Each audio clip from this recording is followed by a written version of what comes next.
Пошли. Все вместе. Какие ваши доказательства? They want you to comply. Cancel culture is about canceling. Cocainum. Up yours. Woke moralist. This is systematic bullying that's happening. Up yours. And they believe that they can then Woke shut us moralist. up.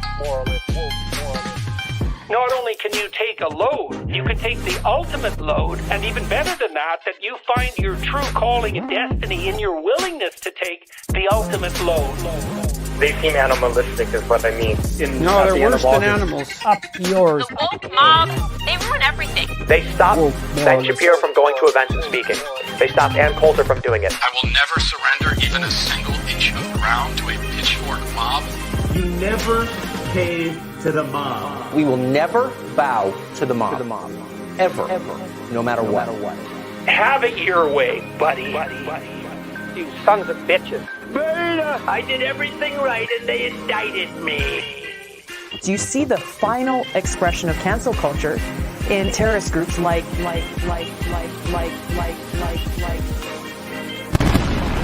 We'll see who cancels who.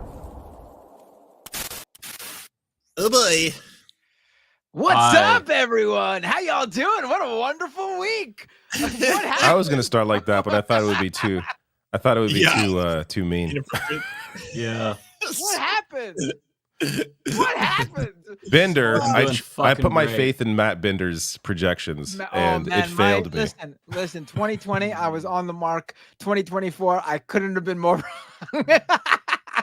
On the bright side, though, I'll never feel the pressure of having to do one of those maps again because no one will believe them, so it's fine. The pressure after getting 2020 right was immense. My opinion holds no weight anymore.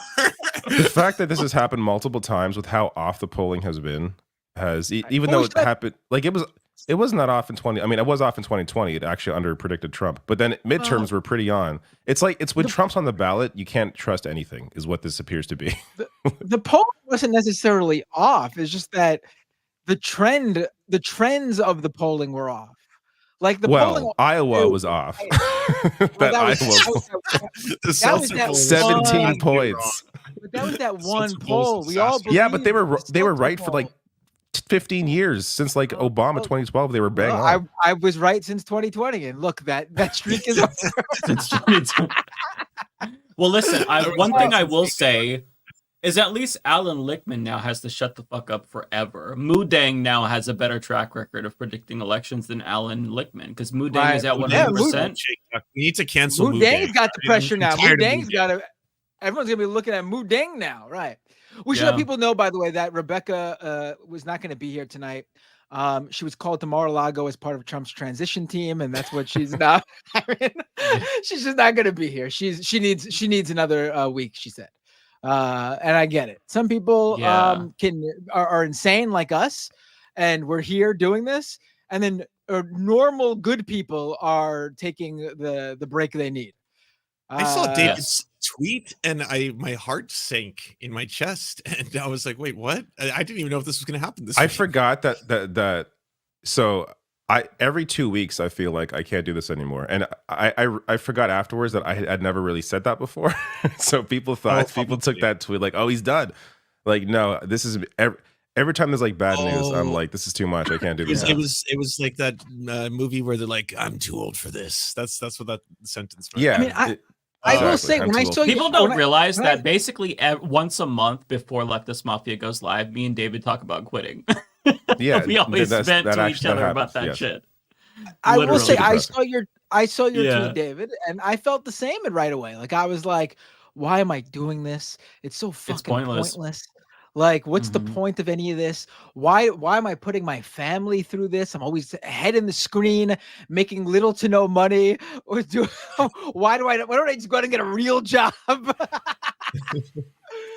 Think of how freeing that would be. Like, I don't know, to be a welder or to just something where it's like I'm not online ever. I don't need to be. Right.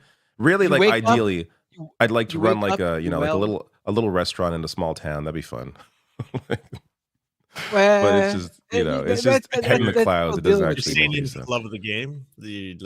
We can stop making people worry, because I clickbaited the title because I know Binder's got an announcement he wants us to talk about later. But what? Oh, I can let people know now. Sure. I floated the idea with the rest of the group after, and this could have been just my post-election ramblings. I will say I'm exhausted still. The Majority Report live show went to like 12:30. We were there from like 7 to 12:30. By the time I got home, and obviously I was just exhausted. But I threw an idea to the guys and gal that maybe we should change the name of the show.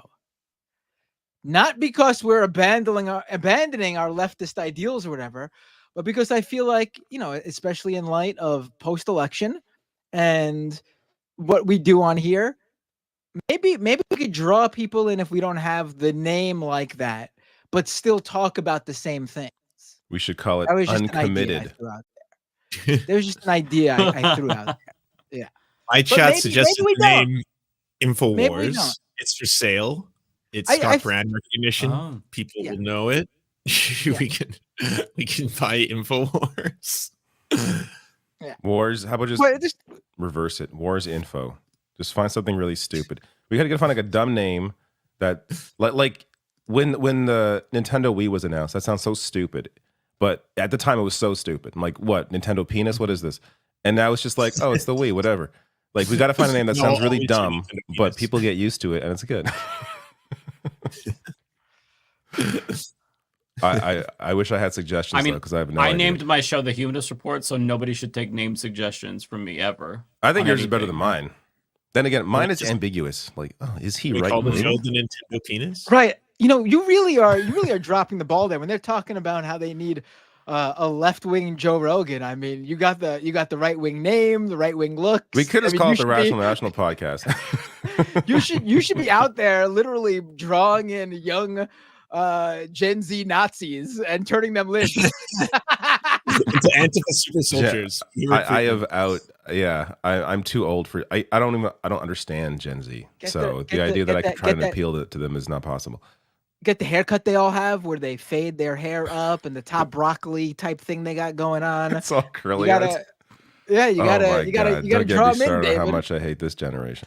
But then it's like, I feel like, oh, now I'm just an old man criticizing the young. But then it's like, no, a lot of them are Nazis, so it's perfectly fine. Yeah, it's perfectly fine to criticize the young. I think it was like a majority of young men in Pennsylvania voted for Trump. I don't get the shitting on Gen Z shit. I think it's like shitting on any single group when like it's the people didn't come out for the Democrats. It's not that a certain group is bad. It's that no one voted for the Democrats. That's all there is to it. Well, I think it is. But the Gen Z men who did vote for Trump affirmatively, which there were a lot of them, and a majority of them in Pennsylvania, I hope that those young men never get pussy in their life. I hope they're incels until they die. Have fun being a virgin, fellas. I will say, like, listen, it's not their fault, obviously. It's no generation's fault or whatever, but I do think it's worth taking out all of the various trends we saw from this election and addressing them. Like, obviously, yes, there was a substantive portion of young Gen Z males who went Republican, and we should address that. We should look at why that is and what happened there. Just like how I've been, that's part of it. Just how I've been sounding the alarms about how Gen X has become the most right-wing generation. Even like, look at 65 plus voted for Harris. Like, we can't blame the old people anymore. We should say sorry to the boomers, by the way. Like, they're good. Actually, you, Mike. They're good people. No more boomer beating, all right? Yeah, the boomers are fine. The issue is Gen X. Gen X is the I am with Matt on Gen X, though, now. You all got to get your shit together. Millennials have a phenomenal record, might I just say. Millennials. I mean, we've been through so much shit to where we are unmovable at this point. I will say millennials have done a pretty good job. It must have been all the various things that we've experienced. I mean... in Danny, school I'm during sorry. 9/11. Thank you, Danny. Graduating college when we were right into the financial crisis. I mean, I think we've done a pretty good job, except that we can, and none of us could afford anything. But other than that, we've done a pretty good job. Yeah, I think we're. I don't know. Again, this generational talk I get into, and then I realize it's not. It's not cut and dry, right? Obviously, it's very broad swath of people. But broadly, I feel like millennials are largely good at weeding out bullshit in a way that other generations don't, because we were on like the precipice, like when the internet like was first a thing, we were sentient, and like we were like we caught on to what it grew into, and so we can catch shit like AI posts and bullshit like that. And like what's an ad, what's not an ad. Apparently Gen Z has a harder time, again, broadly speaking, has a harder time deciphering what's like sponsorship or ad versus what is just real. There's like a study done on this. I got to find it now to back up my claims. But because we were there the whole time, I think we better. We're doing vote shaming is what we're doing, and like honestly, this comes down to very clearly a lot of people didn't buy the Democrats' pitch. It's not that like what specific demographic is this one specific. Like people are blaming Latino voters right now. They're saying, "Oh well, yeah, I hope you enjoy getting deported." People are blaming Arab and Muslim voters who refused to not remain uncommitted. It's none of their fault. It's the Democrats' fault for getting 10 million less people engaged and driving out to the polls. Well, it's everyone's fault but mine. Let's put it that way. It's everyone's fault. No, it's obviously. I just feel like that's like a given. Like that's like an obvious. I just think that the conversation is interesting in discussing like. I mean, we can't ignore the fact that a lot of people don't know what the fuck is going on. I'm not saying it's their fault. I'm just saying a lot of fucking people don't know what the fuck is going on. Like they vote for abortion rights and then vote for Trump.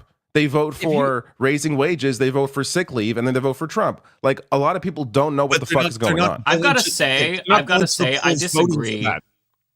I disagree, honestly. If they don't know what's going on, then educate themselves. Like, don't be stupid. You have the internet. You can actually. You can actually look up the ballot measures. It's not that simple though, because they don't know. They don't know that they're like. You can't educate yourself. Well, then enjoy fascism if you're too stupid to look it up. I'm sorry. I'm not going to absolve Americans of voting affirmatively for fascism. In 2016, they get a pass because, whoa, what the fuck did you do? Maybe you didn't know. Now they know. Trump was basically saying, hey, everyone, I'm going to be Hitler too. If you voted for that out of ignorance or economic concerns, you are fucking stupid. Yeah, that's just, I'm sorry. I sympathize with Mike's position here. Like, this is a fucking loser that tried to steal the election. It's how do you vote for this man again? Like, I get the situation sucks, and broadly, this is all a losing strategy. All of this. I'm not saying this is a strategy to win next time. I wouldn't say this as a Democrat. Here. Can we vent? I wouldn't say this as a Democrat running for Congress. Yeah, this is how we're feeling. I would never say this if I'm running for office. I'm just saying this is how we're feeling right now. It's normal to feel this way. It's like, oh my God, groceries got high, so I voted for Hitler too. That's not. I'm sorry, that's not an excuse. What? He's Hitler too. Like, listen, Democrat or voters in America. Like, this is the same. Right. And listen, Matt, you can fucking take Hitler's old ass corpse and turn him into a Frankenstein, and he could say, I will come back and do exactly what I did. And if Americans honestly thought that he would like lower the cost of gas by $1.50, they would vote for him in a landslide. We don't give a fuck.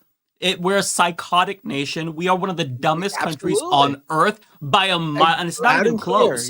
And there's no excuse. People in North Korea don't have access to alternative information, and they have to be loyal to the regime and loyal to elites out of risk of death. We have no excuse. We're just choosing to be fucking stupid. And if that's your choice, well, have at it. You sealed all of our fates, but have fun. Don't complain when the tariffs come back to bite you in the ass. I'm sorry.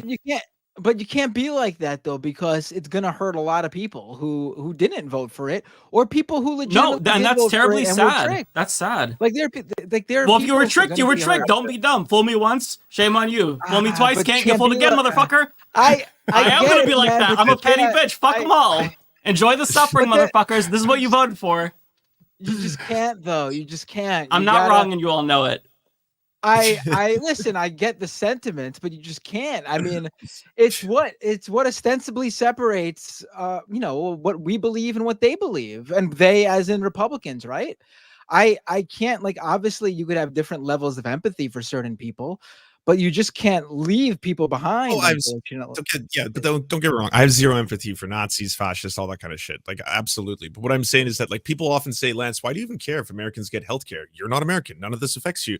Because I want Americans to have healthcare universally, because it'll make Americans more healthy. If they're more healthy, they'll have more time to do more shit, such as read, such as learn, such as look this shit up, such as actually learn how to be media literate, all that kind of stuff. As long as it's just basically like, hey, by the way, this red state doesn't believe in vaccination. It'll be hilarious if they all die then. This other state is like lowering their literacy rates because they don't believe in books or literature. It'll be funny if they all die. Well, then, yeah, it's perpetually going to keep moving towards this terrible situation where fascism's taking over. And that's the pathway.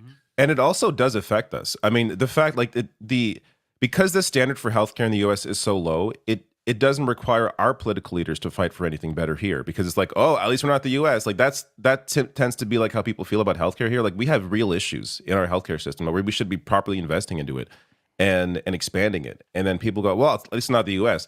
Is that the standard? Like, the issue is the US is such a leader, both politically and culturally. And if you only live within its borders and don't understand or haven't traveled outside, you have a hard time understanding that. But like Canadians especially, we're right next door. We feel it. Like, a lot of our culture is embedded in American culture, and it has a serious impact. We have our own fucking moron now, and Pierre Poilievre rising. And it's this ongoing thing because of, let's be clear, this is really, I mean, stemming from the 80s, from neoliberalism and sort of the continuation of that, and the failure of any proper actual left-wing party.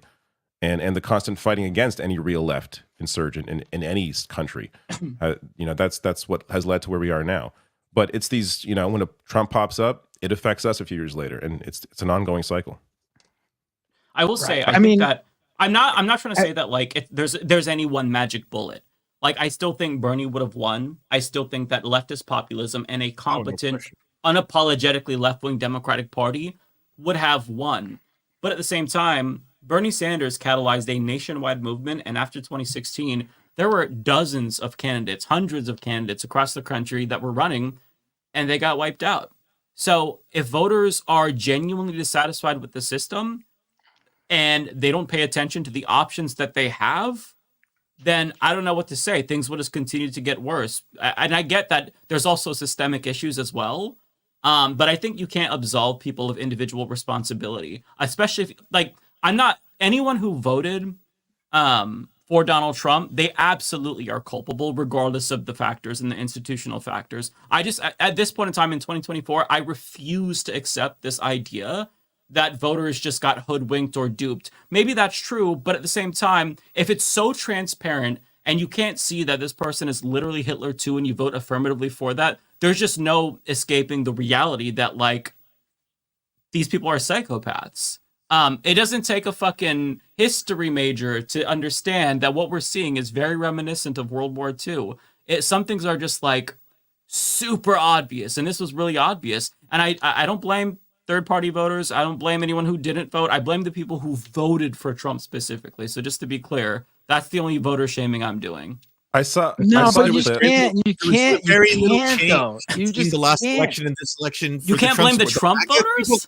No, I'm saying the MAGA came out in the same numbers for the last two elections. They were constant. It was almost the same amount of MAGA voters came out the first time. No, I agree. And fuck them on 2016 and 2024. I agree. I'm saying in this election, the difference was the Democrats plummeted by 10 million votes. They're like, for them to tell everyone this is the most important election of a lifetime and all this shit, they fumbled the bag. They fucked this up, and all of you know that because I've watched your videos. I watch them on stream all the time. The energy from the coconut memes to the DNC to the shitting all over to the Liz Cheney to all that said hardline Israel stuff. That was the Democrats doing. Like, they needed Democrats to come out. The MAGA people were always going to be MAGA people, and they were always going to vote MAGA, and they vote MAGA like in spite of all that shit. Like, in the same way Democrats were asking people, you need to realize this is the most important election. You need to understand that while yes, genocide bad, worse genocide could be happening there. And so some people did swallow it and be like, fine, fuck it, I will put my name on the ballot. That's also Republican voters who are like, yeah, I've heard some fucked up things about him. He's really sexist. He's racist. But you know what? Fucking, I'm still voting for the guy. And it wasn't just distinctly like every single time they voted, it was like, I'm doing this just because I hate like minorities. That's the reason I'm voting for Trump. It was they don't feel listened to from the other end because neoliberal policies do fuck all for them. And when people can't afford, I don't buy that. Nah, I don't buy that. Some of them, that's what yes. happens. Some of them, That's what yes. happens. Some of them, absolutely. But a lot of these people vote out of spite. I have family members who have told me, I am voting for Trump because I want to destroy this country. Like, people, you don't understand. Well, yes, those aren't MAGA supporters. But a lot of them are just cruel. A lot of them fucking hate trans people. A lot of them hate black people. Like, you can't coddle the people who just voted for Hitler too. Yeah. Fuck them all. There's no rationalization for this. What are we doing? Lance, I don't think Mike's denying. We're all talking about this to stop happening. Those aren't the people I'm talking about. Obviously, I'm not saying like, listen, we have to meet Nick Fuentes where he is and sit down and discuss with him. No. I know you're not saying that. No, I know you're not saying that. And the MAGA diehards and those guys, the right-wing influencers. I'm not talking about those guys. Fuck those guys. Fight those guys. I don't give a shit about those guys. But we didn't get here because just those guys came out to vote. I mean, you're looking at the entire country, at least those who came out to vote for this election, go rightward. And they fell for what Donald Trump was selling. I'm sorry. There's no way that this election ends up this way without a good number of just average, everyday people coming out and voting for Donald Trump because they bought what he was selling. And part of the reason they bought what he was selling is because they heard him talk about something that they weren't hearing from the Democratic presidential campaign. It's that simple. But I will say, this is that part I'm confused by, though, because what was he? Kamala Harris actually was like. I'm not saying she ran a good campaign. There's serious failures. The Democratic Party, Lance, I agree with you completely on everything about everything you said. But Trump, his campaign speeches were about personal grievances, or about like immigrants. That his entire he was sucking a dick in the last campaign days, and then he was pretending to suck a cock at the rally. His pantomiming dick sucking. You're gonna say that was policy? We've had policies. It's not like Trump went out there and was like delivering like any kind of message for the working class. Right. To be completely fair, this is the things that we're watching, and these are the things we're laughing about. If you read the reason why people were voting for Trump, specifically in groups I never thought would vote for Trump, such as first-generation immigrants, such as minorities, such as Latino voters, every single one of them was not reporting the reason why they were voting for Trump was because they hated women, or because they just hated black people, or because they hated indigenous people. They were saying that right now they're having economic problems, or right now they are not having trouble buying bills. This is here. Gas is too high. Look at this. Kind of, yes. Look at this. This is what is happening. It's not just the U.S. Every governing party facing election in a developed country this year lost vote share. The first time this has ever happened. Because the metrics in which people sell that the economy is good does not necessarily apply to everyone's lives. If your rent is high, your food costs are high, all this stuff, it doesn't fucking matter what the stock market is. When you see the stock, who the fuck owns stocks, right? Who the fuck people paying rent, right? Like you can have strong economies and still have people be like, but I still can't afford shit. And so that's why they're like, well, what's the other guy?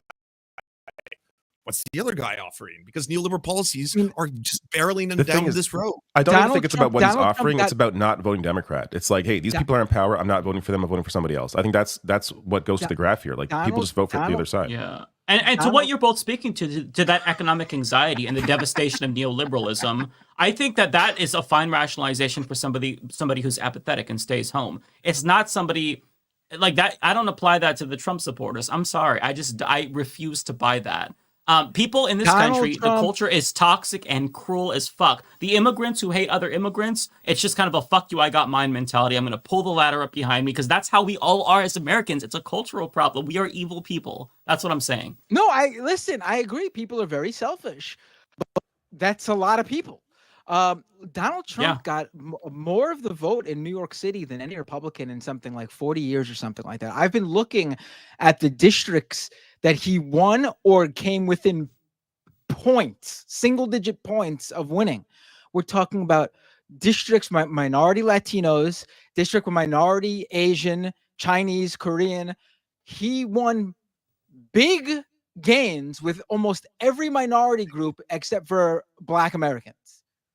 I mean, you can't like you can't just say like this that go back to the 2016 reasons he won and say it's the same thing. People are clearly, we could say there's a problem that people are clearly willing to look past all of the other really bad stuff if they think he's going to help their wallets and pocketbooks first and foremost.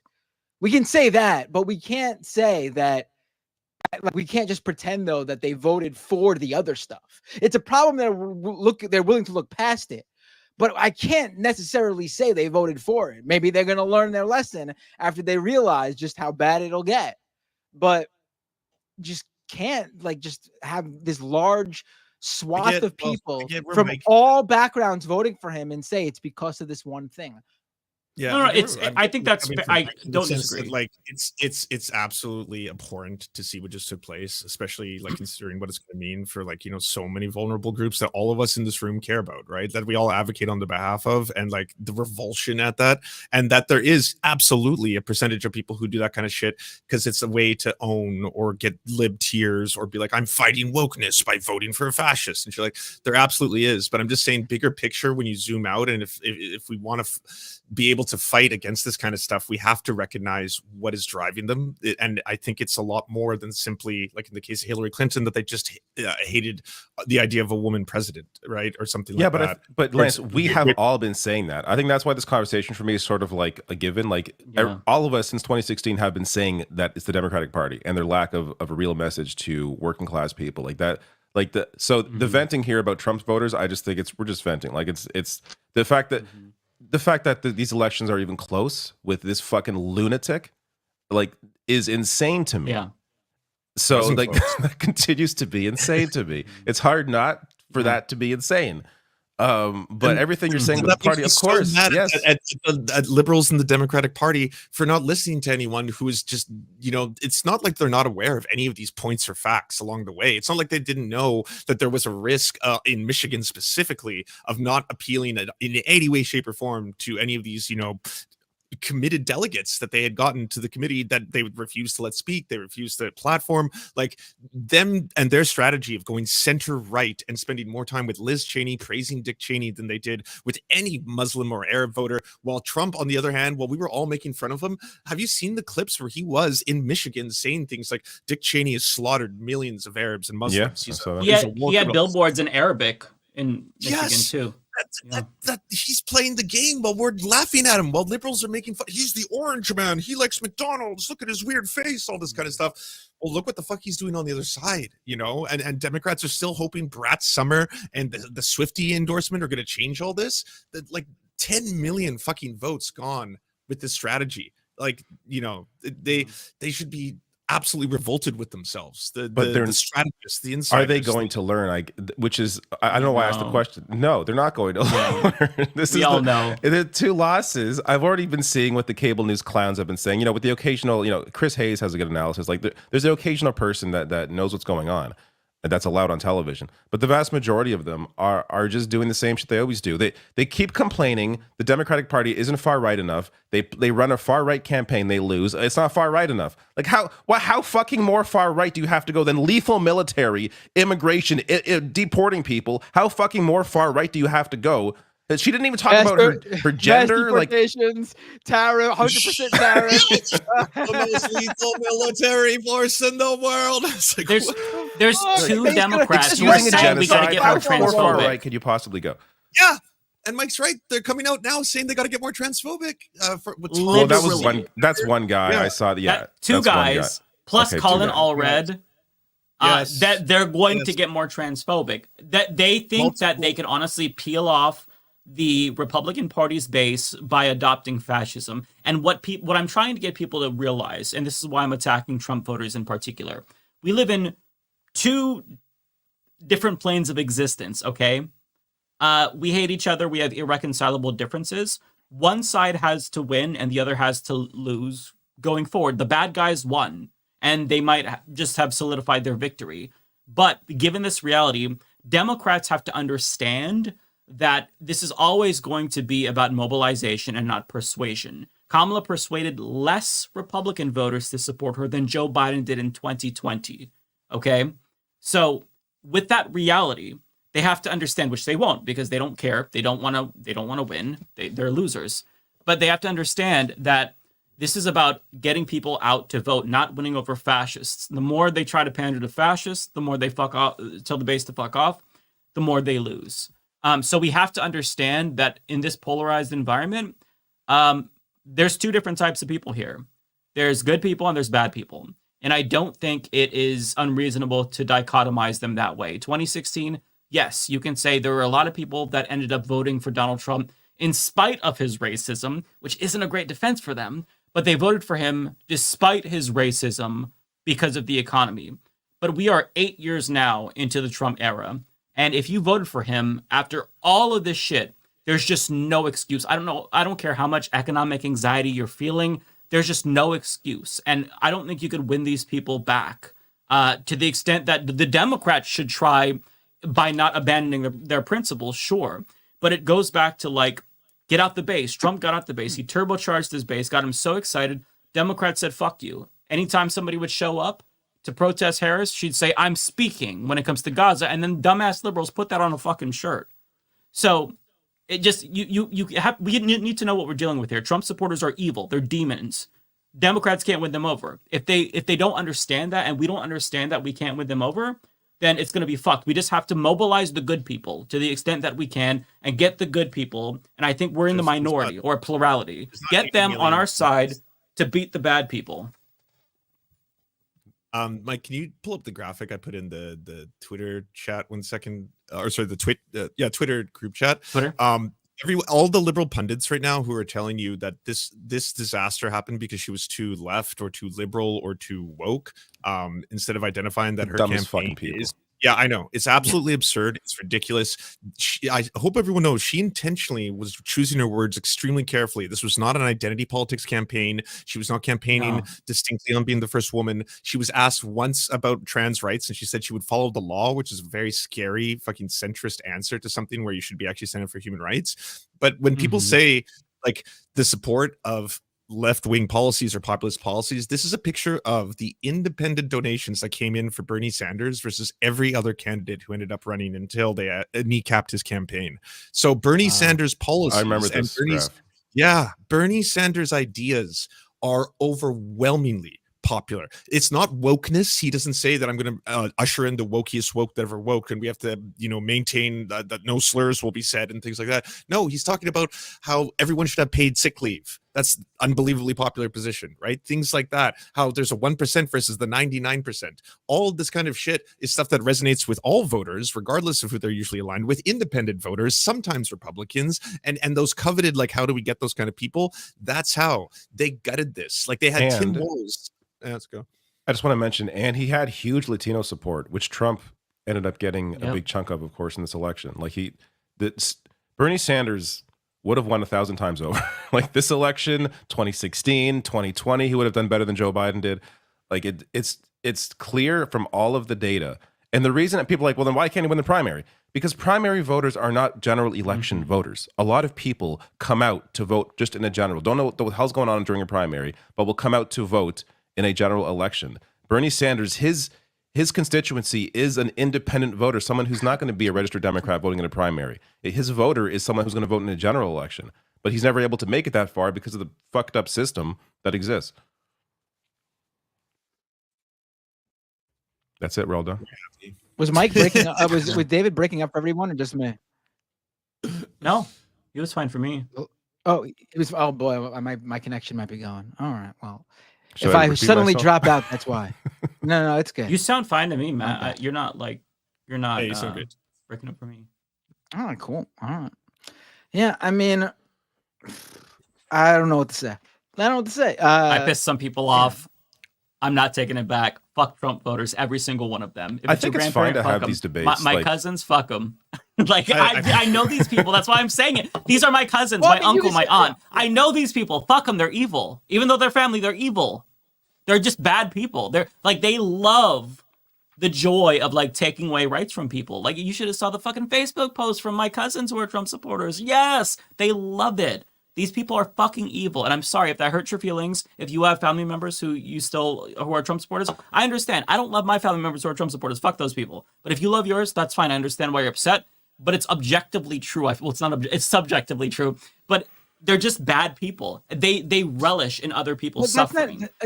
Again, that's not even the people I'm talking about either, though. Like, you don't get this many people voting for somebody who all are even this connected or politically aware to what's going on. Like, you see it just in, like, when, like, look at all those, like, I wish I had them on me, but there's these interviews with people about why they voted for Trump. And it's just like things that have nothing to do with him. I saw someone say they voted for Trump because they don't want to be forced to carry a miscarriage or something like that, like happened over the past couple of years. I saw another video like that. And it's like, they think Biden did that because it happened under Biden due to what Trump did, but they don't know anything. I saw sorry, just on that point, I saw a video of this is someone like this is a Gen Z woman saying she voted for Trump because he protected abortion rights by putting it back to the states. Like these are the people that exist that vote. Like, fuck her then. Like, but these people need. Should have got informed. I don't know every ballot measure. I got to look that shit up. Should have got informed. But that's, all these people out there who are thinking tariffs are going to help them, like they don't know.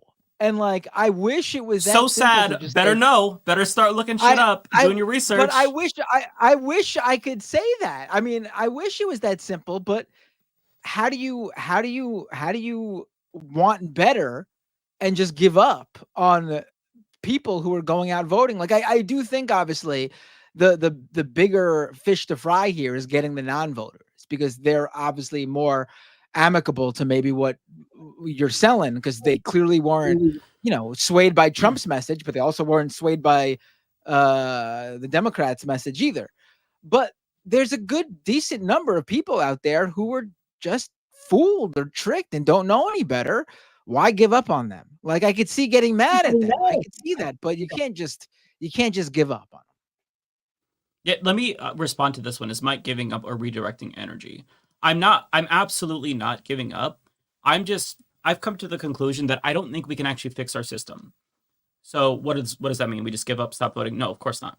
We organize and we protect the people who are the most vulnerable and protect ourselves. I think that at this point in time, the best that we can hope for is to just survive and help the people we care about survive. So that takes effort.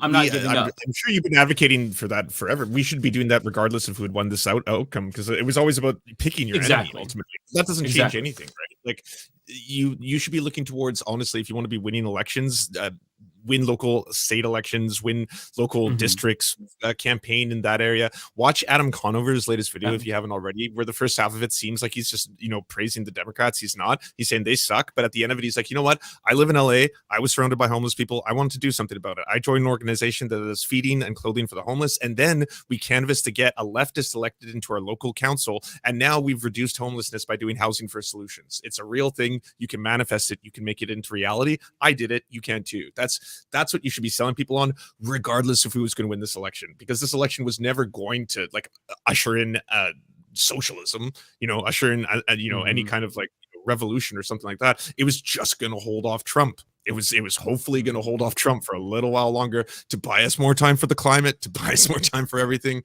But now this is life. This is the time. I just want to respond to this. I saw Cavernacle said that no voters had the moral high ground.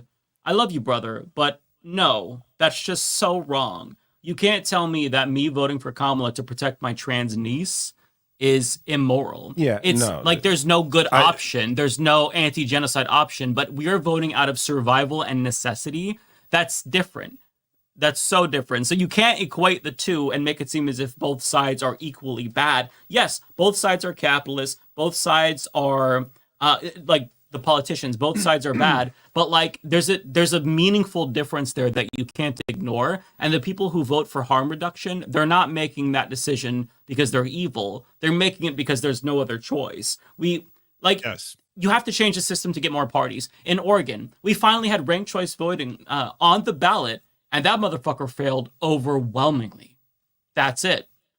That's the only way to get it, and it failed. So, but like within the absence of electoral reform, it's just those two options that are going to win. So you cannot blame the voters who make a choice that is impossible, that is out of necessity. You can blame them if they vote for Hitler too. That's what I think. Yeah, as I've said a million times, like voting is a tool. It doesn't mean like the person you're voting for, you agree with everything they're doing, everything they're saying. It's like, no, in this situation you're currently in, these are your options. It's like, I don't know, you back in the day when you took a flight and you had two options for a meal, it was like chicken or fish. It was like, these are my options. Oh, I want the chicken or the fish. Like those are the fucking options. Like if you could have a better system and better options, then they're great. But people voting for harm reduction, I think, makes total sense. I can never tell if Cav is like trolling or being honest. He's probably trolling. He trolls quite like a bit, so it's hard to tell what he's actually being honest. Trolls but so much. I did want to share this the clip I was talking about. It's a really quick clip. Here, this one. And I like that he didn't actually plan to ban abortion. He just brought it back to the States. That's genius over here. Good job. Good job. you just fucked around and found out for everyone in your state. So congratulations, dumb fuck. It's just like, how do you do with that? Like there are people I wish like that the consequences could only hurt her for being a dumbass, but it hurts all women. How fucked is that? Right? These people be dumbasses, and we all gotta fucking suffer because of it. They're tying a fucking cement brick to all of our fucking legs and throwing us in the ocean. Why can't it just be them? You want to make a suicidal vote? You should be the one to suffer only. Fuck you. It's so unfair. Majority of white women voted for Trump, and as Matt Brunig always likes to point out, Trump won the majority of all white people. What is it? What is it? He won the majority of women and like multiracial groups. Like he won. Like if you include all them together, the number of those groups that voted for him is more than just white men.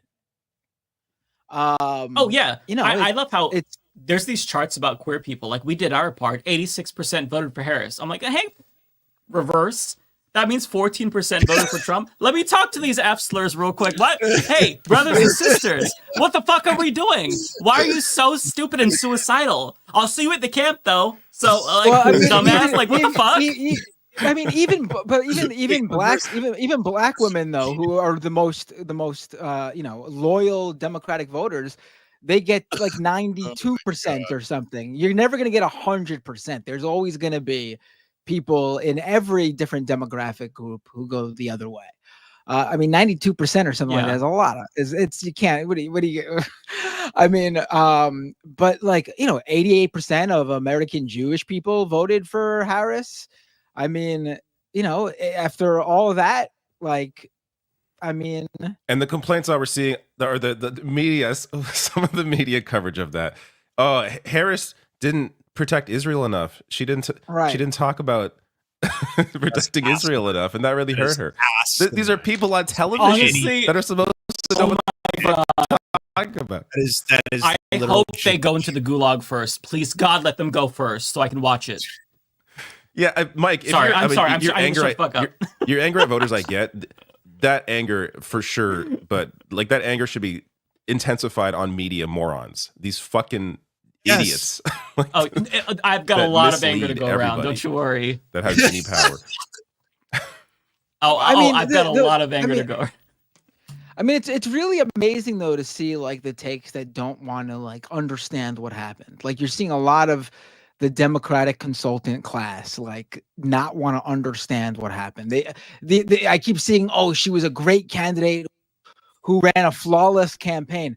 You can't say that when you lost. Like you just can't say that when you lost. Yeah. Do I think she got thrown under the bus and everything was she had an uphill battle all because of Biden and his world, the Biden world? Absolutely. They threw her to the wolves from the bat. But you can't but she accepted it and she started off pretty good. And then she decided to bring in that Democratic consultant class. Her choice to do that. It's her campaign. Yep. And then immediately destroy that upward, swing that they were doing off the bat. Like, who knows what could have happened? Like, still, the odds were against her and her campaign, but who knows what would have happened if they kept that high level momentum up for the entire campaign. If they and didn't separated herself from Biden, like clearly and consistently. That's another thing. She refused, knowing that Biden was one of the most unpopular presidents of all time, and his administration, the approval ratings were in the toilet. When she was flatly asked what would she do different, she said nothing.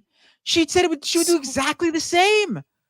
Oh, yeah. Why did she do that? I mean, does she really feel that way? I don't know. But part of the reason that the whole campaign never, ever strayed from the Biden administration's policies or messaging was because they didn't want to tarnish Biden's legacy. She cared more, the campaign cared more about Biden's legacy than actually her winning the presidency. If I was running for president and I was told, oh, you got to throw your mom and dad under the bus to win the presidency. Sorry, mom and dad, I got to win the fucking presidency. Under the bus you go. Yeah. Right? The entire country is depending on me. You got to understand it. Hey, if my kid was running for president and they said, man, Republicans would fucking flip in a second if you threw Matt Binder under the bus. They hate that guy. Oh, buddy, son, do it immediately. You got hundreds of millions of people depending on you. Yep. But she couldn't 100%. do that to Joe Biden. Can I just point out for a second the concession speech where she was talking about, in dark times, you look up at the sky and it's dark, but we'll be those specks of light. We'll be the sky, the stars in the sky. That, honestly, seeing that, I'm like, she straight up she pieced the fuck out, left us with fascism, and gave us the worst platitude I've ever heard. We're all stars in the sky. Literally, that made me want to unalive myself hearing that. I'm like, oh, well, thank you, Kamala. That platitude fucked me. That's going to make me feel better as we go into the camps, at least. I can look up at the sky from the camp and see the stars and think I'm one of them. What the fuck? Who makes this shit up? Who wrote that for her? Did she think that up herself? Like, what the fuck? What are we doing?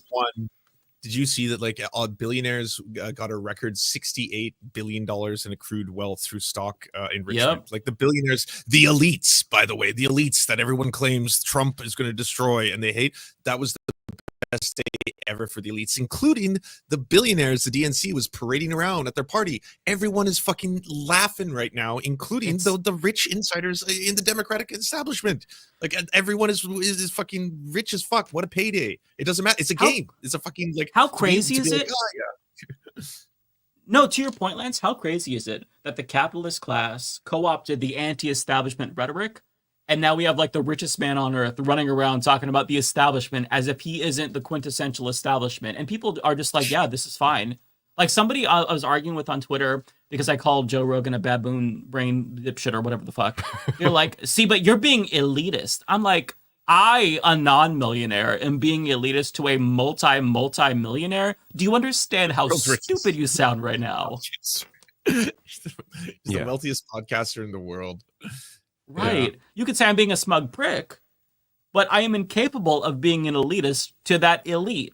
I feel like people are just so easily duped that there's just no hope, especially when you consider, just compare us. We're together, we have over 1 million different subscribers, right? Although we're all losing it because of the election, people are tuning out. Okay.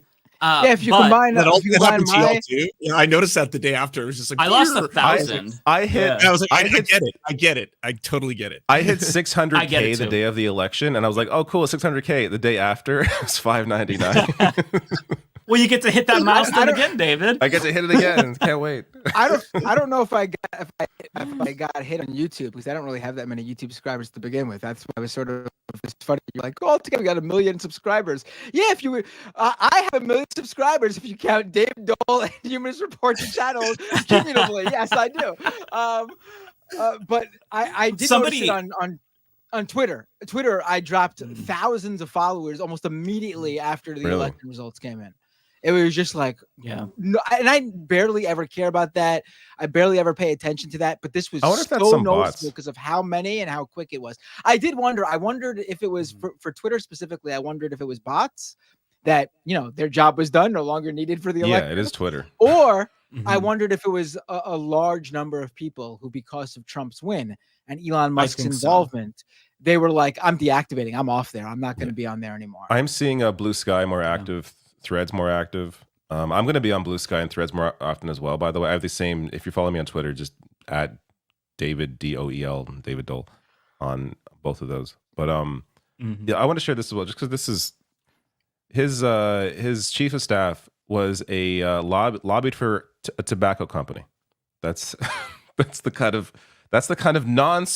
draining the swamp with tobacco lobbyists. Apparently, is what's going to replace them, and billionaires and CEOs. Just like the dumbest shit imaginable. We're already starting with it. Yeah, I mean, I saw that there was someone on Democracy Now. I think it was a historian. I should really look up his name, but someone made the point that a major issue here now is that there are a lot of people doing gig work, and gig work makes these people think not like, you know, blue collar union workers, union guys. Gig work makes these people think that they're all little entrepreneurs, little small business owners. So they start to think like that. They don't start having class solidarity with their fellow, you know, service industry workers and the working class.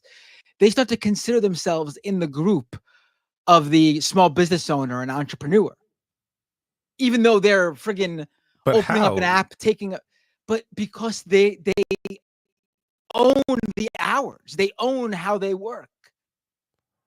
And it makes a lot of sense when you think about it, how gig work has sort of warped how certain people think.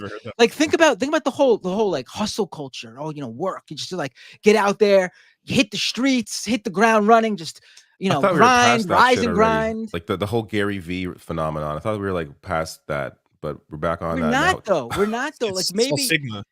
We're not though. Like that's the thing. There's so many people who are now considering themselves like that while they're doing and getting paid the equivalent of a service industry worker or like a labor skill job, but they're viewing themselves as the guy, you know, having a $1 million in sales turnover and trying to figure out how to pay his employees less and pay less in taxes.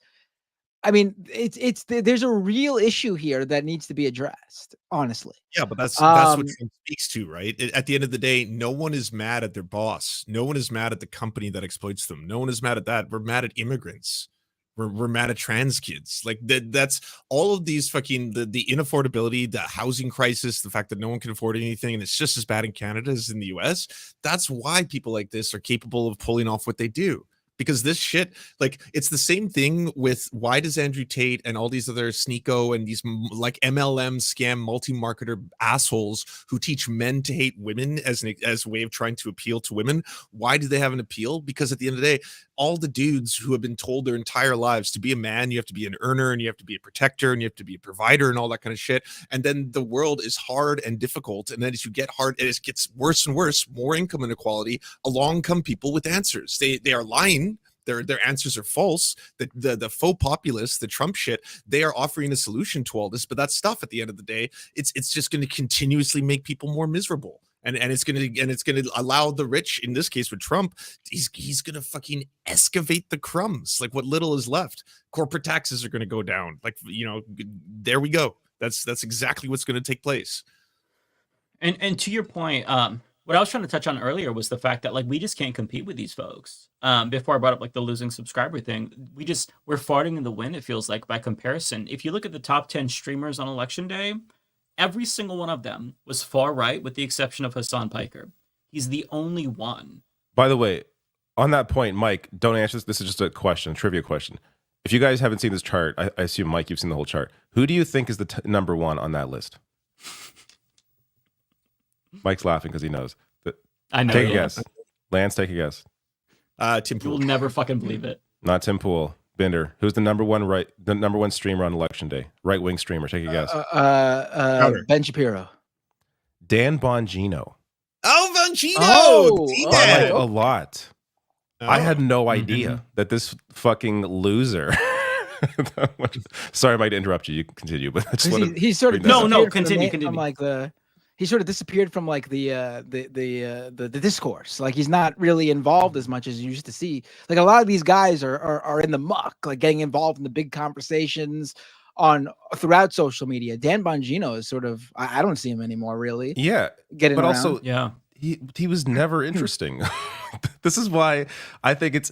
I don't know, from my perspective, you can't compete with these people because first they have the money on their side, of course, but also like morons are interesting to people. Like as somebody, like I used to watch Joe Rogan before he made the clear turn to the right. Like, you know, I'm talking back 2014, 15 is when I watched him. There were moments, of course, but it's like, all right, I'll just excuse that, whatever, because he's an idiot. He doesn't know things. But then as it got worse and worse and worse, and of course, stopped watching. But like the people that are still with him are dumber than he is. And they're along for the ride with all this fucking bullshit that he's gone into now, where it's just like he's appealing to people. The reason why this a big talk on social media this week about the left needs a Joe Rogan. You can't have, it's not possible because Joe Rogan's appeal is because he's stupid. There is no left-wing version of him. He's his own thing also, because he's a moron. That's definitely part of it, but I also think part of it is they're fundamentally misunderstanding why Joe Rogan is so popular. Like Joe Rogan is not a political show. Like it's a comedy podcast where he on most episodes sits around with his comedian buddies and talks about whatever the fuck's going on in the industry or in the news or whatever. But the thing is, he got popular doing that. Having an entertainment show, an entertainment talk show. And then he had it all on all these right wingers introducing this apolitical or non-political audience to right wingers and making them look reasonable to this apolitical audience doesn't know any better. And now they're no longer an apolitical audience, but that's how they got there. Like if Joe Rogan started a right-wing show and started interviewing like fucking on today's show Chuck Grassley, senator from Iowa, he wouldn't have been that popular. But like those shows like there are comedy shows and video game shows that are primarily those things, and they do have left-wing politics. Like those things exist. They're just not as big as Rogan is because Rogan is Rogan.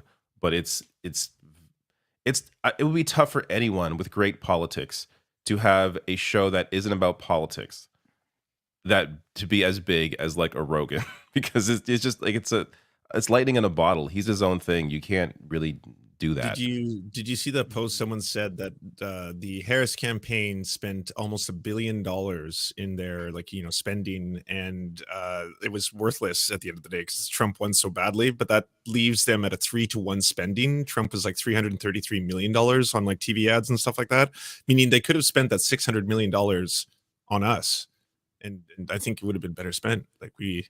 I agree. Where's my cut? I didn't know you were going. I didn't know you were going for the joke. But I agree, but I wasn't going for the joke. I'm being half serious.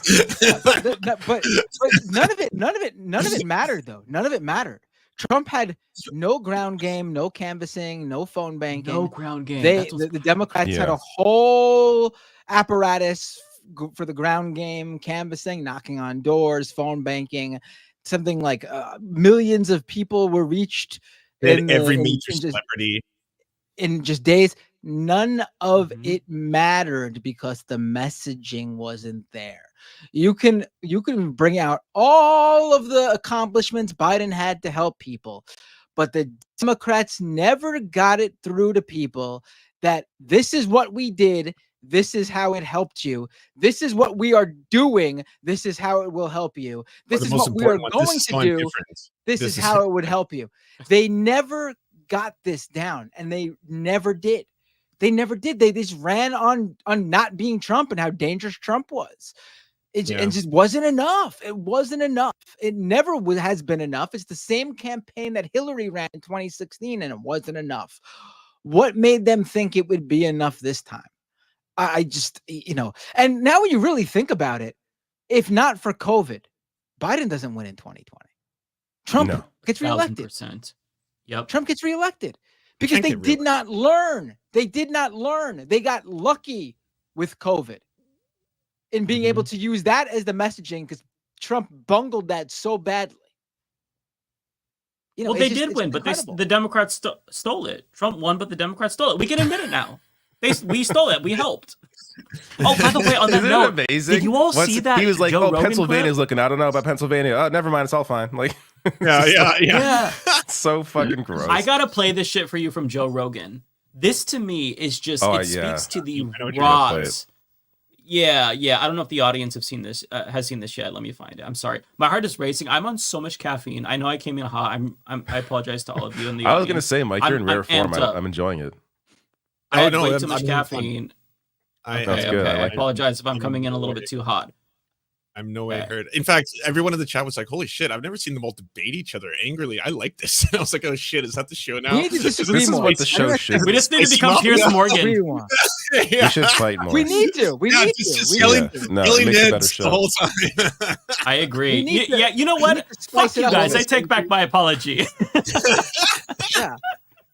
No more echo chambers. Yeah, fuck all of you. Suck my dick. Okay, here's Joe Rogan. So, turns out voting works. It's real. As much as we fucking thought they had it rigged, as much as we thought there was shenanigans and bullshit, and it's just a puppet show, and there's no way anybody could buck the system, turns out voting is still real. So, my side wins. Voting is real. Like, how? This is what I'm talking. You can't replicate this on the left. No one's as fucking stupid who votes the proper way. I mean, who just cares think about people? How unfair Who cares the about world working class is. A issues? couple of weeks ago, Lance put out the most beautiful video on the Surf channel. It was about Master Chef, but it ended up being about the purpose of life. He spent hours, fucking almost a year doing this video. Beautiful video. David Dole every day meticulously crafts together a video that's 10 to 12 minutes long. That is very informative. It gets you in because of the entertainment value. It's some clip, but then you dive in and learn something every single time. Matt Bender speaks very eloquently every single week on the Majority Report and on scammed economy and explains things. Oh, I haven't done that show in ways that we aren't able to. Shut up, Matt. Let me compliment you. And I, every single day, do the best job on the Humanist Report. And all this work we put in, and then you get Joe Rogan, who shits out a 3-hour podcast and gets infinitely more views, infinitely more money, and we're sitting here scraping by. It's just not fair. Even the best of the, like, H-Bomber guy, biggest in the BreadTube sphere, not even a fraction of one episode of Joe Rogan. We cannot compete with them. I think we can convert people here and there on the margins, but there's no way to combat this. It's a fucking David versus Goliath. To be fair, I think I'd rather be H-Bomber guy because it's like one video a year, then he goes into hiding. It's fantastic. That's like an amazing life to me. True. Instead of you about video games. Yeah, and he has a lot of video games. Sounds great. Doesn't he spend a lot of time on that video though? Isn't it like an it's a lot of work. I'm not trying to like undercut it. It's a lot of work. Did you mention the amount of costumes you'd have to buy to pull that stuff off? All the research, it's a lot of work. I'm just saying it sounds one video a year sounds amazing. I mean, if you want to, it's the research. That is one of the things, right? Tim Pool can say whatever the fuck he wants. Did you watch Sam Cedars' debate where he admitted it out loud? He's like, "You're right. I don't think that a civil war is likely. Maybe less than 0% or something like that." And it's like you can just say whatever you want every day. You're not accountable for anything. You literally just look at the headline of an article from the Daily Mail or whatever the fuck, talk for 10 minutes and then hit send, and then you're out, and then that's it. Your audience doesn't have to correct you. No one has to correct you. There's nothing. There's no accountability. There's no I was wrong, I want to apologize for that. There's zero. It's like that. It's impossible. Like, how do you like, you're doing all this heavy, like, I want to teach you kids about theory now. Let's talk about Marxism and the exploitation of labor and all that kind of stuff. It's like, no, motherfuckers, I just get to go in front, turn on the camera and be like, hey, by the way, trans kids are killing your immigrants or something like that. And it works. Yeah. It works. Trans kids are killing my immigrants? See? He's already It doesn't have to make sense. It doesn't have to make sense. It doesn't. Just use the buzzwords and just mumble them all together. And there you go. Bro, this is why it's so effective. You just go out there and you say, I'm mad about crime. Immigrants are taking our jobs, and they will eat that shit up. I mean, it's just that first of all, it's easy because there's a low barrier to entry. You don't need any knowledge to get into it. So any Tom, Dick, or Harry can spout off right-wing talking points and blow the fuck up past us. I've been doing this for 10 years. A motherfucker who starts tomorrow on the right can surpass me in like a month if they say the right shit and have a little bit of charisma. So it's easy. And it's what people want. It soothes their dark souls, where it's like, yeah, I too hate crime and immigrants, and yeah, brown people. I'm seeing more of them, and I don't like this. It makes me feel bad. Thank you for affirming my bigotry. They like that shit, and it's just. That should do that. Should we just? That's what we're competing with. What if we just stop trying? What if we just stop trying? We just turn the camera on, just start fucking verbal diarrhea, whatever the fuck comes out of our brains. But that's what Trump has perfected, though. He lies and throws so much shit out there that you can't address any single thing, because by the time you address one, he's already shat 10 others out. So like it gets to the point where like it becomes normalized. I mean, it is normal now. Nothing, he could say anything now and you're not surprised. And it makes it so easy for people to look past. Like, oh, that's just Trump being Trump. He said he's going to lower the egg prices. So got my vote. I mean, there are so many people who are not who even know what he's said in terms of what he wants to do, but doesn't believe he'll do it because he's thrown so much shit out there that some of it sounds so insane that he won't do. Like right now, he's saying he's gonna. I just saw a video that he's said he's on day one he's gonna sign an executive order removing birthright citizenship. Like. He's not gonna be able to denaturalization. Is that the one? Yes. He says, or is that a different one I'm thinking of? I don't. I can't watch the video. I just saw the video come up, and that's how it was described. I mean, do they think he's gonna do it? Do they think he's not gonna do it? Is he gonna try to do it? Can he do it? I mean, it's in the Constitution. He can't. I don't think he can do it. It would require an amendment. You would need to go through Congress to change the Constitution. But he throws so much shit out there that people don't know what to believe, or they just easily brush it off, thinking like he's not going to do it. Yeah, we're living in a post-fact era, and winning people over with facts, it doesn't work. When I started this, facts were all the rage. It was kind of like dying out, but facts were all the rage, and people could win each other over with facts and whatnot. But now, if you facts and logic, and then they start to slide into the we hate Muslims, and so it started to kind of die out, Gamergate and whatnot. But even if you look at debates, as informative as they can be, nobody ever wins a debate based on substance. It's on performance, how fast they talk, how many points they're able to get out before they're interrupted. So it's just the way that we consume information it's not helping us get smarter. I don't think Ben Shapiro even does his. No. I'm saying the debates can That's be true in a lot of ways. In what clip is uploaded to the internet and goes viral. I've seen clips from a debate where I was like, "Oh my god, that person got destroyed," and then I go and watch the whole thing, and I was like, "Oh, this is terrible." But that one clip is funny. Yeah, the way shit's taken out of context. It's hilarious. Yeah. Yeah, like so they try to go for those types of viral moments, and politicians are even kind of trying to go for the viral moments where they'll, like we saw this with the debates, where they'll have one rehearsed line that they say, and then as soon as they say it, it gets tweeted out, and so we're just like we're becoming a society of just sound bites, and we can only think in tweets and TikToks, and we don't actually like think comprehensively and logically, which is why we're all so fucking stupid. Part of it is we're just genuinely innately stupid, myself included. I'm not excluding myself. I'm a dumbass bitch. But like, we're getting dumber because of the conditions, this technology, social media as well. And I just don't know how in this era we overcome that. I think that the stupidity won. Like, we're becoming idiocracy. Like, I feel like this election solidified the dumb fuckification of America. I'm just like, my brain is cooked after this election. I don't know how to fix it. There are people that, you know, who look at a headline from a well-respected journalist who does all the groundwork and dots all the I's, crosses all the T's, and then they'll see a 60-second TikTok video and they'll view the same as equal in terms of the rigor of whatever is inside of it, because it's published online, I'm consuming it. They're claiming this and they're claiming that. but I'm not going to double check. It's out there. They said it. It is stunning. It is stunning. And not to go back to the first conversation we were having, but it is a generational divide, and it's not divided by young and old.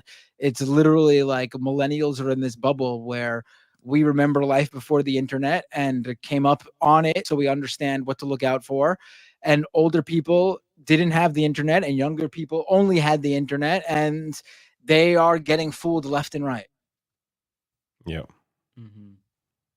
In good news, Finland has introduced curriculum to teach media literacy to all children, and it's showing to have really good results. We should emulate that. The program in Finland is something that we could start advocating for. I would. Donald Trump's going to abolish the Department of Education, so I don't think.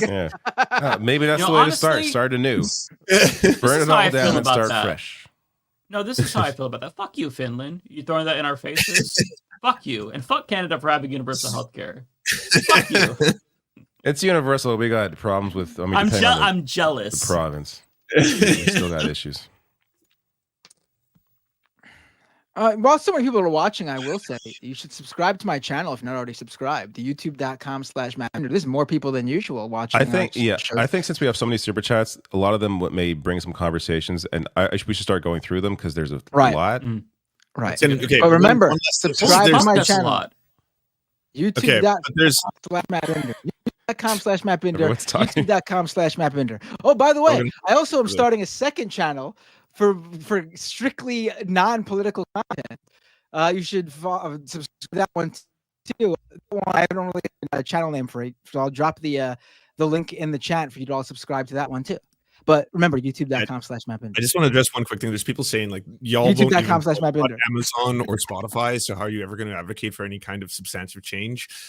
I don't know what advantage you get to every leftist in the world just being on Mastodon. Like, it's absolutely ridiculous. Like, yeah, these platforms all suck and they're owned by terrible people, but like, how in the fuck are you going to reach anybody being on these exclusively super socialist or leftist, decentralized? That's like saying don't use a fucking iPhone or something. Like, get the fuck out of here. I'm sorry, these are the dumbest arguments in the fucking world. You want us to just not exist in society and then somehow amass change by living in a fucking forest? Like, get the fuck out of here. Well, we didn't build this system. Yeah, like we need to use this again. We didn't build the system. We exist in enemy territory. But you participate in the system. Very interesting. Same bullshit meme. I mean, no, the meme's good, but the bullshit argument.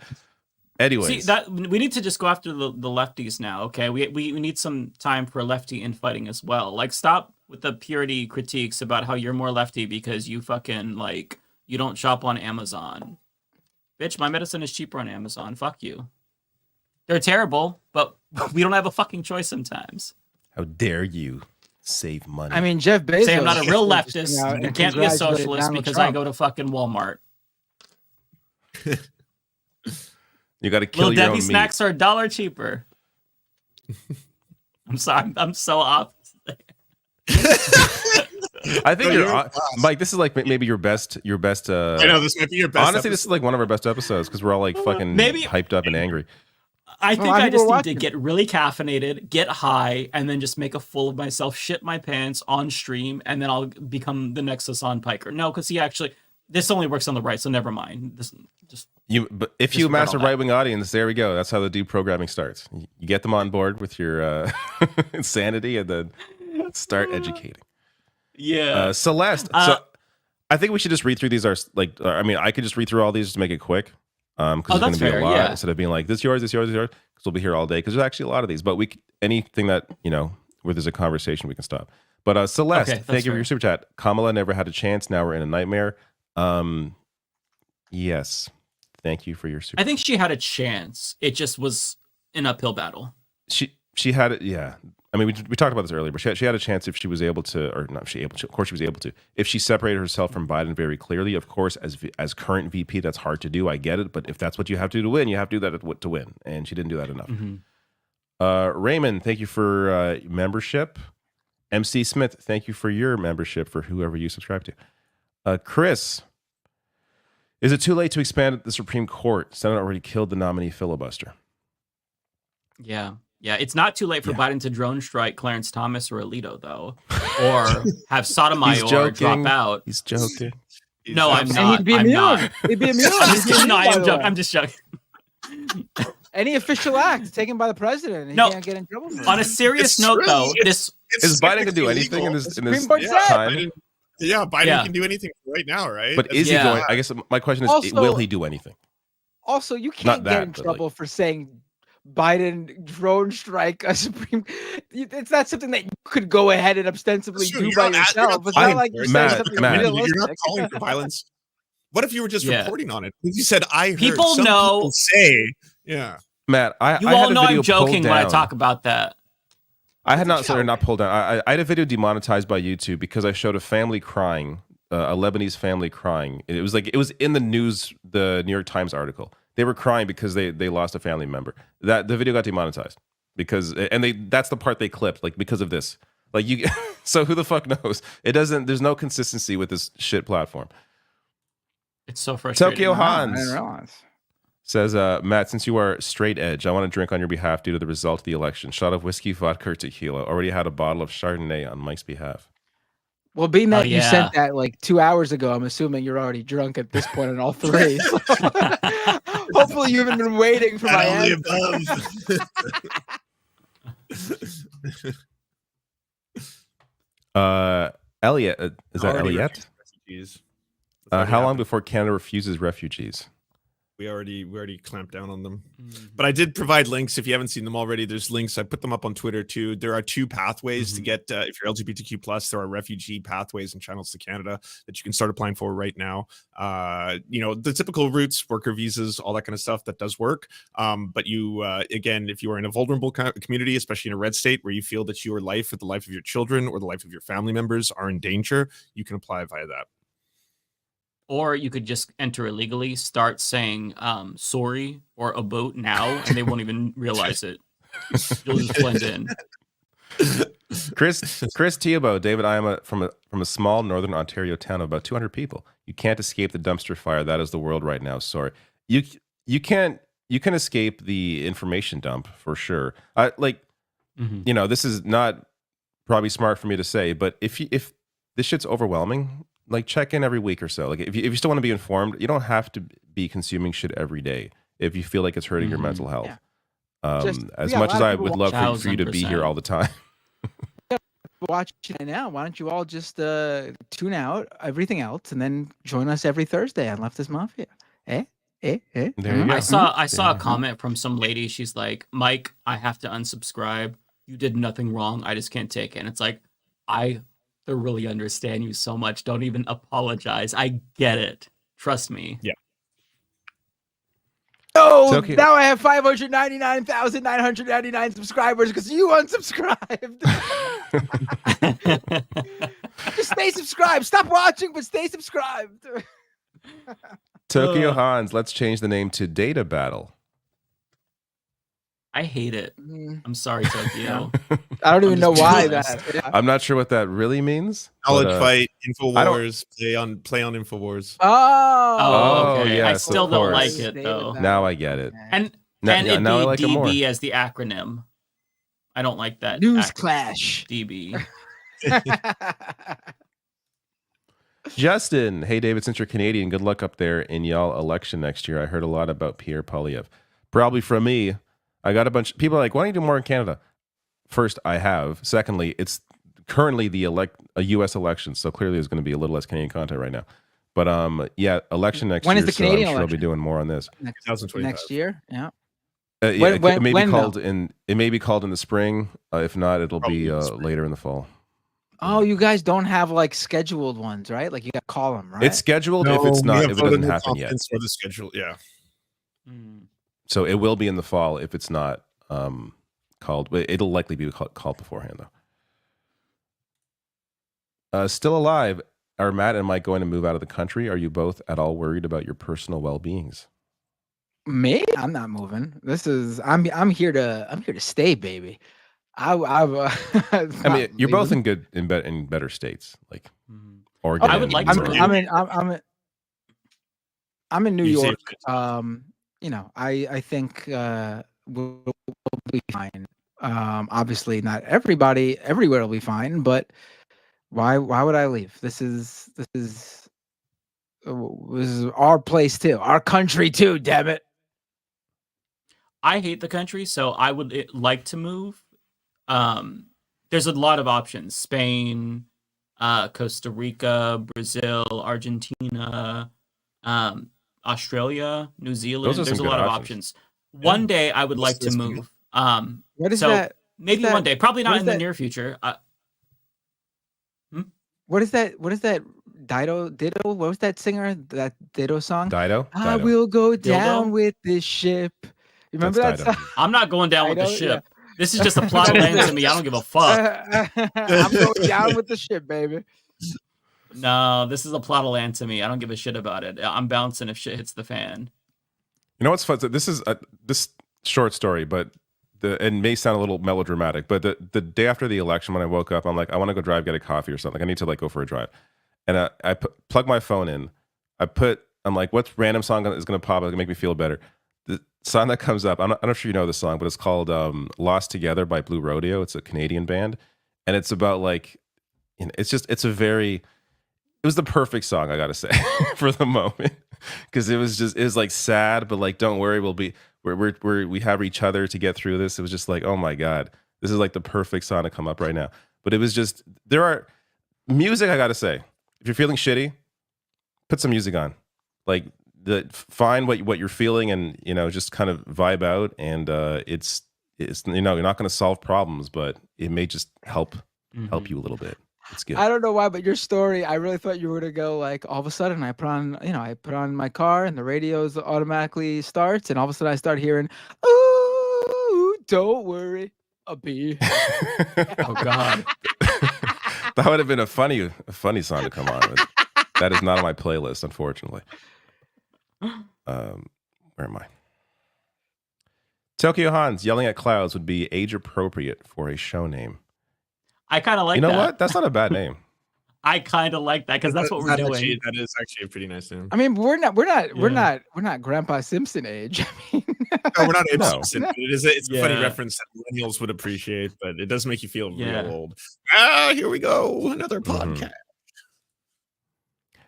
Danny Belmont, Gen Z man here. I promise we are not all Nazis. David is one of my favorite YouTubers. That's not a good argument. That's not a good argument. Yeah. Rational math. I got the joke from you, Matt. I already knew where you were going with that one. Danny, I wish nothing but the best for you, and I hope you get all the pussy and or bussy and everybody else's incels and virgins until they die in your generation who's pro-Trump. So good 100%. For you, Danny. Cult Dog. So where the hell do we go from here? Workers' Party or massive party reform? We can't have this in 2 years. We need something drastic. There's a potential general strike coming up.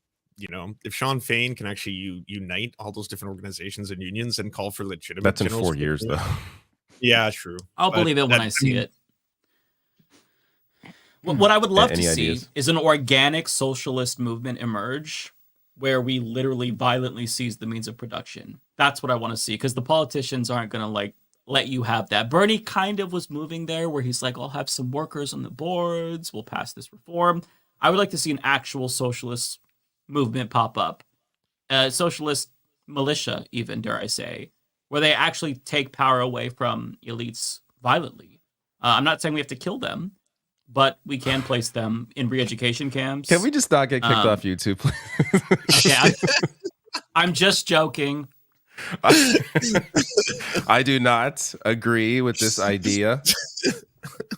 I will say Bernie Sanders, and I feel like he's being kind of cryptic, but he put like a message out, like basically just slamming the party, but ended it with "Stay tuned." I'm just curious what's going on there? I didn't have some catch idea? That, David.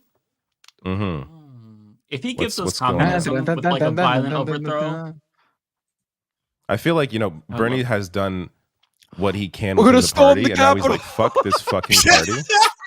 What'd you say? Yes. Storm the Capitol. Stay tuned. People keep floating like celebrities like Jon Stewart for president. No, we need our own Hugo Chavez. We don't need a fucking Jon Stewart or a celebrity or our own version of Donald Trump. We need Hugo Chavez. That's what we need in this country. That's how you win leftist worker power. Celeste. says, "I'm older Gen Z. The younger ones barely. The younger ones barely know Trump." Yeah, that's something I've also like. Gen Z That's grew embarrassing. up. They grew up where Trump was like normal, like being a piece of shit as a politician is like a normal thing. Actually, this reminds me. I wish I could find it now, but I'm not sure what the poll is. But there's a poll of I think the questions was something like, "Do you find Donald Trump to be mean?" I think that the phrasing was something like that, and Gen Z said no, like no, he's not mean. Every other generation said yes, like or like is he a little too extreme in his rhetoric? They're like for them, because they grew up seeing this, it's normal for them to see this fucking lunatic as a politician and think that's normal to act this way, where the rest of us clearly lived before that. So I could see that also being an issue there. If you were voting in your first election and you're 18 years old, when Donald Trump won the presidency last time, you were 10. You very likely weren't even paying attention to politics. By the time he was out of office, you're 14. Maybe you still even aren't paying attention to politics. I'm gonna gather that a lot of 14-year-olds. I was probably an anomaly because I got into punk music and I became super political. And 9/11 happened, and I really dove in. If you didn't have those moments or that experience, I'm gonna assume at 14 you're not getting into politics either. So yeah, it's not surprising to hear that they don't know about him. I mean, to me, the more concerning thing is that Gen X said they knew he's a bad guy and they happily voted for him anyway. They want RFK and control of health policy. Oh my God, I don't even want to think about Oh, you reminded me of that, David. Sorry, didn't mean to get all back into negative bullshit. Jeremy, thank you for your Canadian, whoever this is for, Canadian $5. If you could say anything to Trudeau, Singh, or Polyev to help avoid this kind of outcome in next year's Canadian elections, what would it be? Drop out, Trudeau. Drop the fuck out now. Drop out now before the election. Right? Do it before. Give yourself time. Drop out, Trudeau. The country's burnt out on you. They're burnt out on neoliberal policies. You will get fucking crushed. Drop out. How funny would it be if Trudeau drops out and nominates Kamala Harris?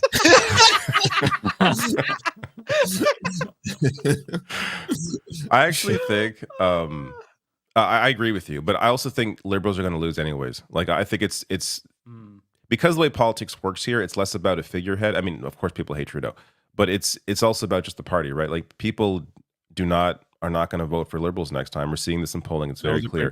The opportunity here, potentially, because this is going to be a change election, is for Jagmeet Singh and the NDP. But I don't think he's the right leader for the party. He doesn't go where he needs to go. Yeah, he's got to be replaced. He should be replaced now. If the NDP run a real, like, I don't think it's crazy to think, because this is a very specific time where people want change. It's not crazy to think that the NDP could do very well if they had the proper message with the right leader. They could get to Jack Layton levels. Yeah, for sure.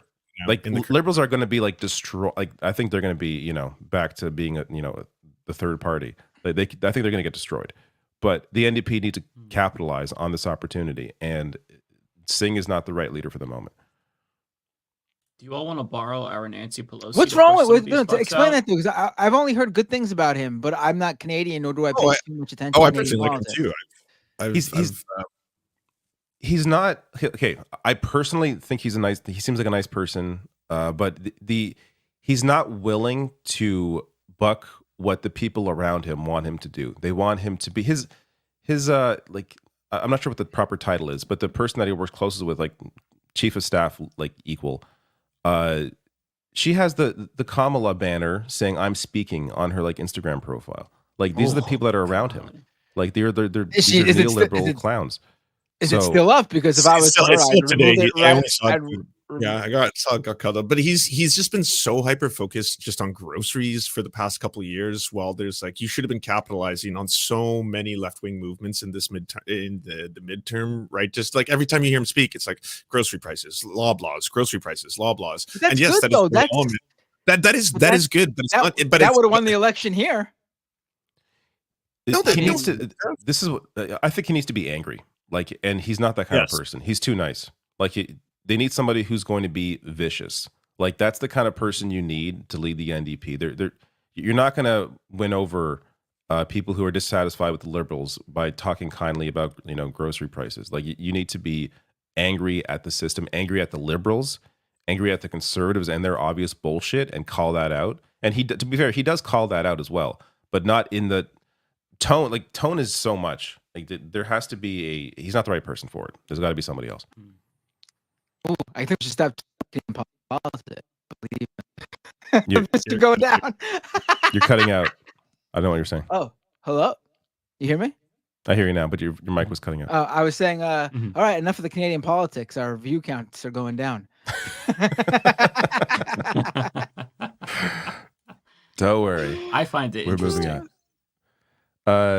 Zeitways. I thought Jimmy Carter, the Centennial Man, would maybe have some final moments like in Bicentennial Man. Sorry. I don't know. Just thinking Jimmy Carter as Bicentennial Man. But he only received horrible news that day and nonetheless somehow stayed alive so far. I saw that image of the day he voted and I was like, oh my God. Did you see that? If you saw that image, I don't think he realizes what's happening. I don't think he's affected by I'm this. just like, are they about to lower the casket? Like, what the like, it was like, honestly, it was disturbing to look at. Like, I'm like, all right. Yeah, it was. Like, all right. Yeah, he doesn't know what's going on, sweetie. You don't have to worry about that. I'm like, holy shit, this man has lived a life. I don't want to get that old. I mean, God, no, damn, we all want to live a long life, but there's a cutoff, right? I've always said this is really bizarre and morbid, but I want to be hit by like an asteroid. Like, that's how I want to go. Like, just like quick. That'd be badass. I want to be fully. I still my brain intact because there's Alzheimer's is in the family. I don't want fucking Alzheimer's. I want hit me with a fucking asteroid before that or a comet, whatever it's called, before that happens, and let me go quick and in peace. Where was I? Here we go. Ben, I'm Gen Z, and I've had to vote against Trump in the only 3 elections I've been old enough to vote. It's exhausting. I feel for you. Yeah. Tioko Hans, thank you for whoever that's for. Andrelin. This is Binder's favorite name to say. For sure. Angelin de Bagasaki. I blame Americans. There you go. That's one for the Mike column. Kowalski, says name suggestions for the rebrand. Alternative Perspective, Alfalfa Males Podcast. That sounds so gay. Alfalfa Males. X. That's so not a bad one. How about X2? X squared. No, X. X squared. That'll work. Don't trust the libs. Rational Resistance, or I'd like to be irrational, or the Millennial Garage Band. I'm not feeling best any of these. The best name on the list is Alternative Perspective in terms of just a name. But in terms of for our show, our show, it doesn't work. It sounds so pretentious. Honestly, it honestly sounds like you'd hear this. You'd open the podcast, put on the first episode or any episode really, and this is what you hear for the intro. Ready? Welcome to Alternative Perspective with Barry Weiss. Yeah, that's what it sounds like to me. Yes, exactly. It's like Barry exactly. Weiss with like an NPR show. Tin Man.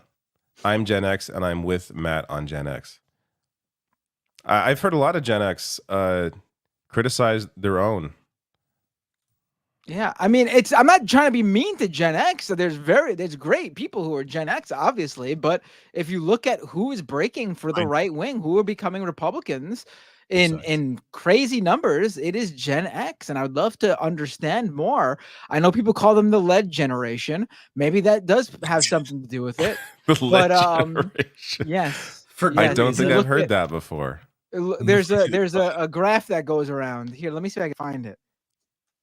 See, I just figured it was Gen X and up. I didn't realize it was like specifically Gen X impacted by lead. Yeah, I have 4 Gen X siblings, and let me just say, 50% success rate in terms of intelligence. I hope they don't watch this. They might, but I'm 50% success rate. But they don't know which 50%. ones. They have no idea which ones you're That's slanging. right. They don't know. Oh, here it is. They might, but found the, actually, no, they might not because they are fucking stupid. So yeah, I was gonna say the one that's the bad one probably thinks it's the other one because they're dumb. So right, it's in the private chat. Yeah. Pull it up. Here, I'll pull this up.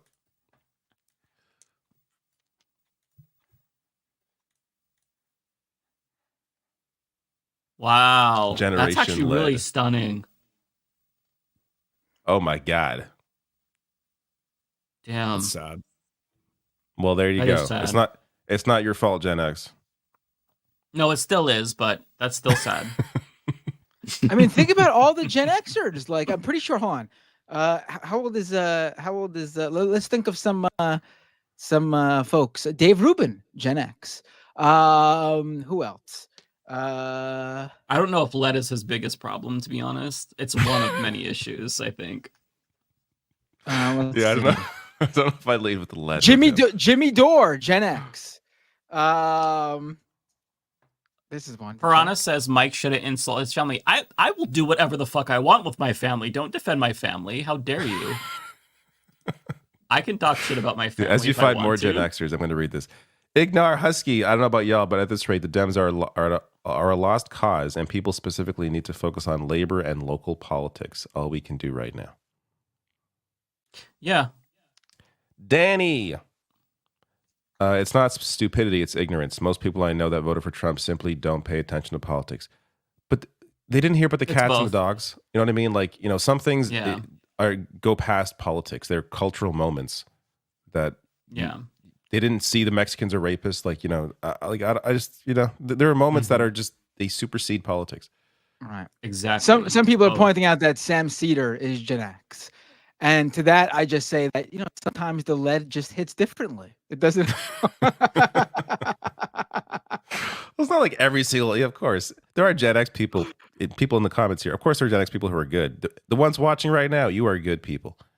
But based on the votes, I mean, Elon is Gen X, Musk, somebody said. Gen X. Yep. Yeah. Marley Morgan, thank you for your $20 super chat. Says, I'm 33 and ready to transition. I live in Louisiana. I was going to move to Chicago. Don't know whether to do that or leave the country right now. Also scared of the U.S. economy completely collapsing. And I want social health care and college. I think that the easiest thing to do is to move to a blue state if you can afford to do that. It's easier said than done. But at the same time, make sure you have your passport. And make sure that you change your gender markers as soon as you possibly can on your passport and driver's license. Get that done now. But for now, I think it's probably easier to move to a blue state. Yeah, and Chicago, I got to say, I was there once. Very nice. And I was there in January. Fucking cold as shit, but I still enjoyed it. You know what I feel like is a state that goes under the radar? And I would love to go there because it seems like there was that graph that shows the entire country moving right, but there's like a few leftward arrows pointing to the areas that went further to Democrats, which were few and far between this election. But the one with the most and almost no like right-wing turn, Colorado. Yeah. Maybe we should start looking at Colorado. I bet it's cheap. It's very blue. Their governor seems like a cool guy. Yeah, I mean, Colorado, we should look at what's going on there. Why Colorado is doing what they're doing and how they're doing it. Honestly, that's a great question. I'm curious if there are think pieces about that because it seems like just randomly, like why is Colorado so good and all the other states are just like, what the fuck's going on here? It's just, it seems... like places like Nevada, which has been pretty reliably blue up until this election. Like that one makes sense because of all the unions there at the casinos and everything, and there's so little people anywhere else in the state that the unions are able to organize and get everyone to the polls and everything. That makes sense. But like, I'd love to know like states like Colorado, well, like New Mexico. Why is New Mexico so reliably blue, but like Texas is so red? Like, I would love to know like more about that. It can't just be because there's so many immigrants, coming from the South or something, because that you could say the same for Arizona and Texas, but they're not as blue as New Mexico. Mm-hmm. Maryland passed abortion. Sorry, Wanda, thank you for your chat. Maryland passed abortion rights, kept Senate seat blue. Missouri also passed abortion rights. There was another red state that did it as well. I'm forgetting now, but it's Arizona, I think. It's just it's yeah, it was wild to see just some of these ballot measures, and then California voted to keep slavery. Ooh, yeah, Californians, we doing okay? No, it's the issue of crime. It's the issue of crime and crime. Yeah, and that one made complete sense to me when I heard people saying, "Oh, they legalized slavery," and I was like, "I got to see this," and then I read it. Oh, there's nothing more that people like than to absolutely dehumanize people who are in prison through whatever means necessary. Yeah, they must be punished. They must pay the price. And so to them, why shouldn't they work? This is their punishment. Yeah, that's one issue where people do not move left. Just millennial things. Thanks for your chat. Says, when I was young and ignorant, I voted Ron Paul. I simply didn't know better. And I'm sure Gen Z was the same. It'll be their learning experience. The difference now, though, it's the internet is different. Like we have so much more access to information now than pre-social media era. Like that it's just, I feel like it's, again, let's not get back in the conversation, but there's less excuses now, I think, to not know what's going on. At the same time, you could argue there's more excuses because of Facebook, because of TikTok, and people are, brainwashed by that. But it's just no, but that's a good point. And Ron Paul made sense in that. No, Ron Paul is not anything like Donald Trump, and he made sense in that context because our generation was very anti-war, and Barack Obama did not end the Iraq War like we thought he would. He did not end the Afghanistan war. He launched the drone war. So in that context, that actually is something that I can rationalize. Ron Paul has the racist newsletters, wants to end the same departments that the same agents Donald Trump wants to end. I already saw them floating about bringing Ron Paul on board to help them end the Fed and the Department of Education. He was a gold bug. Ron Paul is absolutely check marks all the boxes. I haven't even thought of this. Donald Trump is providing those young people who are looking for like the anti-establishment guy that Ron Paul vote, because there was no third party guy this time around or in the past 4 years that was anything like a Ron Paul. This is I didn't even think of this. Donald Trump is Ron Paul is not like Donald Trump. I'm sorry, that is not a comparison. Not charisma wise, but in terms of what they want, absolutely. But not the way that he was like Ron Paul in terms of I remember the whole Ron Paul phenomenon. That was much different. Like it didn't feel like he was for evil and fascism and like, you know what I mean? Like Trump is right. Trump is overtly obviously you guys might still not know enough about Ron Paul. But that's what I mean, though. People exactly the access to information was different. We know more about him now, but it doesn't. But he's still. There's a lot in terms of the cultural impact of the kind of shit that Trump says and how that has impact on increase in hate crimes like that. The way he talks about people and dehumanizes people is not what Ron Paul did, at least in terms of like, the way Trump does it. You know what I mean? Yeah, Ron Paul was racist, but Trump is like, I'm racist and I want them all to die. I am literally Hitler. So there's I'm being hyperbolic, but there's a difference there.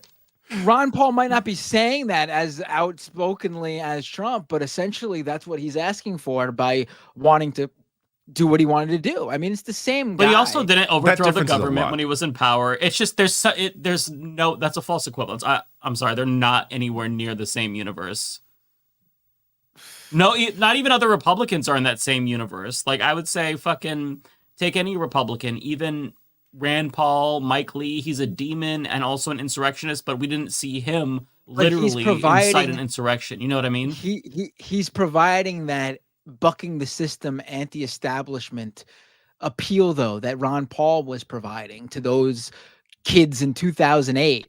It's the same dynamic, and I did not even think of this. I think this is actually really part of what's going on with young people. There was no anti-establishment candidate other than Donald Trump. Like he's not, but that's how he sold himself. Just like Ron Paul didn't give a shit about them. The same thing with Donald Trump. I don't see it. The synopsis. Thank you for becoming a member for 16 months. They say Democrats win when voters turn out. Do you think mandatory voting would be a good thing in the U.S. on its own? Yeah. I mean, you'd a lot have of to voters make it turned all. out this time. A lot of voters came out this time, and they did not go for Democrats. Like, a lot of people went out to vote. The problem is the Democratic base didn't go out to vote, but the turnout was high. I think electoral reform is a way more valuable fight and one that everyone should be pushing for. I think that the whole electoral college and the first past the post system should be abolished. You should have proportional representation. That's and shame on every third party that doesn't make that front and center about both what they canvass for and what they advocate for, and just appear every 4 years, make a couple posts, get some money, and then disappear for the next 4 years, and then come back and keep pretending they're going to be able to like win elections. You should be making electoral reform a key part of that, so you will have representation when 1, 2, maybe even 3% vote for you. I will say I support compulsory voting. Australia has compulsory voting. I when I say compulsory voting, I don't mean you punish people or fine them if they don't vote. I just mean like you incentivize it. You make it a national holiday and you allow them to show proof that they voted and they get like a $50 tax cut. There's things that parties do to incentivize donating to candidates. Like in Oregon, we get $50 back through our taxes if we donate up to $50. I think it might be 100. I'm not sure. But if you incentivize it that way and make it compulsory in that sense, where it's not coercive, but it's still, it's compulsive in the sense that you get something for it, I think that would drastically improve most elections. Not all, but most. Yeah. Sorry, I didn't read this. Bay Photo. At least they had good time in Idiocracy. Wish I could say the same now. Yeah. Terabyte, thank you for your super chat. Says, did you see where MAGA is now posting on women's videos? Your body, my choice. I'm so sick. People keep calling me hysterical for being scared. Groyper's I been saw that. Yeah, these shot all day with that shit with these memes like fucking we're coming for your eggs, your body, my choice. I mean, all this other stuff. the intent is to get a reaction. Like it's the people are being people. But yeah. Leandro, thank you for your super chat. Trump had 1 million less votes than his 2020 election. Harris had 12 million votes less than Biden 2020. I will say the counting isn't over. California, I'm told, takes weeks. So we don't know. As far as I know, we don't know what the full counts are yet. I mean, 1 million less votes than 2020, when voting would be. I don't think we're going to hit those 2020 numbers. That's going to be the anomaly for a long time because of COVID. People were able to vote in numbers that they previously weren't able to. So the fact that he only got 1 million less is actually really impressive. Like, I don't know what else to say. I'm going out of focus here in the camera, but I don't know what else to say about that. Like, it actually is very high. And it was an election with an incumbent. Yes, it wasn't Biden, but Harris is part of the administration. He's the vice president. It was an incumbent election. Those are usually lower turnout in general. Like, look at how many people came out in 2008 opposed to 2012 with Obama. Obama won with less votes because less people usually turn out for those elections. Mm-hmm. It's maybe he didn't become more popular per se, but his popularity with his supporters did not diminish whatsoever, and that is impressive. Celeste, thank you for your super chat. Mexico had 2 female candidates in their election, by the way. Yeah. Interesting. Anna, thank you for your super chat. Latinos have a whole language barrier to contend with and less media literacy, but we get blamed for being uneducated. Latina women did come through, though. I can't speak to all of that, but you brought up a point that I think we should mention. There is a whole misinformation like industry targeting Spanish speaking Latinos in a way that we cannot combat because we're not familiar. Like I've heard the same with Chinese immigrant families too. Like there are whole misinformation content farms on Chinese social media. WhatsApp, for example, is really big with Latino families. The WhatsApp groups, there's misinformation in these sectors of the internet that we don't know about. We're unprepared to combat. We don't understand if you don't speak the language. And I don't think those are being addressed, honestly. And I think that's a huge issue going on here too. I had an experience. I almost forgot to tell you guys. I went to vote. I'm in Queens, and there was a youngish Asian woman in front of me. She might have been a little older than me. She might have been a little younger than me, and she sparked conversation while we were waiting on the line. She asked me who I was voting for, and I was like, "Whoa, very forward there." But then she, and then she and I said, "I'm not voting for Trump," and she was like, "Oh, me neither. I hate the guy. He's so bad. He's horrible. I don't get people who like Donald Trump." And then we start talking about the amendments in New York State. Now there were a bunch of amendments on to vote for, but the first one and the one that was getting the most press coverage was an amendment to add more demographics to like the protected group categories, like gender-based, pregnancy-based, like to add them to like the protected status groups in New York State. And there was misinformation about this, about how this was like an amendment to trans your kids. Oh my God. And she asked me how I was voting for this. And I said I was voting yes on it. She was like, "No, you got to vote no."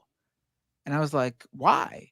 And she pulls out her phone and shows me a text message. Now I'm not sure where the text message was from, whether it was someone in a organization, like a group, like a political group, or if it was like just someone she knew, a friend, a family member. And the text message said, "Remember to vote no on 1 because it's going to let boys take showers with your girls at school." That's literally what the text message said to her. I was like astounded by how forward it was with specifically that. First of all, I felt like being like, let me ask you something. In New York City, what elementary school do you know of has showers in the like even has locker rooms and showers? Because my schools never did it. My kids' schools don't. We don't have these in New York City elementary schools and stuff. But she was like, "No, you got to vote no." And I was like, "You just told me you hate Donald Trump or anti-Donald Trump, right?" And she's like, yeah. And I was like, voting yes is voting for everything that Donald Trump is against. And voting no is lining up with exactly what Donald Trump wants. You're voting for what Donald Trump wants. And the conversation ended where she was just like, "No, I think you're wrong. I think you have it backwards. You got to vote no on it." She just wouldn't be strayed the other way. See, this was trying to verify that's not happening, because maybe she thinks, "Oh, it's Kamala for boys shower with girls." I mean, I was trying to talk on her level. Like I wasn't gonna. Yeah. Like, if I couldn't convince her that like this was, I just like it was just like I didn't know how to even respond. Like I could not. Yeah, this is what I'm saying. You can't convince people. They're just fucking. How does somebody even think that would be on a ballot? Like, oh yeah, this ballot measure is for boys showering with girls. Like, how would you even think that would be a thing that would be allowed to be put in a ballot? Fight to get that on the ballot? No. They have to shower together. Like what? It's like, oh, this is a big debate in the state. Like, this is the part. This is what I really have trouble with. Part of it's I don't have conservatives in my immediate life, so I don't understand how people even think that this could be a thing to vote on. Mm-hmm. But it's just weird. Yeah, as somebody with conservatives in their family, I can tell you they operate in a different plane of existence. Like, you try to talk about policy and facts, and they start talking about how Hillary Clinton and Joe Biden are literal demons, and Satan is giving them commands. So it's like, all right, have a nice day. You just can't talk to these people or win them over. I think that's a real problem though, because once they intake something, there's a group of people who don't want to be wrong. Like, they care more about being wrong than actually getting the correct information. So if they are informed and it's the wrong information, they will double down because of ego. I don't know what it is, but they just refuse to admit they were wrong. And they don't have to admit it. Just change your mind. I mean, no one's asking you to say I was wrong. Just fucking do the right thing once you get the right information. But there are people who will just refuse to do that. You know, I was wrong about my map, and the first fucking thing I tweeted was, my map was wrong. I fucked up. I mean, never apologize. There's nothing wrong with being wrong. There's nothing wrong with being wrong. You gotta never back down. I mean, especially when like it's a prediction map. No one fucking you're trying to predict the future. Like there's absolutely nothing wrong with being wrong about your prediction. The problem with those maps too is because it's the electoral map and you could only pick blue or red. It makes you look like you think it's going to be a landslide if you think like a few states will go her way by just like 1,000 votes or something. Like I knew it was going to be super close. I knew he was doing much better than he did in 2016 and 2020. I knew he was doing good, honestly. But I thought based on the way the polls were trending and what they were claiming their ground game was, I thought that they would have the votes in the swing states barely enough to push it in her direction and swing it over. And it was wrong. It was absolutely, completely wrong. I got to say, we have too many super chats today. There's no way we're getting through these. There's 159 right now. We have just barely... We've barely scratched the surface. I appreciate all of your super chats. I know for a fact there is no way I can be here to read them all because mine alone, holy shit. Like, all right, I gotta. You can also just read our own super chats. I think all of us have like 30 plus, right? So yeah, I guess I gotta wake up early tomorrow and do some shit. So can I just? I might do that. Sorry, I'm gonna have to zip through these because I appreciate all your support, but I didn't realize how much this built up. And holy shit, I love the support. I'm so glad. If this is our new audience now, this is fantastic. You guys should come back next every Thursday, 8:30. Make sure wherever you're watching, whether it's on my channel, whoever's channel, but my channel, hit subscribe. YouTube.com/MattBinder. YouTube.com/MattBinder. Yeah. The live streams are just every Thursday at 8:30, but at PM Eastern. But I do videos in the other days. Where the hell am I here? Oh my god. This is gonna be so hard because I gotta fucking search. I forget where I even left off. Just go to your channel. Go to your live chat. Yeah, I'm on your page.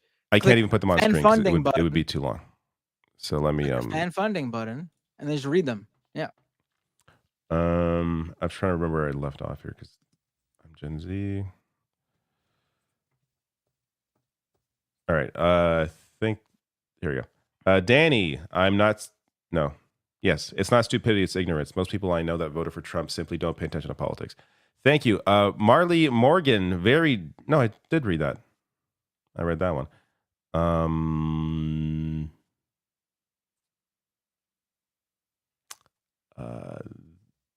Read that one. Leandro read that one. And here we go. Patrick, thank you for your super chat. Says narrative greater than policy. Dems don't have a narrative. Definitely. Buddy Face Puppy Guy, thank you for your super chat. When objective reality ceases to exist, free speech is dead. There's no objective reality to debate above. Therefore, democracy is all but dead. Janelle M, thank you for your super chat. How much do Stein voters and no-show Democratic voters shoulder the blame? Zero for Stein voters. They didn't even, in terms of how many showed up, like almost nobody. And again, people have this idea that if Green voters don't vote for Green, they're going to vote for Democrats. That's not true. They'll just stay home or vote for, or vote down ballot, leave it blank. So don't assume Green voters would just simply vote Democrat because that is not, as someone who ran as a Green Party candidate once, like 10 years ago, I know Green voters enough to know that's not the case. Yeah. Little known fact, David Dole ran in the Green Party for president against in 2016, and part of the reason why Hillary Clinton lost. See, and now look what I'm doing. Now I'm here.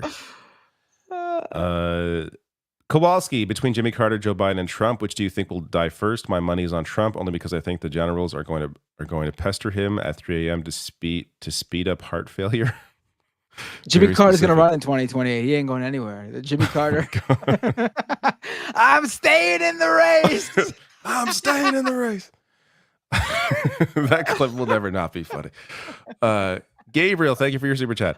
Donald James for being a member. Thank you. Let the cope begin. Then let's fight. No matter what happens, our morals and values will never change. Patrick Dunn, thank you. Says, do you remember Matt Skidmore? LOL. I used to be a big fan of his. Matt Skidmore. I do not. Anyone here? Who's Matt Skidmore? I don't know. Omar. Like Skidmark. Got him. I'm sure he got that in school. Very unfortunate name. Omar, thank you for your chat. Dems burned Bernie offer. Dems burned Bernie, offer voted green. That's one sentence, all lowercase, no punctuation. I have no idea what's going on. Sour Diesel, thank you for your super chat. Says Gen X and Boomers made it clear they hate their kids. Jack Daniels, thank you for your chat. Says, why do we lose the culture war? Where's our Joe Rogan or Tucker Carlson? Do we need to be more sensationalist and lie like them? It's a winning strategy. I will say, Matt, when you were telling your story earlier, I was thinking Democrats need to invest in just lying about Republicans. Like, actually, the thing is, you don't need to lie about them because it's already bad. But like, sensationalize, these Facebook posts. Like, have your own fucking machine where you're making Facebook pages with just insane like memes and crap. Like, there has to be a way to operate on that level because they do it very well. I mean, literally, they voted for someone who's got ties with one of the most notorious pedophiles of all time, and they couldn't take advantage of that. And it doesn't matter though to them. Like, yeah, they did take advantage of it for sure. That's definitely a problem for Democrats. But also, there's a large contingent of people who did not care, like who knew about it. Like, how do you not know that Donald Trump has ties with Jeffrey Epstein? Like, how do you not know that? No, those people, a lot of people who are not online, right? But people that are in these like WhatsApp groups or like Facebook, like that, you can get those people, I think, if there was, more of a concerted effort to try and use that kind of content against Trump. And again, that's not making things up. That's actually real. Like, they have to make shit up about Democrats to sway people. Matt Salvage, thank you. Comrade King says, explain to me what happened in Dearborn. Do they actually make protest votes for the candidate with an obviously worse position on issue? My understanding is a lot of them didn't vote, and it was protest vote. I mean, largely it was to show, hey, we don't agree with what you're doing here because you barely spoke. A lot voted for Jill Stein too. Jill Stein got more votes in like Dearborn, Michigan than Kamala Harris did. Yeah. I think it was good that people there sent that message. Lance, you're on mute. I think he's doing his he's talking to his chat. Oh, I didn't know that. Oh, my bad. Also, I just realized his little nameplate there, this Chiron. Surfs have a coffee now? Surfs Coffee? Surfs Coffee. What? I gotta check this out. What is this? Surfs Coffee. What was I gonna say? Bitey Face Puppy Guy, thank you for 2 in a row. Generous Super Chat says, in today's social media, the right and their monetary backers create a fire hose of misinformation the left cannot possibly counter. And again, free speech is effectively dead. What do we do? Again, go back to, they need to invest in that. There's so much fucking money that Democrats just fucking piss into the wind, and it does nothing. They could be investing in proper strategies. Chris Thibault, generous super chat, says, with the rise of global far-right ideology, we need every single voter on your channels making these videos. I know you guys are down right now, so am I, but independent media is vital in these dark times. Thank you all. Anmal Gill, thank you, says Hassan was on the Pod John's podcast. The Pod John's podcast. Saying this a month ago. The Pod Bros. Almost every space for young men online is right wing, fitness culture, etc. Yeah, no, that's a problem. JD Bovey says, lots of love. We need to get all of you to 50 million subs by the midterms just to compete with right wing alt media. That'd be great. Bitey Face Puppy Guy, a debate where one side has a megaphone that can shatter glass hundreds of miles away and the other side can only whisper is not free speech. Raymond Brawley, thank you for your chat. Michaela Rose, thank you for your chat. Says, do you think there will be an unironic debate about the death penalty for abortion in Congress? Oh my, I don't want to think about that right now, but considering where things have gone, anything's possible. Carrie Shaw says the discussion is great tonight. Thank you, Carrie. Bayfoda says the American electorate, in a nutshell, democracy is cool, but eggs and gas are so expensive. Oh, hey, Hawk to a girl. JHLFSC, whatever that is. Do not ever confuse stupidity with malice. They aren't dumb. They're fiends. Plenty of stone cold dummies on the left still manage to do the right thing. Angel says, how much will Republican incompetence play into this administration? Also, will he leave after 4 years? Vance is a Curtis Yarvin acolyte after all. I know. I think that I've been thinking about that, but I don't think it's worth talking about it right now. But yes, the idea that the election in 4 years is going to be clean, I don't think so. But let's. I do think though that without Trump, it's not going to be as easy for them, the Republicans. Like, there's not. He's not going to. I actually don't think he's going to run again. I don't think he can. I don't think he wants to. I don't care. Not like Ken. Like he's going to be. What if he's worried he's going to put in jail if he leaves? Like I don't know. Like, I can't imagine he wants to do that. Honestly, he looks miserable as it is to get another 4 years. Honestly, he looked miserable just fucking campaigning. He didn't want to do it. Yeah. I feel like he had to do it to stop himself from going to jail and getting in trouble. Like there was this Hail Mary and it worked out. I just can't imagine him wanting to do it more. But I'm not saying this because I don't think he, the law is going to stop. No, I don't think that at all. I just don't think he's got it in him. He don't got the heart for it. He doesn't want to do it. There's not a fever swell or whatever the word I'm looking for is for the Republican Party. It is for Donald Trump. The people, for whatever their own personal reasons are, just fucking love this guy. Yeah. I mean, he's a reality TV show president for a reality TV show country. I get it to that extent. Also, I'm going to guess people are going to want change in 4 years. So, we'll see.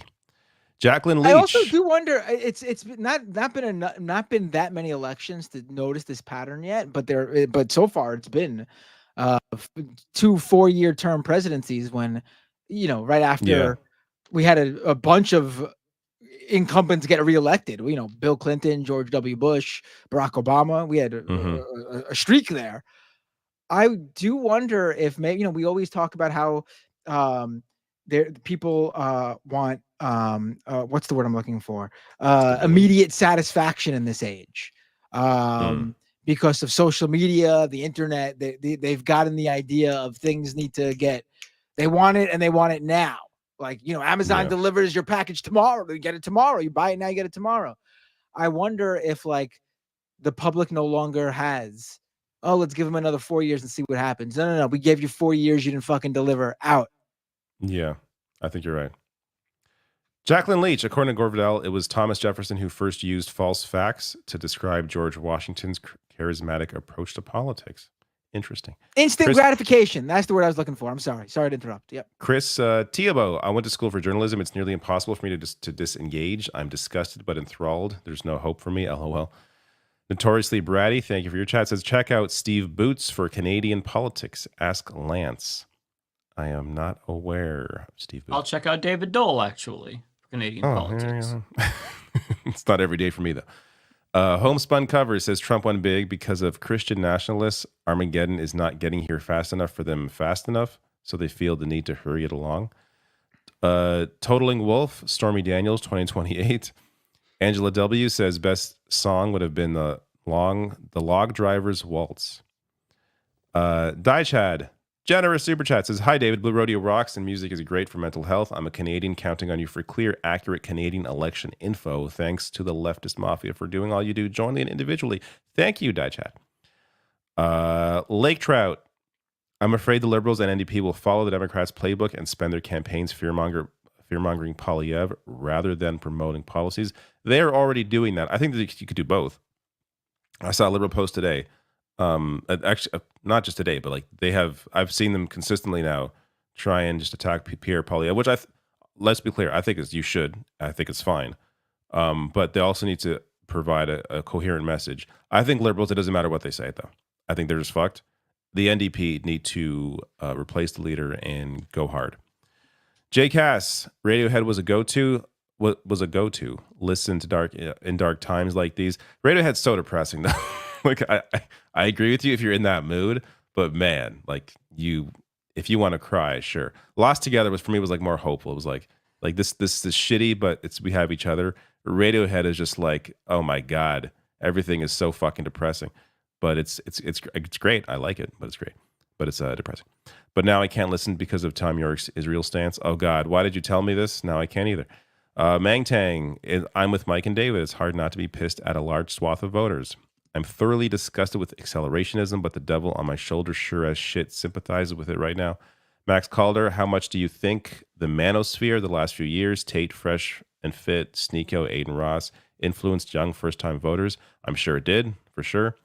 Duke of Bread. Dana White at the I Trump, saw that. He thanked speech. Aiden Ross. He thanked Aiden Ross. He thanked the Nelk Boys. They know what they're doing. Like, that's the Democratic Party, but they don't even fucking know.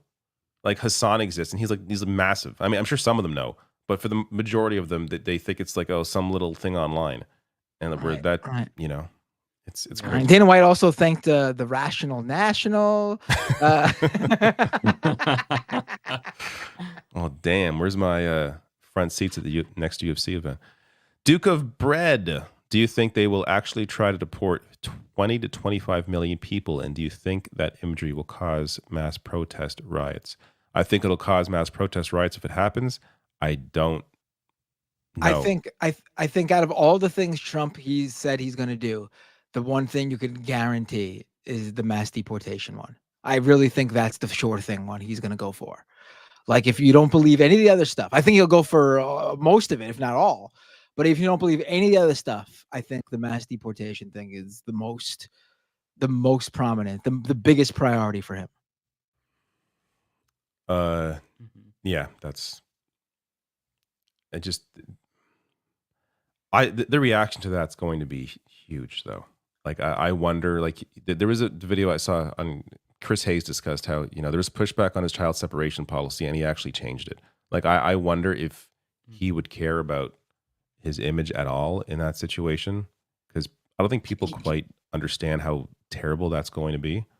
He's going to be untethered this time. He doesn't have to worry about re-election. I don't think he was worried about re-election. I think he's worried about his image. Like, Trump is, he's a narcissist, right? If his own supporters are even like, oh my God, this looks terrible, are like, obviously, the worst people are not going to be against it.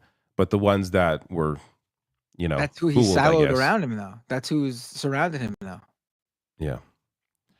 Janelle says, live in North Carolina. Fortunately, the state election went well for the Dems, but so disappointed that they didn't vote for Harris. I'm still relieved that the state remains purple, though.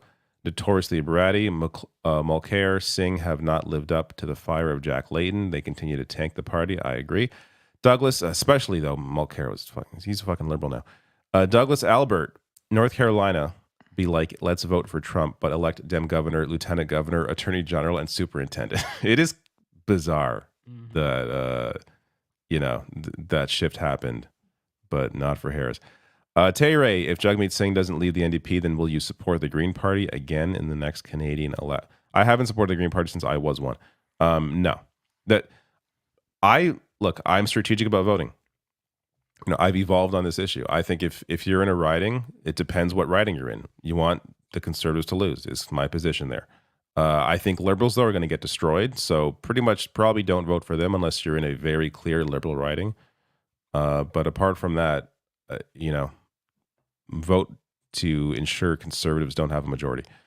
David Atkinson, how do you think coalitions... I feel like I've been reading forever.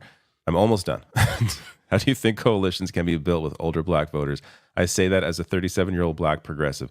I do not know the answer to that question. I think older black people were progressives missing piece in the 2016 and 2020 primaries. How do you think coalitions... Anybody here know how to build coalitions with older black voters? I'm not sure if we're really the experts on that. Danny, I feel like Kamala did really well considering the time constraints, her being a woman and person of color. Also, please save us in Texas. You can't say she did really well when she lost the way she lost. It is a shellacking. And the crazy thing is, she did better in the swing states that she all lost than in some reliably blue states. Like, that is bad.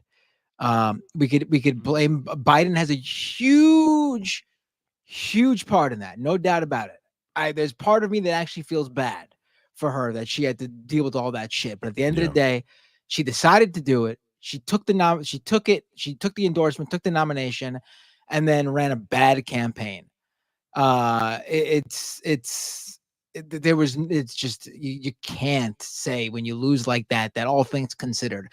I actually think she is a better candidate in general than Hillary Clinton. But for sure, with the cards she was dealt, and then the campaign she ran, this will be remembered as worse than 2016. Raph, thank you for your very generous super chat saying California legalized gay marriage.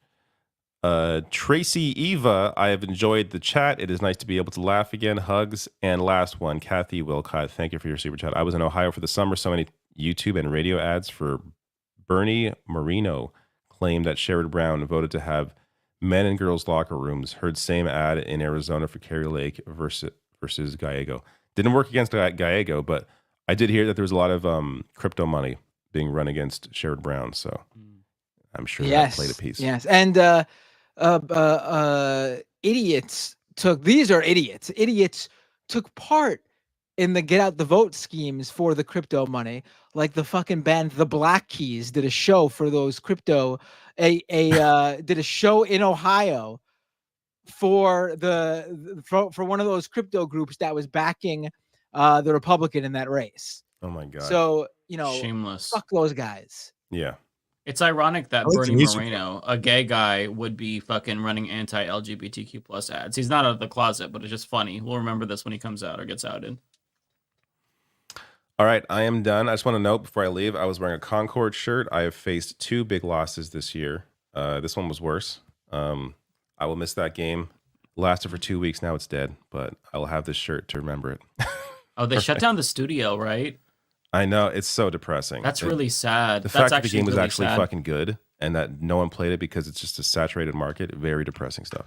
But I feel like they need that's to send you something, David. Like they need to send you a whole fucking like autograph poster or some shit. Like you were, yeah. I feel like maybe they deserve to get shut down if they didn't give you that respect. You know? You know what? You wrote for them. They should have gave me a mug or something. I don't know. You rode hard for them, and they didn't give you any recognition. Fuck them. I should have got something. I'm just kidding. Good night, people. See you all next week. Everyone come here next week. Hit subscribe. Yes. Many people here. Subscribe, hit the bell icon, and enjoy the show. Good night. Mike, I read my super chats already, but I got such a mix of compliments for you and criticisms of you. It was a fusion of the two. Wait, you were reading super chats this whole time? Yeah. Well, I was like, I too got a lot, and I was like, I can't be here for the next 3 hours because I'm gonna have to wait first for Mike to do all of his and Matt to do all of his. And so I was like, I'll just do mine while David's doing his, and I did. That's and now smart. I'm like, I can join you for some of yours. So now I can. That's so funny. So wait. What was the best and the worst critiques? I'm curious. The best and the worst. The critiques are like, let me open them up and scroll. I'll decide if they're legitimate. Okay, here's the nice one. Malin Miller. I loved Mike's rant about voters earlier. He took my thoughts and turned them into words.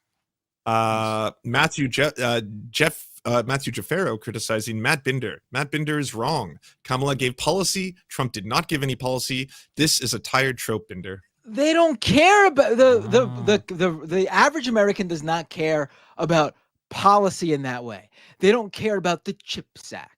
They don't care about the child tax credit. When you say things like that, I agree. It's Trump vibes. is literally saying, I'm going to make your groceries cheaper. I'm going to lower your gas. He's not going to do that shit, but he's speaking on their level. The Democrats never do that. They never explain how what they did helps. They never straight up said, hey, parents out there, we were giving you $600 with the child tax credit or however much they were giving with the child tax credit, and the Republicans stopped it. You have less money because the Republicans stopped it. We were giving you that money and the Republicans took it away. They never say it like that. Mm-hmm. Yeah, Trump signed his name on the stimmies. Democrats did not. Joe Biden did not. That's another thing. We were talking about that on Majority Report today. Someone was like, I forgot, but someone was like, the Democrat was like talking to a voter or something. The voter said like, Trump. This was like written in an article. Like, Trump sent me the stimulus money. He sent me a check, and the The person was like, yeah, but the Democrats were the ones who helped pass that. And then Biden sent you checks too. The guy didn't remember the Biden checks. You know why he didn't remember the Biden checks? Because Biden didn't fucking sign them. They don't play the game. They don't play the game. You gotta play this shit. Listen, I remember what it. Well, I had it in my head and I'm having a mental block. But I remember this is like it was a piece of advice or a lesson I read long ago about how to like and like maybe it was like when I was doing film school, like script writing or something. It was like you always have to make sure that the message or the storyline is getting across to like the lowest denominator viewer or consumer. Like if you're not writing for them, and doesn't mean like, you know, if you're writing a high, you know, a very complicated drama, then you have to know what the audience is and still write for even the lowest of them, because otherwise it's just not going to have an appeal to a broad audience that you're going for. Even if you're going for a niche audience, you still have to appeal to that lowest denominator of that niche audience, just so they understand, that to ensure everyone you're going for understands. The Democrats don't do that. They just don't do that. Bernie's cat is also one of the people who donated. That's the same Bernie cat from the Anna and TYT drama. It's like, I'm Bernie's cat from Anna and Jenks Meltdown. I deactivated my Twitter after Trump won, so no more critical tweets towards Anna. So there's that. And I guess for this, Matthew just donated saying, so Binder's implying Americans are stupid. I do not believe that. You want to respond? When did I implied that? I'm the one who implied that, and you're wrong. To not believe that. I mean, I believe that there are Americans who are stupid, but I don't think that about the broad American public. I mean, I think they're uninformed. That's the better. I think a plurality of us are well-intentioned, uninformed, ignorant. I think a majority of us, I'm not sure if it's like 51%, 52%, 53%, are stupid and evil. Stupid or evil, maybe, but one of the two. Purposely so. I'm the one who implied that, though. Don't blame Matt for my terrible take. And also, when I say they're uninformed, okay, but honestly, isn't it that everyone is like struggling? Like, isn't it 1/4 of Americans can't like make a payment or a bill because they're like, if they have to like not take their next paycheck? Like, I'm just throwing that out there, but it's something really high, right? Like, everyone is just on the precipice. Yeah, they struggle to get. Yeah, I mean, listen, Americans can't afford a $400 emergency. My family was very, very poor. But the thing about that is they wouldn't have voted for Hitler, even though when we were poor. Not all of my family, they love Hitler. But like my parents were very, very broke. My dad lost his job. He became disabled, lost everything, basically, lost his business. I don't think he would say, man, this is really scary. I'm going to vote for Hitler. So I don't think that's an excuse. People are impoverished and they're not pieces of shit. Even if they don't see but there are people who just didn't believe. They're not like, I want to enact, you know, the horrors of the Holocaust in their heads. They're like, this person is saying something that will get me the things I want.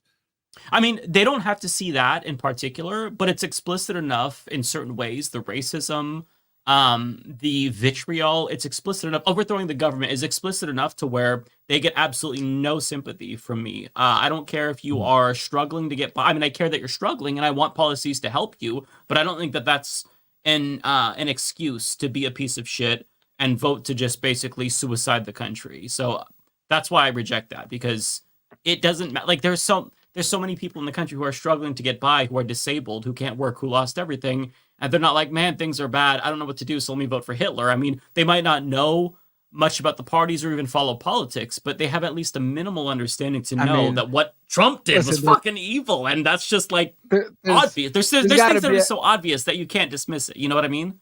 That's what I'm trying to point out, I guess. There has to have been at least a few disabled people who voted for Trump. I mean, I'm gonna hate myself for saying this, but Matthew just donated another $10. So guessing Binder probably wants these donos, but this is to you, Binder. Kamala said everything you said, but did not dumb it down. Binder, they voted for YouTube grievances and fear as usual. Even Hispanics and Asians did that. You got to dumb it down. It's that simple. You got to dumb it down, and otherwise they don't hear it. Look, the names of the bills, the names of the policies do not matter. It doesn't matter. Even when you start explaining it in wonk terms, it doesn't matter. You got to explain how it helped. And at the same time, too, you're fighting an uphill battle because you can say all this stuff, but people are seeing that their grocery bills are higher, their rent is higher, and whether or not it's the administration's fault or not, people are going to still connect it to the administration, those in power, the ruling class, the ruling administration. It's just that simple. I'm sorry, that's just how it is. So you got to accurately message against that. I don't know what else to say. I mean, I'm experiencing it myself. Like, because of those stimulus checks, I was for the first time able to pay off a bunch of debts, and a little bit of money helped. Those And stimmies help, now, absolutely. yes, and now over the past few years, that debt I all paid off is starting to accumulate again because I'm not making more money. In fact, I'm making a little bit less money, and and everything else is getting more expensive. I mean, it's a real struggle, but the difference is I'm extremely well informed because of what I do, so I know what to blame people for, and who to blame and who not to blame for, and whose fault it is. And most people don't know that. And I'm sorry, I don't know what else to tell you. It's just the reality of the situation. And to argue against it is to literally argue against what just happened on Tuesday. I don't know what else to say. Like, you saw it happen. It's literally what happened. You can't tell me that all these Latino men and Asians all came out and voted for Trump because they fucking just love Hitler. I mean, I don't know what to tell you. I mean, are there a number of them who might be Nazi adjacent? Of course, but the numbers we saw is just not possible for it to be that you can argue that, oh, they looked past it. And I agree, they looked past it, but they looked past it because they were struggling, and they saw, and I don't even mean they're struggling like they're poor. I mean, people who you could support it or look past it, and people who are living a certain lifestyle and can't live that lifestyle anymore are going to consider themselves to be struggling. People who are making $75K and were doing fine, and now they're still making $75K, but they're got to use a credit card or whatever because they're going into debt. They're going to consider themselves struggling, even though they're not like, on food stamps and Medicaid or whatever. It's just that simple. I don't know what else to tell you. When I was answering it, I said I'd say this to your face too, just because it was one of the questions that was raised to me, right? But I said, I completely understand, especially after what just happened, that, knowing what this could potentially do to, friends, family, people who are LGBTQ plus, people who are people of color, obviously, all that kind of stuff, right? Yeah, the sheer anger, that part of me profoundly just wants to be, fuck them all. Just across, fuck them all, kind of thing. But in the long term, in terms of what I want to get from this and learn from this, I want to know how this can be utilized in the same way to spread leftist ideas, spread socialism, spread, all that kind of stuff. I want to know, how do you tap into that same real world anger that a lot of those people have, and then utilize it in a way not to be fooled by faux strong men because people didn't do their research and don't know that he's a racist or a fascist or stuff like that, and then actually direct that towards them implementing policies and organizing that'll actually help everybody, kind of thing. It's really hard to answer. I don't think you can for a lot of these people. I think that they derive a sense of identity from being part of a little club. I mean, even if they're not necessarily part of the MAGA cult per se, I mean, just with the anti-mask movement, if you go to a local Facebook community group, and the number of people bitching about stores that asked them to wear masks during the pandemic, the way that they all were cheering on each other and one-upping each other, they get this sense of identity. Yeah, they get this sense of identity from being pieces of shit. And so I don't think that you can convince these people to stop being bad people and to stop being racist. But I mean, to the extent that they change one day, maybe that's possible, but I don't think anything we can do is going to penetrate their thick skulls. I think that it's going to be about mobilizing the good people and getting them to join politics. That's my whole argument. My theory of change is different. It's not about persuasion. It's about getting the people who don't follow politics to get interested, who are good people, but they just don't have a voice online, who don't talk. I mean, I think that the people in this country that are uninformed are winnable, right? There are uninformed people that are going to vote for Donald Trump because they're stupid and they look past the racism. And to me, that's a distinction without a difference. I don't care if you voted for Trump in spite of his racism or because of the racism. You still voted for somebody who's going to do damage to marginalized people. So either way, fuck you. But for the people who are uninformed but not politically active, you can try to bring those people in, but I don't think you can convince the people who voted for Donald Trump after he just did an insurrection, after he used Hitler rhetoric, after he was fucking pantomiming sucking a dick on a stage. You voted for that. I mean, you care about economic policies. Somebody asked him about what was it, childcare, and he's like, yeah, childcare it's an amazing thing. Ivanka worked on it. I mean, these people don't give a fuck about policy. It's just vibes. Oh, I think he's gonna do better because I'm not doing well right now when Biden is president, so I guess I'll blame him. I think that Biden is, why abortion.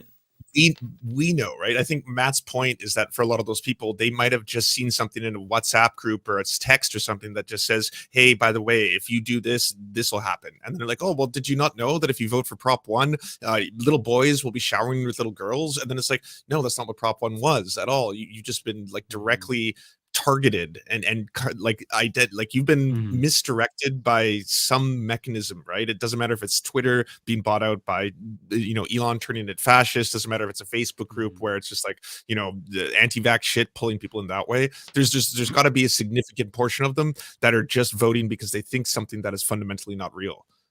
Right. I think for that, for a proposition like that, just real quick, yes, absolutely, I could see how you're uninformed.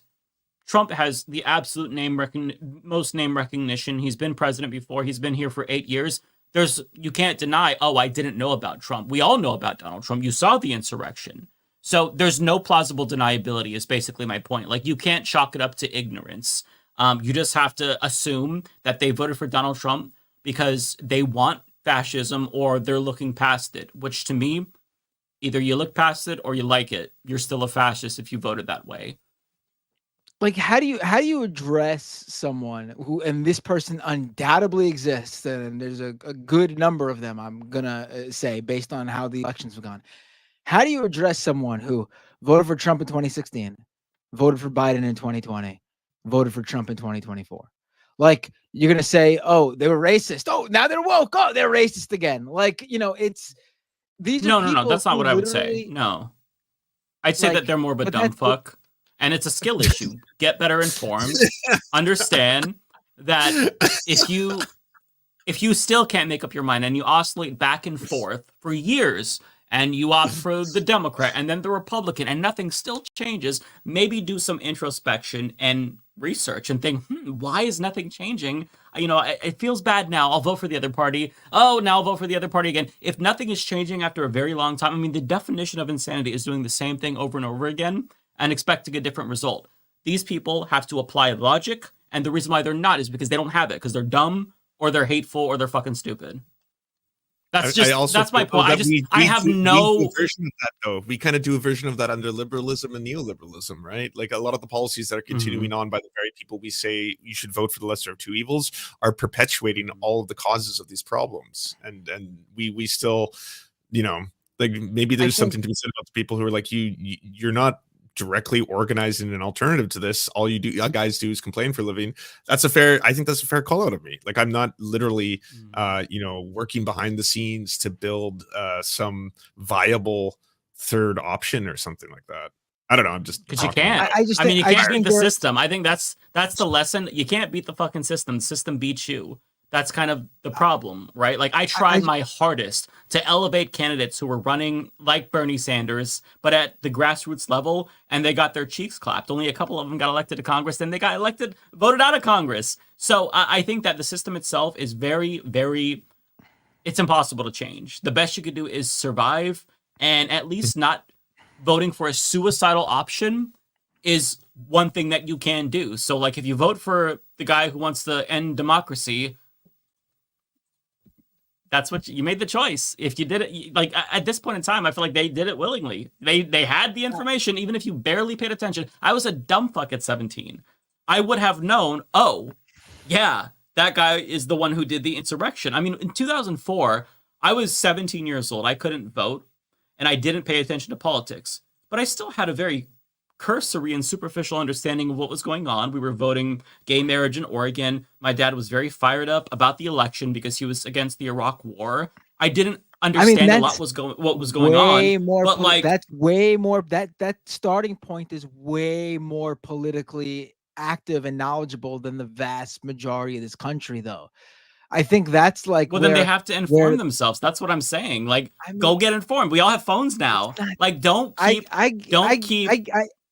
But but if we want to win elections, then that, as much as we'd like it to fall on them, it doesn't. It falls on us or the Democratic Party or whoever wants to win the elections to actively do that. I mean, we can say they should do this, they should do this, they should do this all we want till the cows come home. But if they don't do it, then we're going to continue to be fucked. Yeah, and that's true. I mean, we tried, right? We put out videos. Yeah, we put out videos, and they're not watching or like digesting the information. So yeah, I mean, they voted us into fascism. I'm sorry, I don't have sympathy for these people. They just voted us into fascism. So you reap what you sow. We're all gonna get fucked, and they will too. And I'm not gonna have sympathy when it happens. Listen, you don't gotta have sympathy for them. I think we just need to understand. Like, listen, I continue to say that the most amount of time should be spent on non-voters. So I'm not saying we need to go out and talk to 1,000%. Non-voters are, and not even just because like fuck the MAGA people, like Mike is going with. No, just because strategically they're going to be more winnable, and you could win a lot more of them in a lot less time, which means then you could continue to win a lot more of them. If they were not swayed by Donald Trump, you're already halfway there. You gotta convince them on who your candidate is. So automatically you're halfway there. But I'm saying that there are people, especially after this election, that voted for Trump who don't know and can be swayed. That's all I'm saying. And it's not, some people are saying that I'm being cynical. It's not cynical. I'm just like, I'm trying to be realistic about what we're operating with here. If you voted for Trump after this, I don't think we can do anything to reach you. One day they may regret what they're doing or what they did. But I mean, you can't reach these people. I mean, I could fucking, let me let you all talk to my uncle who's a MAGA chud. Try to talk to him for 5 minutes. You'll come to the same conclusion. And that's an anecdote, right? But like, you take that and you scale it up.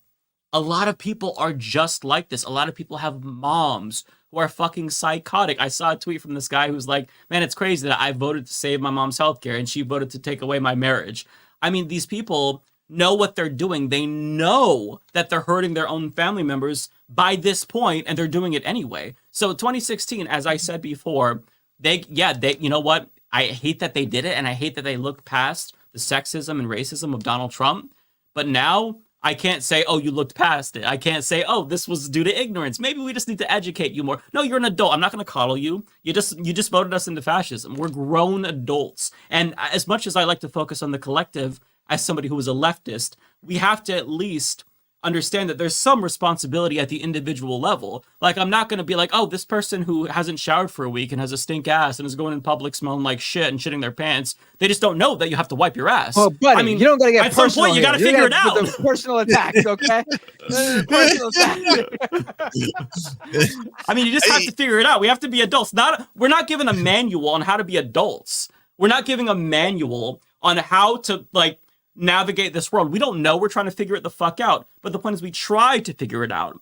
And at this point in time, if you just like Mr. Magoo yourself into fascism and vote for that, seems kind of like you did it on purpose. Doesn't seem like you did it accidentally. And if you did it accidentally, you're a dumb fuck. You want it or you accidentally got it. Either way, you gave it to us. And now we're all going to grapple with that. So I don't know. I get the frustration. I just think you're fundamental. I'll let Lance talk. I'm sorry, but I just want to say I get the frustration, but I just think you're fundamentally wrong. But go ahead, Lance. I think two things are right at the same time here, and this is what I'll say to Binder is that like I've heard a lot, especially from like black friends. I don't want to have to educate white supremacists because fucking you have to learn how to not be racist. Fuck you. Like I don't have any time or patience to want to like educate someone like that. And I'm like, I completely agree with that sentiment. Like, you know, why the fuck should you have to be surrounded by someone who's going to try to invalidate your existence? Same thing from like trans people to cis people. Same thing from straight people to gay people, right? Like, why the fuck do I have to sit here and hold your hand and validate my reason for existing? I get that. So at the same time, I think someone like me, I am cis, right?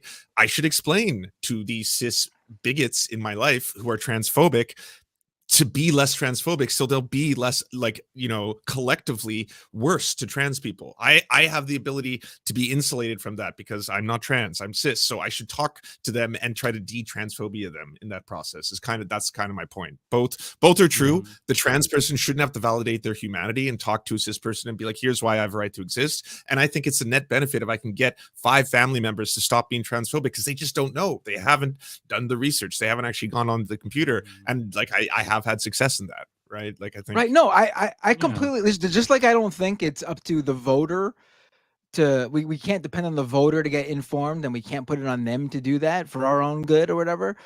I also think it's not up to other voters, like educated voters, informed voters, to educate the uninformed voters either. Like, it's not on them either. Like you're for example, the person you were talking about, the black guy who said that to you. Yeah, it's not on him to sit down with these guys either and talk with them and convince them.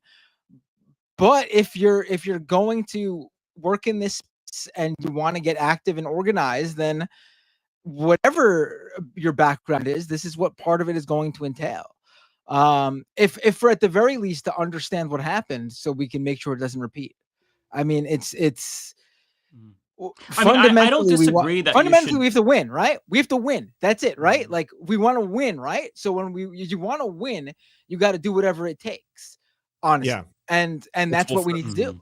We need to do whatever the fuck it takes to win. Yeah, no, trust me. I'm not saying don't try to convince people. That's not what I'm trying to say. I hope that that's not the takeaway. But I'm saying that you need to know who is convincible and who is not. There are people with opinions that are absolutely just solidified, and it doesn't matter if you bring them with facts. Like, you all have probably tried to explain to like one of your MAGA family members watching this that the Republican Party wants to cut Social Security. This was proposed in every single Trump budget while he was president, and that would directly fuck them over. I've tried to explain this to my family and how it would fuck over our mother, who is on Social Security and survives that way. Do you think that changed their mind? No. So even after educating them, they still make the choice to fuck over their family member because they have personal grievances or because they just don't care. So that's I'm trying to emphasize that the people who voted for Donald Trump, they know what they're doing largely. And even if they didn't, that's no excuse. So with that in mind, I'm not saying go full doomer and never accept them if they change their mind. No, of course, anybody can be reformed. But what I'm saying is understand what you can and cannot do. You cannot win over those Trump voters, but you can try to mobilize non-voters. You can try to convince people who are apolitical who agree with you. Because even though most people in the country are deeply idiotic and evil, not everyone is. And so long as you build a bigger coalition than theirs, politically speaking, you can win them out. You can outvote them, assuming voting is still something that we do in this country every 4 years. That's the crux of my argument. So that hopefully that makes sense.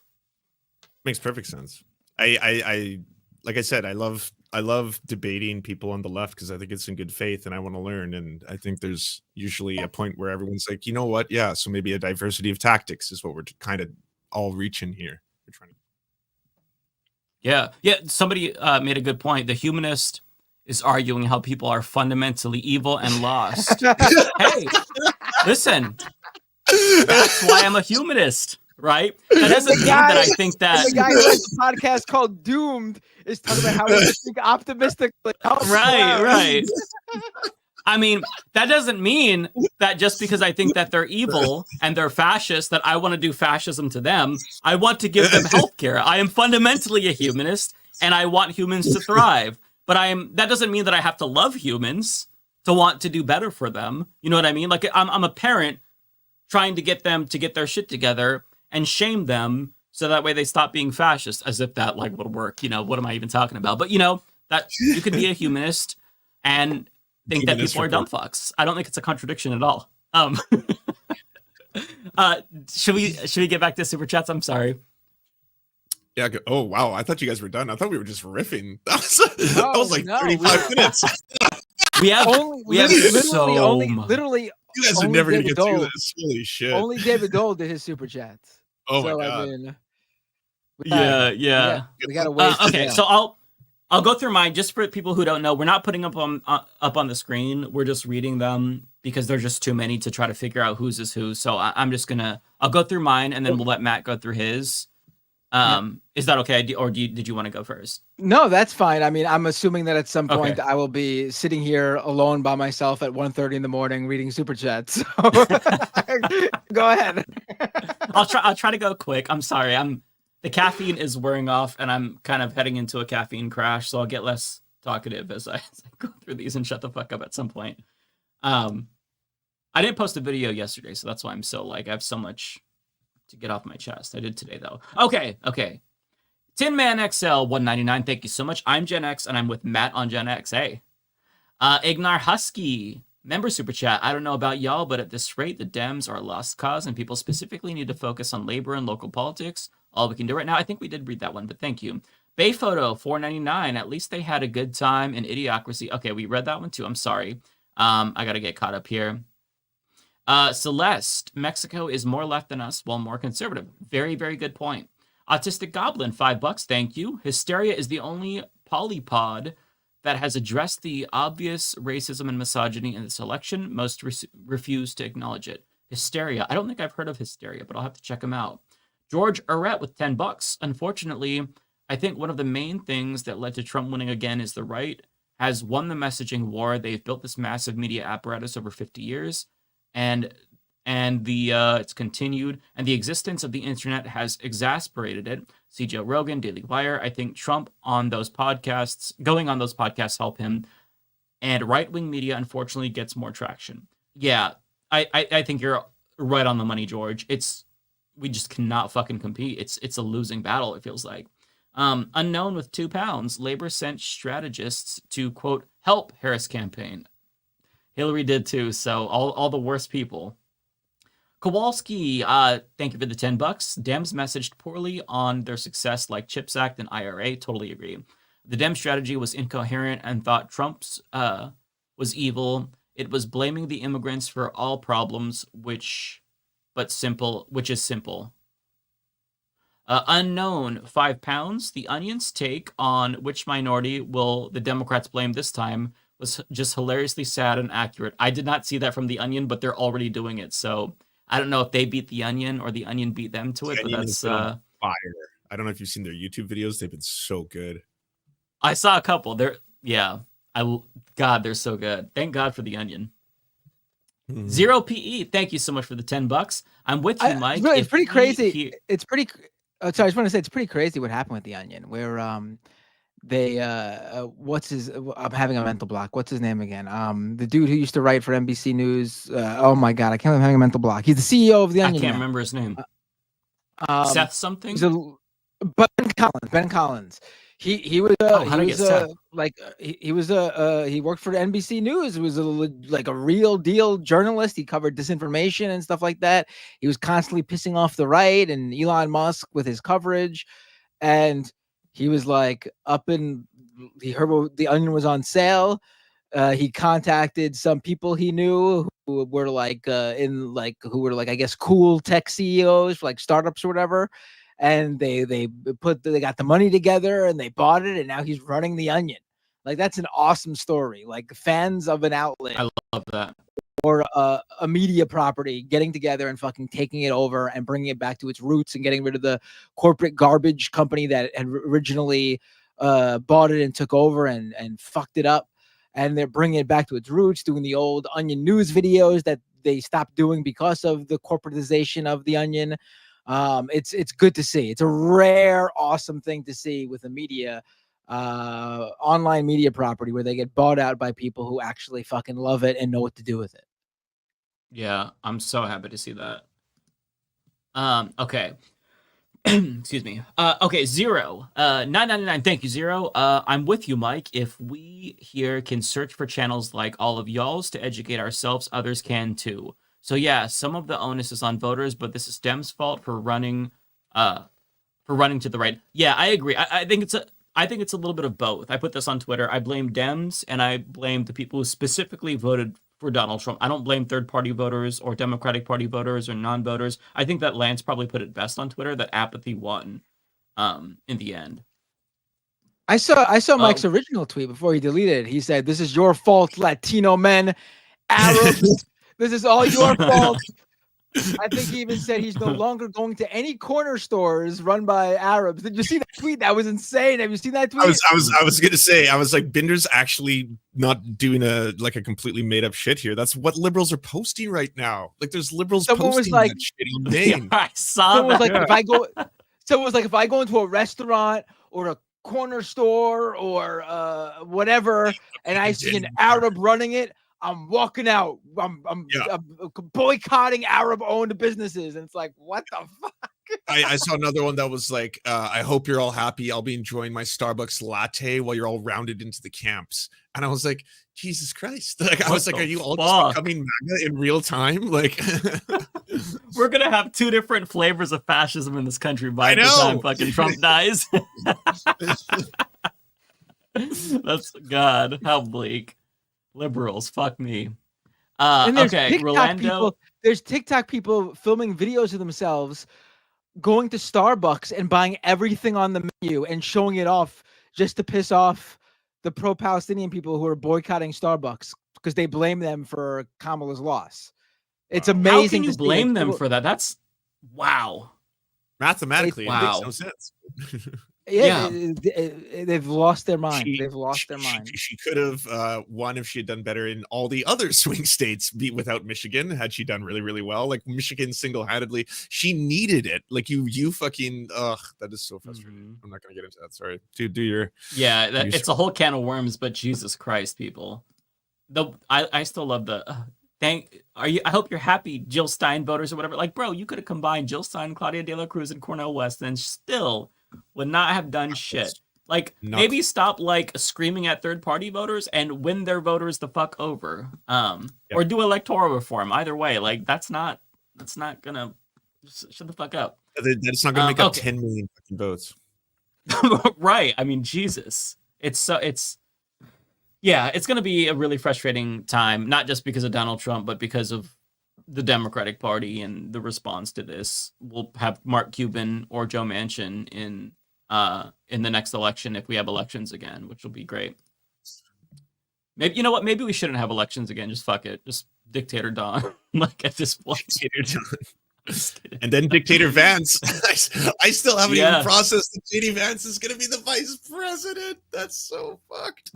That's so fucked. Yeah, I will say we were talking about how great millennials are, but I have to add that JD Vance will be the first millennial vice president. We're not all good. We're not all good.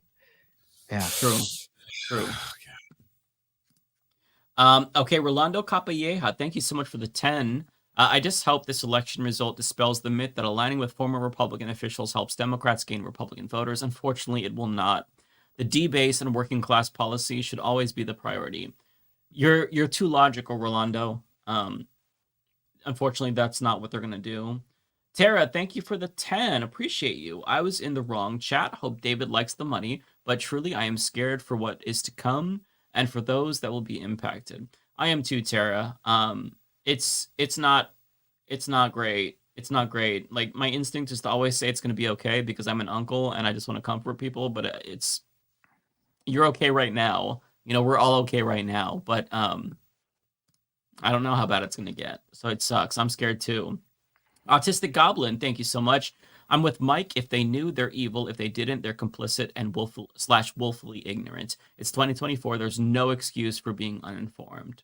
Yeah.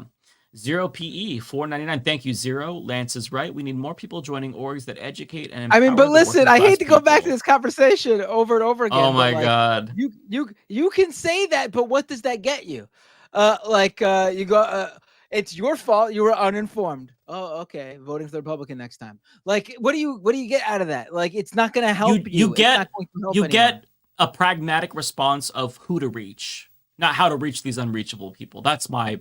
Oh, I'm not saying reach the unreachable. I'm saying the ones who are reachable reach. Yeah. I mean, let's go back. Maybe to you get donation. nothing. Maybe you just get satisfaction. I think that's beneficial too. It's cathartic to say fuck these dipshits. Adam Ilyoff, thank you for the 10. I'm in North Carolina and was talking with a Gen Z coworker who was glad Robinson lost and said I can deal with Trump for 4 years. I then mentioned the Supreme Court, and he responded, "Oh shit, yeah, American voters, man." The Breaker of Walls, $5. Thank you. White women fucked us all. I'm Mike. Give Ole a hug. She had a great vid. Yeah, she did. I always appreciate Ole. Layla Spellwin, thank you for the 5. Kamala treated it like she was losing a game. Biden was doing the same when in reality, her losing is a colossal tragedy for most of the world's side. Oh, like she was losing a game. Yeah. 1000% agree. I hated her concession speech. Dirty Pirate, thank you so much for the 20. Trump voters are evil, but you should also not give up on them. Two things can be true. When they personally face down the consequences of the world they choose, try to open their eyes, Clockwork Orange style if need be. Hey, I think that's fair. I personally have given up on them, but if they ever want to come back to reality, I think we should welcome them. But for right now, fuck them. Andrew F7, thank you for the 2. You lost because you hate young men and called them incels. Well, I wasn't running for president, Andrew, so I didn't lose shit. We all lost because Kamala. But I mean, if young men are incel, if you are offended by that, then I feel like maybe you're also an incel. I don't know. Stop hating women and you'll get pussy. I don't know what to do with this super chat. I'm so sorry if this offended you, but don't be an incel then. You can get pussy for stop being a piece of shit. I've had a lot of people in my chat say, like, Trump supporters drop in, like, you've been calling us racists for the past, like, 4 years. What did you think was going to happen? Like, I want the team that doesn't call me a racist. Is basically, I think, a sentiment. Turning left in the chat. I'm sorry, Mike is talking like a standard lib. How about you suck this lib dick? Like, what does that even mean? I'm talking like a standard lib. You know, mean the liberals that coddle the fascists? Because that's what Democrats do, and that's what you're doing. So who's the lib now, bitch? Touche. We gotta upgrade Mike to high definition lib.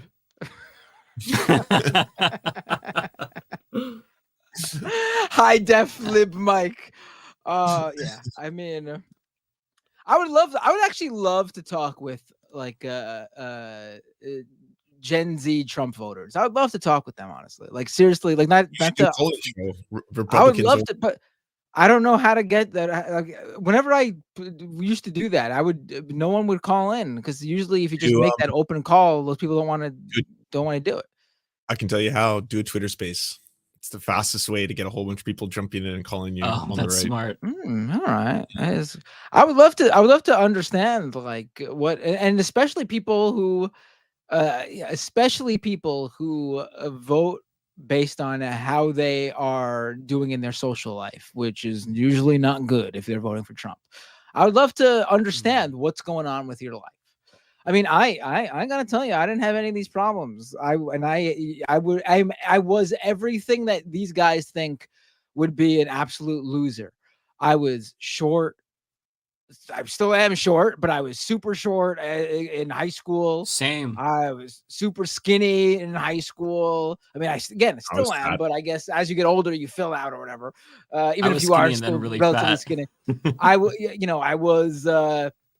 A lot of people probably would have considered me, if you didn't know me, a dork or whatever. Yet I had tons of friends, all not even just in my school, everywhere in the neighborhood. No one fucked with me. I wouldn't say I was like one of the cool kids, but I was friends with the cool kids and friends with the losers and the nerds and the dorks. I had in my day, I got plenty of what would you say, Mike? Pussy or ass?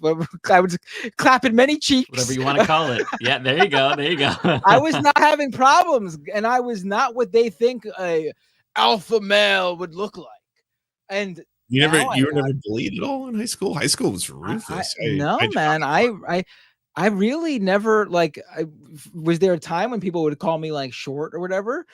Yeah, but I never let it bother me. And then those people became my friends. And I was honestly, what happened, and I would urge people in this position, young men to do this.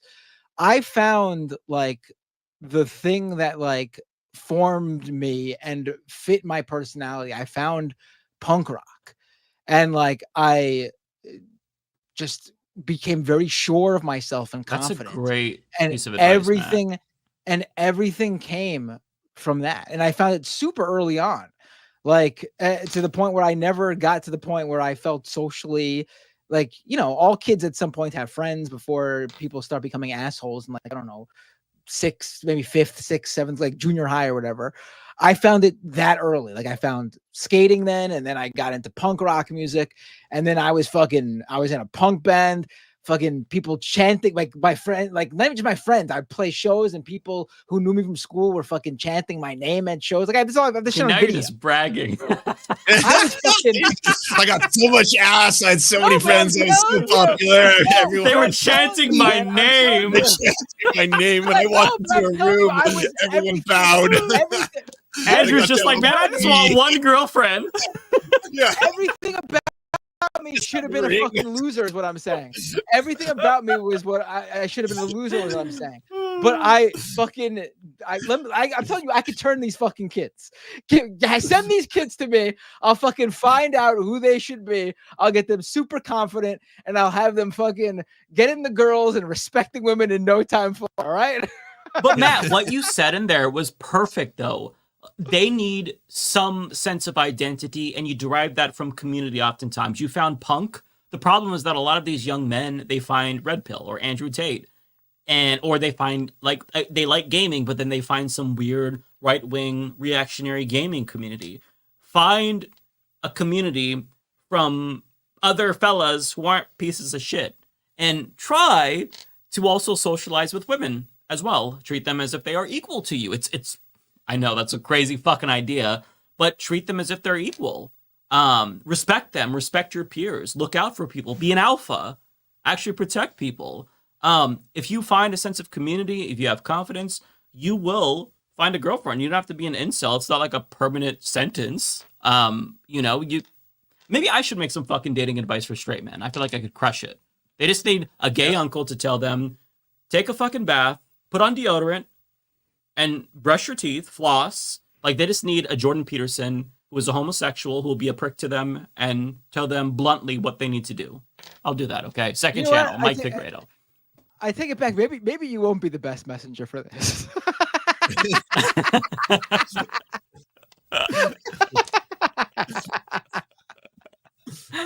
But like, we'll compete. Whoever gets the most young men, girlfriends, or friends, we'll try to do a comparison after a year. Like it is not like I think like again, like it's hard for me as someone who is everything that these people think should have been a beta male, and like it just wasn't like that for me. And it just has to do with like treating people with respect, and also first and foremost loving yourself or liking yourself at the very least. Like you can't go through life being miserable and hating yourself, because it's just gonna project onto everybody else. You're just gonna project it onto everybody else too. Mike is not an ideal messenger for young men. You'd be too condescending.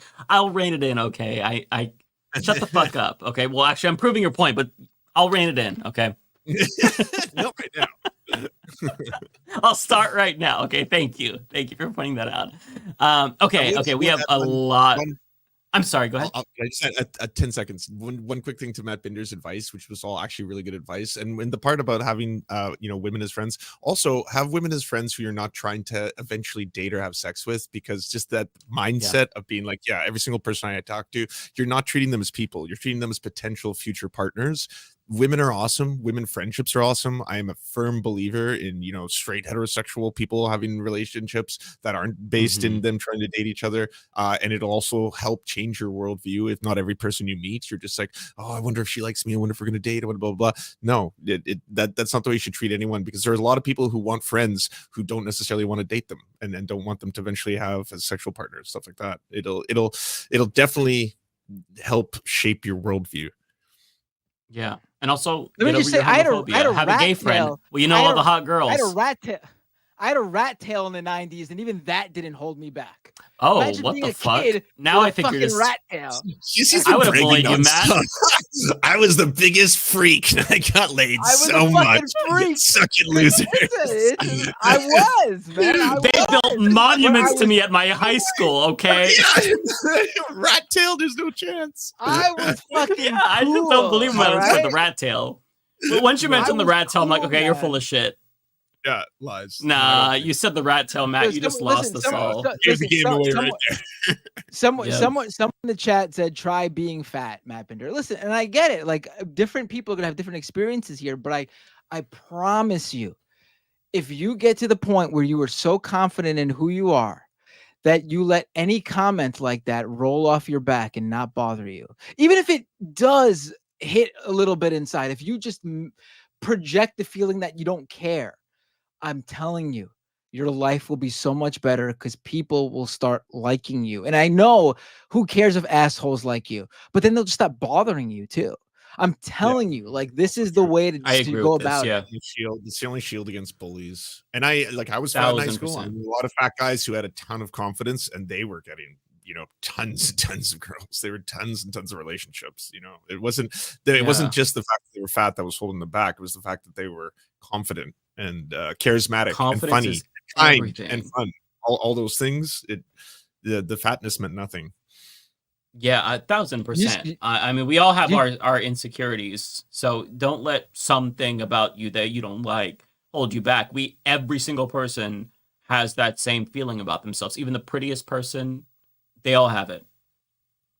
Like, look at me. Look at me. I got 2 kids. If I can do it, you can do it. All right. I mean, seriously, like, look at me. This is a bitch.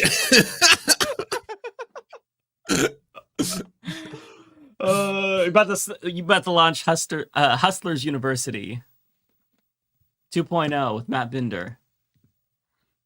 You just That's gotta Andrew Tate.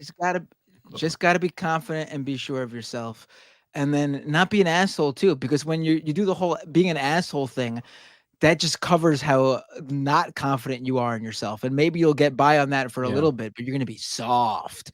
You're gonna be really soft. Any little thing is gonna fucking send you over the edge, and then you're not gonna be cool. Kindness and confidence goes the way. Real kindness, by the way, not fake 1,000%. kindness. Just trying to get laid or shit like that. That shit is disgusting, and people will see it a mile away. Like, actually be like kind. Yeah, 100% agree. Okay, Andrew got us sidetracked. Okay, Cristobal Davenport with the 5. Thank you so much. Don't relent, guys. The dialectics of history. Thank you so much. Carrie Shaw, thank you so much for the 10. Love tonight. I'm glad to hear that. Thank you so much. Henry with 5. Thank you so much. At least you guys have the sane and smart audiences. Also, if Jon Stewart were to run, do you think he has a shot at the presidency? Yeah, if we have presidential elections again, I think he does. Unless he talks a little bit too good, then Democrats will try to crush his campaign and movement. But, you know, we'll cross that bridge when we get there. Autistic Goblin, $5. Thank you so much. Trump can lie because no one in his cult dares call him out. You can't lie because other lefties will call you out. Also, you have a conscience. 1,000%. Unknown, thank you for the 30 pounds. Wow, really generous. This is intended for you to spend on your niece, hoping it can be spent on something to have a moment of distraction. Random. Have you seen / read Heartstopper? It's for teens, but it is what older LGBTQ plus people wish they had. No, I'll check that out. And thank you so much. That's so kind. I really appreciate you saying that. Aimi Komori, thank you so much for the 50 pesos. Really, really kind of you. How do you think the Trump win will affect Mexico and Canada? Love from Mexico. I really think that the biggest thing, Trump says he wants to invade Mexico.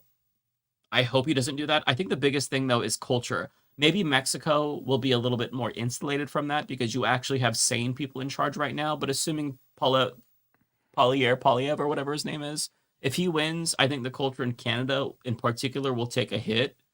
But I hope that Mexico is at least insulated. That's my hope. But culture is huge. Policy-wise, I mean, he already did NAFTA renegotiation, didn't change a lot. So policy-wise, it's really hard to say, honestly. But the biggest thing is just going to be culture around the world.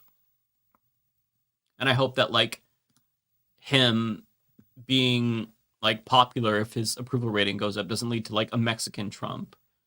You just reminded me of a really...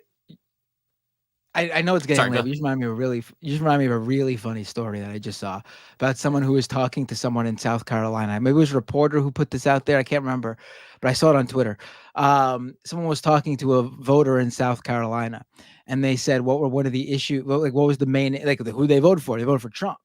What was like your main issues?" And they were like, "Oh, I voted because of the border." And they were like, "You live in South Carolina. That's pretty far from the border." And and the person was like, "Well, I'm worried about crime at the border, and I'm going on vacation soon." And they're like, "Oh, you're going to vacation at the border? Where are you going?" And they said, "Oh, I'm going to Mexico." It hurts. Oh my God! It hurts so much. That was really funny. I could not believe that. Like, what? What? See, we have to share a country with these people. I just cannot. I can't. Oh my God. Okay, Tara, thank you for the 2. PSA Plan B has a shelf life of 4 years. Yeah, keep that in mind if you have the capacity for pregnancy. And please, please, please delete any period tracking apps that you have if you haven't already. I'm begging you to not use those because that can be used against you in court. I just don't trust it. So I've told this to all of my nieces. Don't have that on your phone. Mr. Rabbit, thank you for the 20. Results destroyed my mental... And by the way, very, very generous. Thank you. Results destroyed my mental health. I'm so sorry. Looming fascism is salt in the wound. Live in a blue state, but it's getting redder. Democracy died. I cried. Family cheered. And I went to work. Take care of yourselves or whatever. Yeah, I'm really sorry. I think that what makes it so worse is the fact that we all have family members that are so giddy right now. That just makes it so much worse because they don't care that it's going to hurt a lot of us. So yeah, I'm with you, and I understand it destroyed a lot of people's mental health, and I really, really hope people take the time to just care for themselves right now and just, if they can, unplug, veg out, watch a movie, just do something that really helps you fully disengage. Because if you keep plugging away at it and you keep doom scrolling, you're gonna get so much worse. That's not to say you disconnect entirely, because I know you're not going to be able to do that. It's hard, but force yourself to just unplug for like a day. And I think that if you try to distract yourself, it'll help you when you come back. Just do the best that you can. It's easier said than done, but just try. Asa with 2, thank you so much. FAFSA getting fucked, meaning can't afford college. That's another thing that is really frustrating. But that's on purpose. They don't want us to get critical thinking skills and to learn, because that's bad for the fascist cause. Asa with a 5. Any mutual aid groups I can use to help me get out of the country? Rainbow Railroad, if you're queer, for Canada. I don't know aside from that. I'm trying to think. I'm honestly not really sure. The first thing I would say to do is connect with people in your community who are in your group. So if you have, odds are, even if you're in a small town, there's going to be at least one other trans person. Try to find them and connect with them. And just together try to form some sort of a support network. If you There's are... sanctuary states, by the way, that it's a lot easier to get to a sanctuary state than it is to try and immigrate to another country. So I would look into if you have the means, and if you connect with those organizations, including Rainbow Railroad. They do international help, by the way, but they can sometimes help fund for bus tickets to get you out of a red state, to get you into somewhere safe, temporary housing, to get you up on your feet, that kind of stuff. Asa says that they're trans in New Hampshire. though heavily male presenting as an AMAB. Yeah, it's. I think that, as Lance said, get to a blue state. Even if you are, even if you're not in a marginalized community right now, I think everyone, if you this is really difficult to do. If you can, try to get to a blue state. On the West Coast, Pacific Northwest, I mean, it's great. We have our problems here, of course, but we're going to be further away, opposite side of the country, and we have a lesbian governor in Oregon. Jay Inslee's the governor of Washington. I think that they're both very good. The cost of living is very high if you move into a city, but if you can get somewhere in a more rural area, there's some trade-offs. Cost of living is higher, but you're close enough to a big city like Portland, Beaverton, or Vancouver, Washington, to where you can still have a social life and you could commute to have friends there who are very accepting. Just again, like you can't, like, I wish that there was some way to like help people move to blue states. It's so hard though, because you have to leave your job, your family, and a lot of people just can't do it. But if you have the ability to, try to do that first before thinking about leaving the country and becoming an expat. But if it comes to that, then there are countries that I think would be open. There are countries that are LGBTQ plus affirming, that will hopefully take action and make it easier if it comes to that. James Bishop, thank you for the 10. I feel Mike on the caffeine. My usual amount is about 2,700 milligrams. Besides that, my girlfriend has a disabled son, trans son, and a daughter who has endured SA. Been fighting for them. Will fight harder. I'm sorry to hear that. Yeah, just hang in there. Hang in there as much as you can, even though it's really going to be tough. Zero PE with the 2. Thank you so much. I think dystopian times should be the new name. Yeah, we could just apply the branding from that to this. Oh yeah, I forgot you used to do that, dystopian. When did you start that? I started it in 2021. I was going to bring it back in 2022, but then we started doing Leftist Mafia, and I'm like, well, I'm not going to do 2 different shows again. That's just too much. Right. So, yeah. Well, maybe you were part of the problem, Mike. You lived all through the 4 years of Trump, and then 1 year into Biden, you're like, dystopia.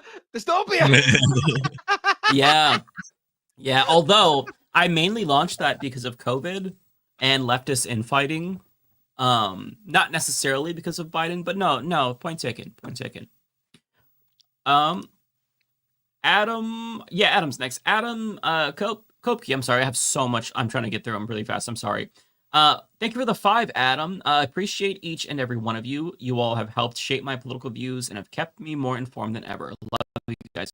Love you too, Adam. Really mean it. Thank you so much. I appreciate the kind words. Rhonda Abrams, thank you so much for the 5. This boomer says thank you. Hey, well, this millennial says thank you. Appreciate you, Rhonda. Asa with 5. Thank you, Asa. If we want a Chavez, let's not make the same mistake and get a Maduro. Yeah, that's part of the problem, right? That is part of the problem. Maduro is not as charismatic as Chavez was. Sometimes I'll still just watch videos of Hugo Chavez. The man is a fucking, like, he's as close to like a left-wing Trump as you can get, but just his charisma is not like stupidity. Like, he's actually smart, and the way that he just fucking demonized the rich. Oh God, just to think we could have something like that here ever would be impossible. Bernie was the closest.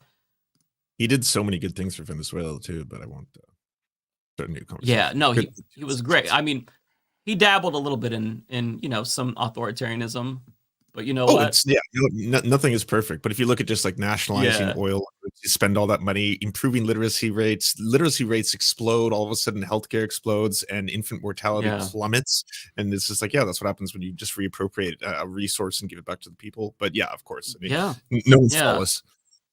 No, 1,000%. I mean, we're talking about somebody who, like, just for people who don't know, like, the man delivered washers and dryers to families. Like, that's the level of, like, attention to the working class that he gave. That's why he was so beloved. So yeah, that's why it'd be great to get somebody like that who cares and also is not afraid to kind of go a little bit crazy on the rich. You'd love to see that, honestly. Okay, Jordan A, thank you so much for the 200 NOK. I forgot what currency that is. But thank you, Norwegian. Oh, okay, you just said it. Okay, Norwegian Millennial here. And the far-right party just became the biggest here for the first time in its history, with Gen Z becoming their largest age demographic. In other news, up has become down, more at 11. I'm so sorry to hear that. God, it's really, really disappointing. The state of the world. I mean, it's so shitty. Kanyan, thank you for the $2. Crazy 2028 ticket time. Hassan Piker, AOC. Oh, the Democratic Party would shut that shit down in 2 seconds. Not even possible. Ignar Husky, thank you for the 10. Regarding the workers' revolution thing, y'all should do a deep dive on the Haymarket affair and read up on Bill Haywood, Elizabeth Gurley Flynn, Lucy Albert Parsons, etc. There's a framework there. Okay, I'll check that out, Ignar. Jones City, thank you for the 2. The show should be called Mike and the Bussy Brigade. Damn, I don't know if I'm like the Beyonce here. I think that I'm more of a backup singer, but I appreciate that. I don't think that would have mass appeal personally. Dustin Hamlin, thank you for the 5. Do you guys think that the drug epidemic will get worse as a result of these elections? I'm afraid for Appalachia and other impoverished areas. I mean, it could be. It's really hard to say. We really don't know what's going to happen. We have an idea, but we genuinely don't know how it's going to affect people. Empathy? Are you asking Mike to show empathy for the people of West Virginia right now? I have empathy for the people of West Virginia if they didn't vote for Trump. Okay.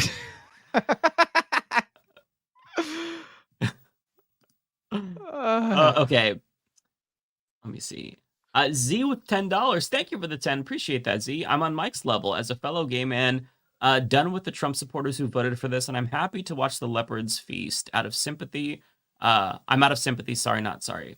Yeah, I hate that I've come to this feeling, but I'm exactly where I'm at. Maybe I'll have a change of opinion, but I don't think so. I've felt this for a long way and just kind of like didn't say it. If I'm just being real, I know you all think it too in the comments. Okay, Raph Meinster with the $75 super chat. Thank you so much. That is so kind. Wow. California legalized gay marriage. Wow. Well, it's about time, California. Where have you been? I think they repealed Prop 8 officially, which is important because if Obergefell falls and if the Respect for Marriage Act gets struck down in the Supreme Court, then I guess it wouldn't automatically be illegal in California. Say that again. I'm sorry. Oh, I said in which it probably will. I think that's probably on the docket now. Like, yeah, I think you're right, Lance. I think that we're probably going to make it past the 10th anniversary, but it's going to be on the docket for the next session. If I had to guess, I think they'd probably try to be as efficient as possible and take Obergefell and the Respect for Marriage Act at the same time. Like maybe there's 2 cases they'll combine. I mean, I have no idea, but I do know it's definitely coming. Okay, with $5, thank you. This stream has been entertaining. I hope you guys keep it up. I'm not disconnecting from politics. I'm going to get more engaged. Well, hey, good for you if you can tolerate that. I just lost my place. God damn it! Hang on 1 second. Okay. I'm telling you, like this isn't like, obviously this isn't the ideal scenario, but it's the cards we've been dealt with, and we got to make the best of it, and we have to use this opportunity to remake what we can. Like this is the opportunity to. I thought you were gonna say remake America great again. Remake America. That's actually pretty good. Remake America great again. But no, for real. Like this is. I was feeling down in the dumps, right? I mean, I was doing the Majority Report live show. You could probably see me in real time go from like joking around. I came out on the stage doing the Elon Musk X and chanting USA, USA. And then by the end of the night, I'm sitting there just on stage refreshing the results over and over again. Like, I get it. I was there, but I very quickly realized I convinced myself, and I believe it now, that, obviously I prefer the other way around. But this is the cards we've been dealt with, and we got to use this opportunity for, oh my God, I'm seeing double. What the fuck I was like, there? How did you do that? My internet just crashed. Yeah, my internet just completely shit the bed.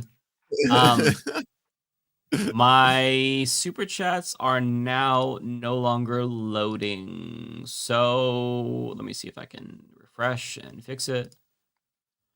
Yeah, now they're completely not loading. Okay. I had a couple left. Give me 1 second. I'm gonna go ahead and go into my YouTube. Quickly read some ones that came in while you're doing that. Sam Rocher, Yeah, thank feel you for the free. $10. The root cause of everything here is fear. Be scared to buy guns, be scared to vote, be scared because the rich use to protect themselves. It's so transparent, but it'll still work. Thank you so much to Kim for the $4.99. To be a man and a leftist, you got to be secure with your masculinity. These young dudes are trying to avoid being called a pussy. Growing up again in ruthless high school, the two things, especially they try to make you scared of if you're a guy, is either being a woman or being gay, and that really speaks to male insecurity, like in a totality there, as those are the two things you cannot be. Don't ever be gay. D-Chad or Die-Chad accidentally deleted. Super chat for each of you from a younger boomer. Good advice, humorous, but respectfully delivered. Thank you so much. Okay. I did reload my super chats. I'm so sorry, Matt. I'm just about done. I'll try to go quick. That's all right.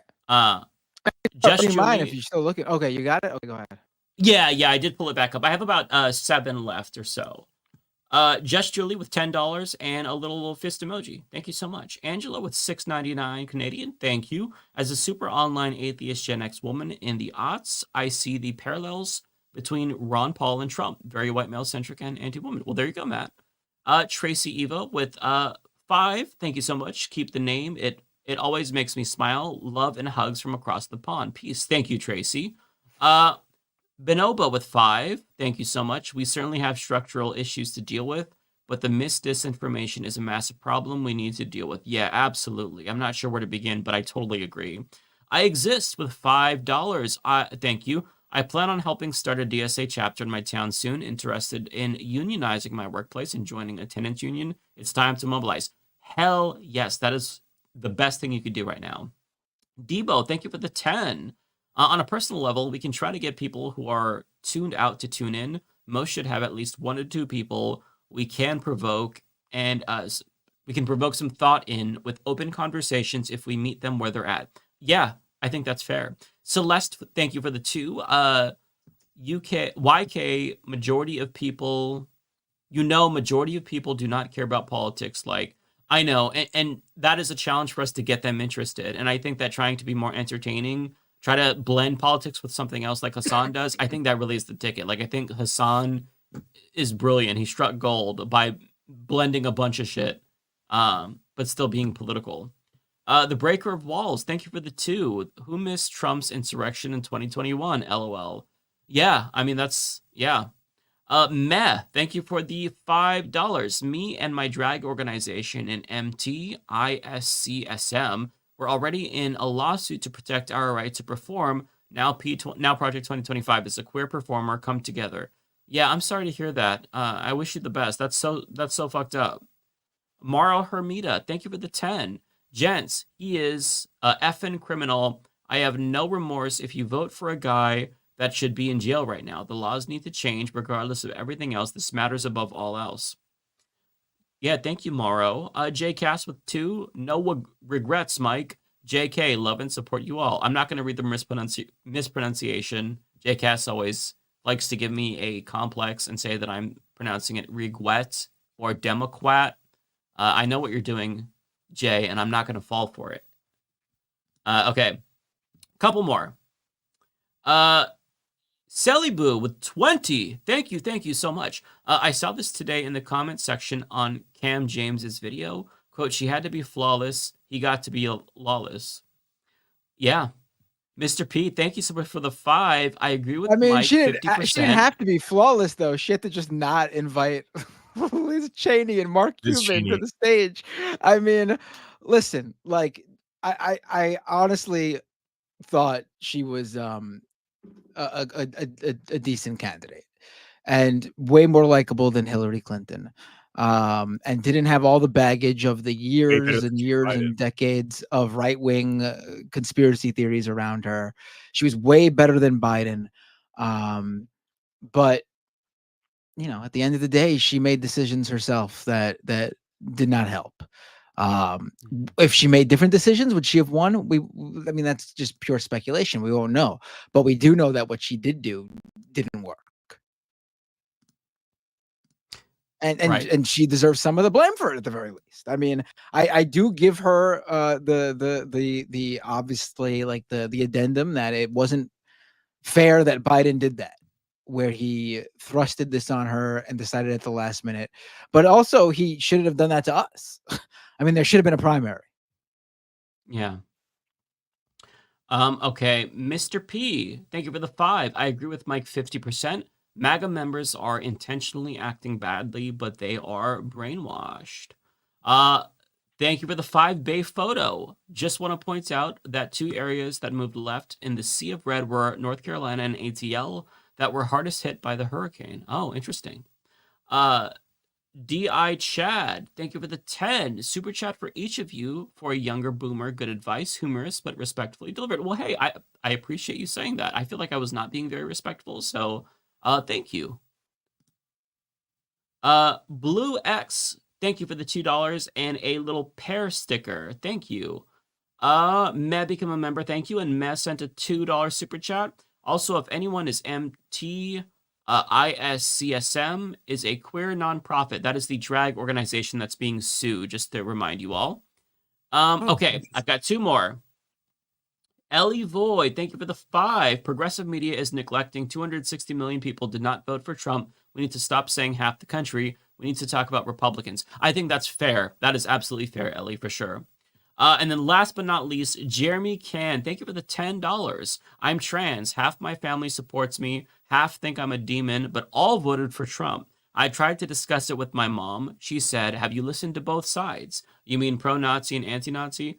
Yeah, and that's what pisses me off, Jeremy. They just don't fucking get it. They can say they support us and then vote for somebody who wants to harm us, and they just see no disconnect. Like, they don't get the disconnect or the contradiction. And so I'm just so done with these people. I'm just so done with everybody who is Mr. Magooing us all into fascism or purposefully getting us into fascism. Either way, I don't care if they did it or how they did it. I care that they did it. Okay, I'm so sorry, Matt. You are now free to take it away. I've got to get some water. All right, before I start, I've been thinking about this. I've been thinking about this moment since the election. Can you play this clip really quick? Because I want to remind people this happened when Trump was president and during the 2020 primary. And I've been thinking about this video, this moment, and this is the shorter version of it. If you want to find the whole speech, it's out there, obviously. But this moment, I think people really should remember, and we can do this and make it a reality this time around. Take a look around you and find someone you don't know. Maybe somebody doesn't look kind of like you. Are you willing to fight for that person as much as you're willing to fight for yourself? If you and millions of others are prepared to do that, not only will we win this election, but together we will transform this country. Like, I remember this moment and being like, my God, man, like this is gonna be something. And you still need you still need a Bernie though. You still need a person who's gonna charismatic and able to deliver the message. And maybe he could be that person who does that, but just can't run for president. Like maybe he can be the leader of the movement without being the guy who's got to be around to become president. Like maybe he can kick it off again. And we don't have to like on a micro level. We can still do that. We can do that without. We're gonna need to look out for each other now going into this era. You know, we're gonna need to like look out for people and fight for people we don't know, and that's gonna be done at the local level. You know, predominantly. All right, let's get okay, Matt. I'm gonna go get water really quickly as you get to your super chats. I'm still here. I just turned my lights off because I've been streaming for like 8 hours and they were hurting my brain. But go nuts. All right, here we go. All right, read this one already earlier. Read this one. Hold on, I'm trying to find where I am here. Okay, Cold Dog with a membership super chat. So where the hell do we go from here? Workers' Party or massive party reform? We can't have this in 2 years. We need something drastic. You're not going to be able to build a party from scratch in 2 years. I'm sorry. It's just not going to happen. Our best bet is, I know everyone's sick of hearing this, but it's just the truth. And this time we got to win it. Oh, you got to win it. We got to win it. The Democratic Party needs to be massively changed. You're not going to start a party from the ground up and win in 2 years or even 4 years or even 8 years. That's a long game effort. It's I mean, that's why people like Bernie and other progressives have long tried to work within the Democratic Party, because you're just not gonna be able to build it up from the ground up in the amount of time we need to do it. Yeah, I also feel that you're up against Democrats trying to, especially like, you know, the center right ones trying to just like kneecap you for getting close. Yeah, that's the other scary thing. That's what makes it even more challenging. Yeah, I'm not saying you can't try to do it. I'm do what no one's been able to do ever since the parties have aligned the way they have, and we're a two-party system. I'm not saying don't try, but I'm saying that's got to be a side project while working right now to win in 2 years and 4 years. I mean, and you're not gonna be able to do that by creating a party from the ground up in 2 years. It's not gonna happen.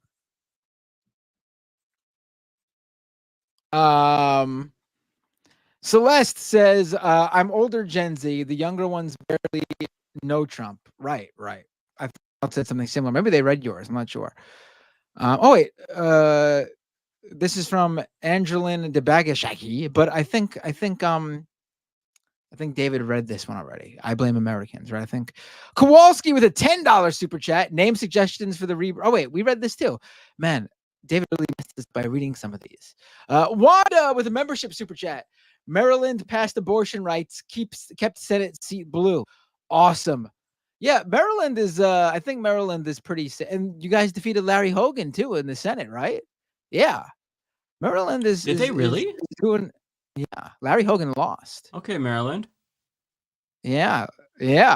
Their popular Republican governor was shut down when he tried to become a senator. I thought for sure he was one of those guys that was going to win. The Synapsis with the membership super chat. They say Democrats win when voters turn out. Do you think mandatory voting would be a good thing in the U.S. on its own? I think we read this one too. How did this happen? Are you reading? Maybe you're reading David's super chats? No, these are just mine because they're in my room, my live chat room. I think David pulled up some random ones earlier, and that's why he read those.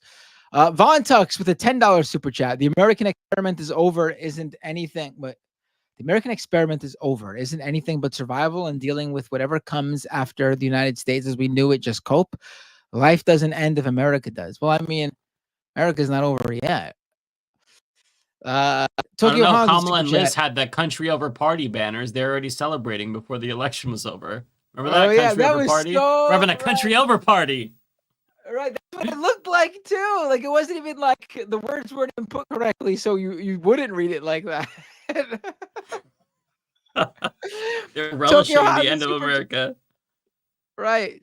Tokyo Hot with a super chat. Emma Vigland vindicated. Taylor Swift let us down. Oh yeah, right. Rex with a $10 super chat. I normally register Democrat to vote in the primary, but never again. I'm working Families Party forever. This election proves that the Democratic Party is nothing but a failed brand. Time to go. You said Working Families Party. Are you in New York? Because if you're in New York State, you need to be a Democrat to vote in the primaries. And you should be a Democrat so you can vote in the primaries, so you can elect progressive Democrats. I vote Working Families Party on the ballot, straight down the line, Working Families Party. In fact, I did not vote for my Congresswoman, Grace Ming, because on the ballot, she was the only person who did not get an endorsement on the Working Families Party line. So I said, wow, if they won't even endorse her, then she's not getting my vote. Kirsten Gillibrand got the Working Families Party line endorsement even. Like, how bad you got to be. Like, Working Families Party is great, and you should vote on that line on the ballot, but you need to be a Democrat to vote in the primaries.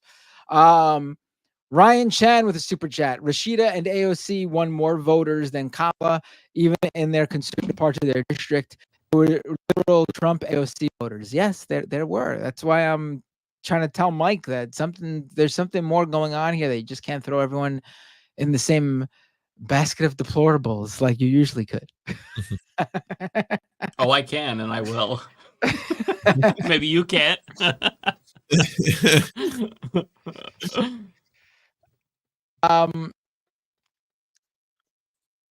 David 83151 with the $10 super chat. If you are someone who was overlooked the genocide and to vote for Harris, then you already understand how a conservative was able to overlook Trump's extremism to vote for him.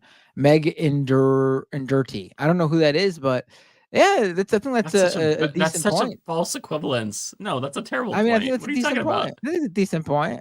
There are one of two options in this election that are going to win, and you can't say, oh, well, I overlooked the genocide and I'm voting for Hitler, who also is going to do the genocide, are like comparable, especially when if you don't vote for the genocidal party and the Democrats, like your trans family members are going to get fucked. Like, you can't say that's such a bad false equivalence. I'm sorry. No, that's dumb. That's shit logic. All right. I mean, Omega Thank you for the super chat to Matt, though. Omega Shinron with a $10 super chat. Nice chatting with Fran, Alan, Matt, and Tunbosin at Majority Report Live on Tuesday. Needed in hindsight, like old catching up, but understanding each other. Only one person can say, help us, sun god Nika. Who is that? I don't know. Anime reference? I don't know. Ryan Chan with a super chat. DNC also just lack common sense. Example, districts where no Dems run. We almost lost Nevada State because no one ran in the 2nd district. Oh, I didn't. Yeah, yes. They should be running for everything. Donald James with a super chat, membership super chat. Our core values will never change. Never change your moral compass. Now that it's something to fight for until the end. CPU Alpha with a super chat. So angry you could name the show Rage Against like the Machine or something like that. Nadia Yvette with a $10 super chat. See the latest status quo interview from today. The Dems have shut down most/all of their state party organizations. Vast numbers, 80% local, county, etc. seats are entirely unopposed. Yeah, they need to be running for everything. Everything. Bay Photo with a membership super chat. On your entrepreneurial, I can't talk right now. Entrepreneurial mindset point. I've seen a ton of folks concerned about capital gains tax, not realizing it can never be an issue for them. Oh my God. Oh boy. Yes, I know exactly what you're talking about. What's that? Your mic's popping, by the way. I don't know if it's. Oh, I thought that was my internet. No. Hold on. I'm also going out of. How about now? Anything or no? It's better now. Better now? Nope, now it's back. I still hear it a little bit. I'm not sure. Hold on, let me leave the studio and I'll jump back in. Give me a second. Okay.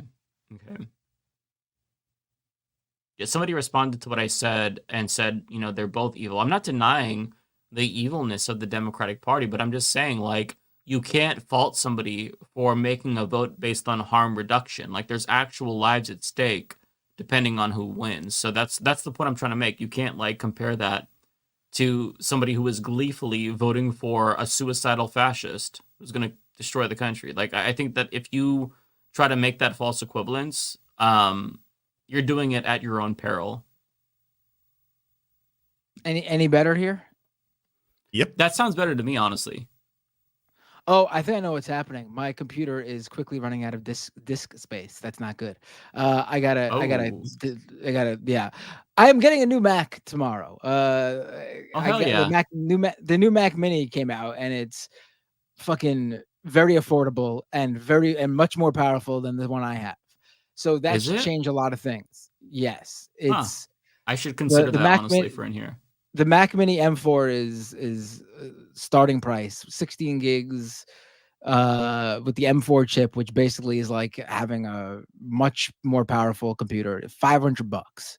I mean, it's ridiculous. Yeah. Now you're completely out of focus, by the way. Once the audio is fixed. There we go. Give me a second to shit. I should have did this while you were reading. 1 second. Talk amongst yourself, guys. Give me 1 second. Hi. How are you doing? That's fucking amazing. How are you doing? What a conversation we're having right now. This is riveting. Talking amongst ourselves. Yeah. I can't just Changing the I world. can't just talk on the spot. It's like when somebody says, "Oh, do your impression." It's like, well, I have to like have a reason to do it or something. Not that I do impressions, but like I imagine if you did impressions, it'd be like that. Yeah. All right, I'll start reading while this is deleting. Hopefully, it'll clear some stuff. Don't up. put us on the spot like that, Matt. God damn it! I thought you That's the only time we shut the fuck up for the whole evening. But put professional streamers and all talking. Is Oh, your now you're job, popping. Apparently. I don't. All right, let me log off one more time, and then give me a second. Talk. Okay. Come on, do something. Lance, look at this. Can you see this chat? Somebody. How long that tongue be like? I know, right? It's crazy. Chico's tongue is enormous. It doesn't like always flop out like that, but like in this one photo, it's just like ridiculously huge. I read it while not realizing that you had Chico's image up, and I'm like, damn, are they thirsting for you, Lance? No. Although you want to hear a funny first scene story, my wife's at Usher right now and is just texting me nonstop like, oh my god, he's still so hot. Oh my god, he still got it. Oh, those abs. Oh, that's good that she's having a good time. Yeah. I think that's one of the bucket lists is finally seeing Usher live. Okay. In that's your the lifetime. peak millennial experience, seeing Usher. Yeah, that's true. He's still selling out stadiums. I was surprised. He's playing like the same place that T-50's playing in like a couple months. Yeah. Oh wow. No kidding. I think it's one of those like it's him plus like 6 other artists or something. Like how all the 90s bands are all touring together now. And then they're like they're making cash too. They're doing very, very well. I bet. That's fun. I need to do something fun like that. Go to a concert, but just Speaking of fun like that, did you download Silent Hill 2 yet? Have you started it? No, I want to, but I feel like I don't want to start that now because the vibes are already bad. And that's true. Getting scared. You know what's weird though is I have found since the world has become increasingly more horrifying that I've actually kind of enjoyed scary movies more because they like whatever effects they had on me are gone. I'm just like I see worse shit every morning when I log on the internet. And none of the like all of this is just candy now. I'm like, oh, honestly, that's a great point. Yeah. How do I sound now? Much better? No change? That's better, yeah. Okay, cool. Hopefully it stays that way. All right. Cosmere Dragon with a $10 super chat. The majority of Trump supporters remind me of that buddy with a toxic girlfriend. No matter how many times friends point out her flaws, he always goes back to her, downplaying or ignoring the flaws. Wow, a bit of misogynoir there. Why not the shitty boyfriend? Why has it got to be the shitty girlfriend to remind you of? No, I see what you're saying. It was a joke. JHLFSC with a $10 super chat. This is 100% a result of unregulated media. The right is acting reasonably based on their disinfo. 0 people voted on economics. No one gave better healthcare jobs than we. Charles Gonzalez with their first super chat. Thank you, Charles. I'm a gig worker, work in TV and film. I have to think of myself for tax purposes. I think that to reach that people in the biz wouldn't want a union. We know we're getting fucked.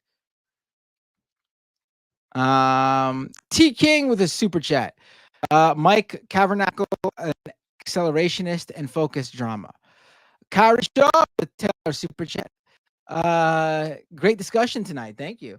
N Starks 007 with a $10 super chat. I'm so tired of don't blame the voter. At what point in time do we say the fuck is wrong with y'all? Ole was right about what this country is, and I'm really tired of acting like voters can't be wrong. Well, they can't be wrong. I never said they can't be wrong. And I didn't say you can't blame them if you want to blame the particular voters. I'm just saying, like, if you want to win, you got to do something about it. That's all I'm trying to say.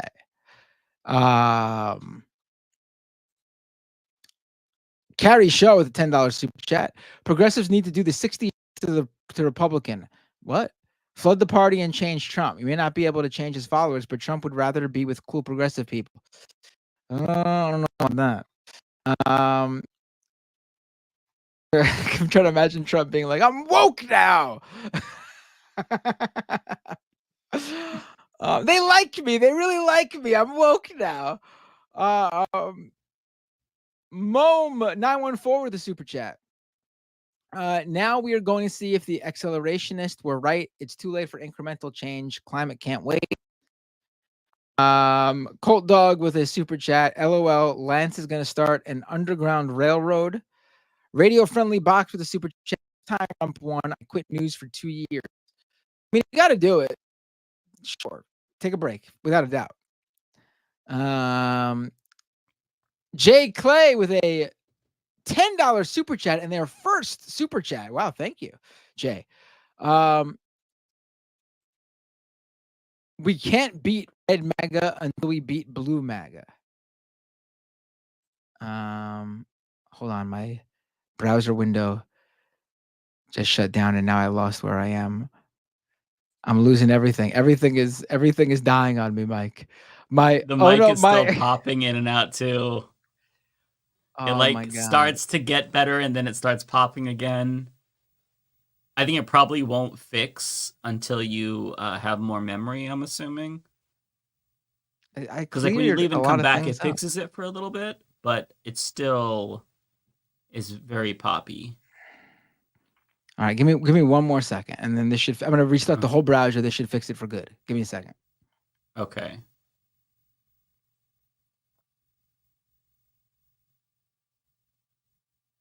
And now I'm all alone. Should I end the stream? Just end the stream, and then when...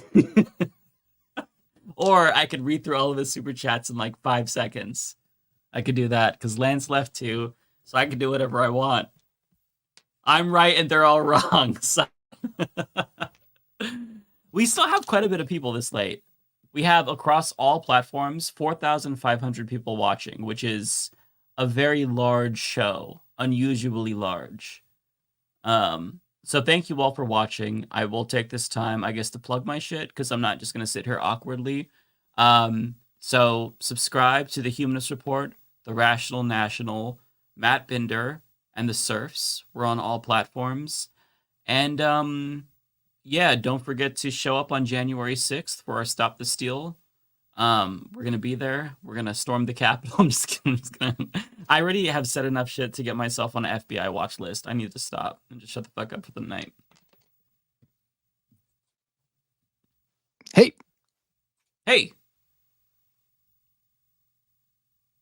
Everything seems copacetic. Or did you just freeze? Oh no. Oh no. You just froze. Oh no. There we go.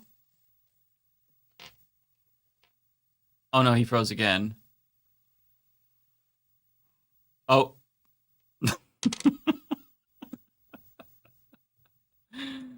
It's so much worse now. It's so much worse now.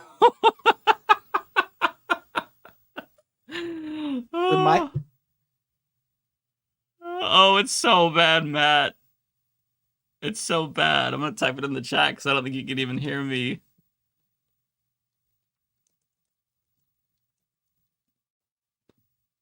Oh, it's so much worse.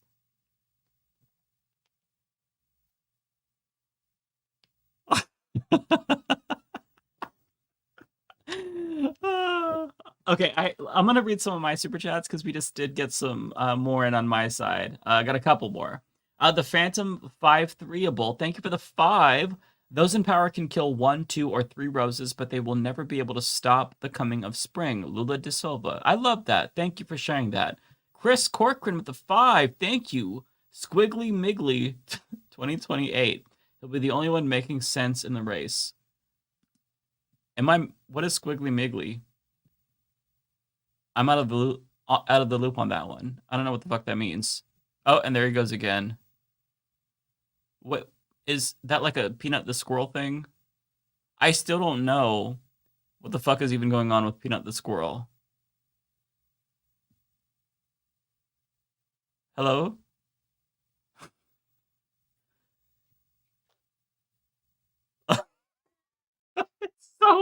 It's so permanently fucked. Oh god, it's so fucked. Matt, I think we should call it. Oh, Matt, it's so cooked. Your computer's cooked. Get it. I don't think you can hear anything, but I think it's just completely cooked. Oh, somebody says use your phone, Matt. If you join through your browser on your phone, maybe that'll work. I don't know if you can hear me.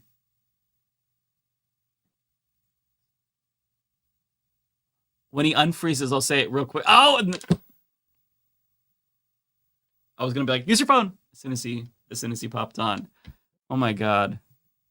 I don't know why, like, this is so funny to me. Maybe I should unironically read some of the super... Although I don't know what super chats are his. That's the problem. Just use audio and no video. Yeah, if I can talk to him for 2 seconds when he gets back on, I will tell him use his phone or just audio. I don't know if that's even going to be possible. Just pull the plug, fuck it. Yeah, I mean, I think it's just cooked at this point, right? And by the time he finally gets it working, we're going to be here till like midnight. There we go. There we go. Hello, can you hear me?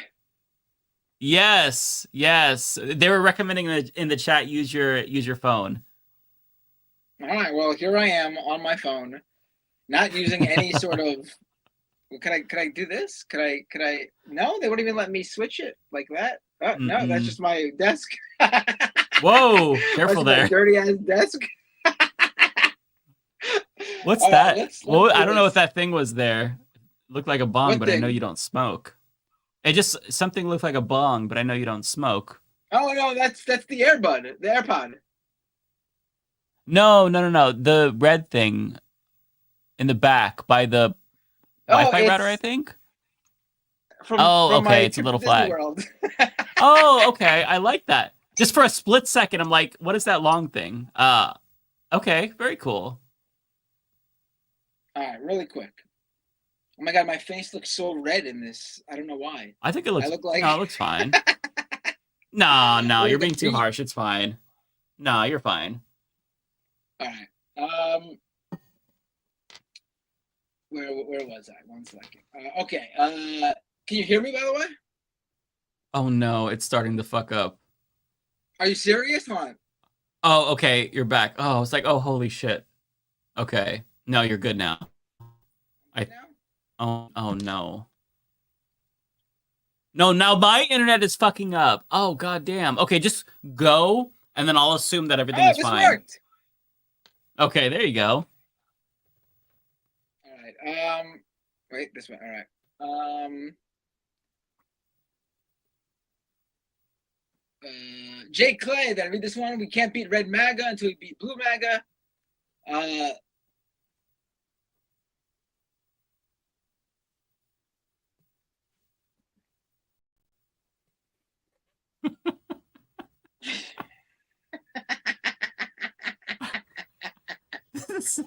This is like the biggest stream we've had in terms of viewers, and I love how just all of our equipment shits the bed. I don't know what to say, man. I don't know what to say. Everything's falling apart. We're using whatever we can. We can always call it, and then when you actually get your better computer that works, we can read it, or you can read it on another stream. Because I genuinely have no faith, and I think that I've said so much shit that the FBI and the NSA is like purposefully trying to shut us down. I think I got us all cooked. I don't know. Maybe I got my headphones working now. All right, let me try one. If it happens one more time, we're done. Okay. Okay, that's fair. Looney Tunes 9000 with a super chat. Are you still drunk yourself from Tuesday's Majority Report election show? I don't drink, so I'm not drunk. I was never drunk to begin with. Cold Dog with a super chat. That's kind of like a backhanded little fuck you to you. That's mean. Are you still drunk? As if you were. I'm just kidding. Sorry. Matt Pinder, I think you're a piece of shit. Are you drunk, fucker? You're acting drunk. No, I'm actually completely sober and never drank. How you feeling, you fucking son of a bitch? Cold Dog with a super chat. Bernie's gonna beat up Biden on the White House lawn. I would pay to watch that, honestly. Yep. Marquis with a $5 super chat. First one too. Thank you. You all are influencing people all over the U.S. and equipping us with ways to disarm right-wing ideology. Please don't be discouraged. I appreciate that. I think giving us way too much credit, but if that's what we're actually doing, then I'll take it. I'll take it. Tokyo I'll Hans take with a the super chat. compliment. Parents just got naturalized 3 years ago after 35 years. May lose it now. My sis, born in Mexico, married a second-generation Peruvian guy who is a hardcore Trump supporter. I need another drink. Your pick, Matt. That's boy. so sad. I'm so sorry. He doesn't think your sister's going to be affected, does he? Tigre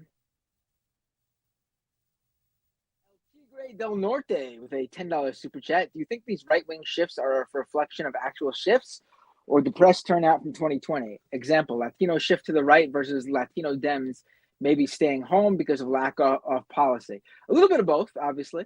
A lot of Dems didn't come out, but there is a reported real,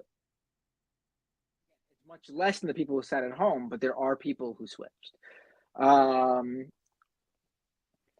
Agro Blaze with a $5 super chat. I don't know how I'm going to go to work tomorrow and not be depressed and face the people who are happy Trump won. I hear you. Jake Cash with a super chat. I mean, you got to do what you got to do, right? I mean, I fuck them. Do what you got to do. And don't let them see you cry. Don't give them what they want. That's my advice. Yeah. Get them fired. Do something to fuck up their life. No, I'm joking. Jay Cash with a super chat. How about Rage Against the Vending Machine? Ninsic Design, algorithms and targeted marketing, as well as buying influencers for lots of money, had a huge impact, in my opinion. The tailored misinfo is what voters remember. John Deere with a super chat. That chart is from 2,915. What? And those ages align better with the boomer is not X. I think you meant 2015. Not 2,915. We're going into the future there. John Deere, sorry for the typos. Agro Blaze, thank you so much for becoming a member at youtube.com/Matt Binder. Main Tang with a super chat. LOL, sounds like Hansi is as drunk as I am right now with his super chats. How different would life be right now if we had just gotten Bernie in 2016? Yeah. Narrator with a membership chat. We can assign blame or we can be introspective and look at our own failures. People were calling on Biden to drop a year ago and they were laughed at. No, right. Embarrassed with a first super chat. Thank you so much. The fascists are using the 15-point underperformance as confirmation bias that 2020 was stolen. Yeah. Femic with a $5 super chat. We replaced Biden with Harris. This was the wrong strategy. Jimmy was right. Should have went older. Steer right into it. Bill Haverchuck with a super chat. FYI, Arizona needs ballot curing phone bankers tomorrow to shore up Engel's House votes in 06. If anyone can spare an hour or two, currently 211 ahead at 70%. Rathmeister with a $75 super chat. Thank you so much. Really, wow, Rathmeister. California legalized gay marriage. Nice. We were talking about that before. Someone else said the super chat about it. Angela W. with a super chat. Prediction: after Republicans lose badly at the midterms, he will step down, get pardoned by President Vance, and walk into the sunset. No, he's not stepping down. Tracy Eva with a super chat. I was not going to send you a super chat, Matt, because of your Gen X comments, but then I heard your wonderful laugh and immediately changed my mind. Listen, not all Gen Xers are bad, especially not the ones who give me super chats. So just remember that. Zeitwise with a super sticker. Thank you so much. Embarrassed with another super chat. New York Times comment section. Since the election, the fascists are claiming Kamala underperforming by 15 points as confirmation of 2020 being stolen. Concerning? I mean, they're gonna say that to the cows come home. What are we gonna do at this point? They won this time. Let's focus about worrying about it when it matters, you know. Tokyo Hans with another super chat. Hasn't been a super chat in a bit. Got lonely. Juru Mall with a super chat. At Humorous Report, it's frustrating to tell conservatives to do their research only for them to limit themselves to their echo chamber. Right. Narrator with a $10 super chat. Why should they trust you over elected officials, their family, or the cable news? Why should they invest time in seeing through the lies to vote for the lesser evil? Why should they depress themselves? Transgo 420 with a $4.20 super chat. Very on point there. Trump voters should do E or not. I don't care. Chargoon with a $20 super chat. Hey, Matt, Lance, Mike, love y'all dearly. Thank you for everything you do. Don't forget to get all the rest you need. I appreciate it, Chargoon. Gonna need it after this episode. Zeitwise with another super chat. Changed a bit my mind on non-voters. Understandable if you have a lot of parties all quite similar, but here they pretty much abandoned democracy. Chargoon with another super chat, $10 super chat. Myron from Fresh and Fit has the worst hair plugs I've ever seen. It looks like he went to a salon called Phony Front Lawn. Layla Spellman with a super chat. Chant, Bender, Bender, Bender. I mean, that's what the kids were doing in high school when I was playing in my band. I hate to tell you, it's the truth. Zero PE with a super chat. Matt is gonna launch BDE University. DI Chad with a $10 super chat. A super chat for each of you from a younger boomer. Good advice, humorous but respectfully delivered. Thank you. Toby Chaba with a $10 super chat. My daughter thinks the Dems need to get a good Midwestern candidate for prez. Someone like Walk. She thinks any Californian won't have a chance. What do you guys think? I don't think it matters, honestly. Where they're from. Really, I don't. I mean, Biden was from PA, Delaware. Obama was from Chicago. I mean, Bill Clinton from Arkansas. I don't think that matters too much. Feral Jane with a super chat. Bob Ferguson, the AG who got the Muslim ban roped, is now gov of Washington State. Really? Is that where you? No, you don't live in. You live in Oregon, right? Mm-hmm.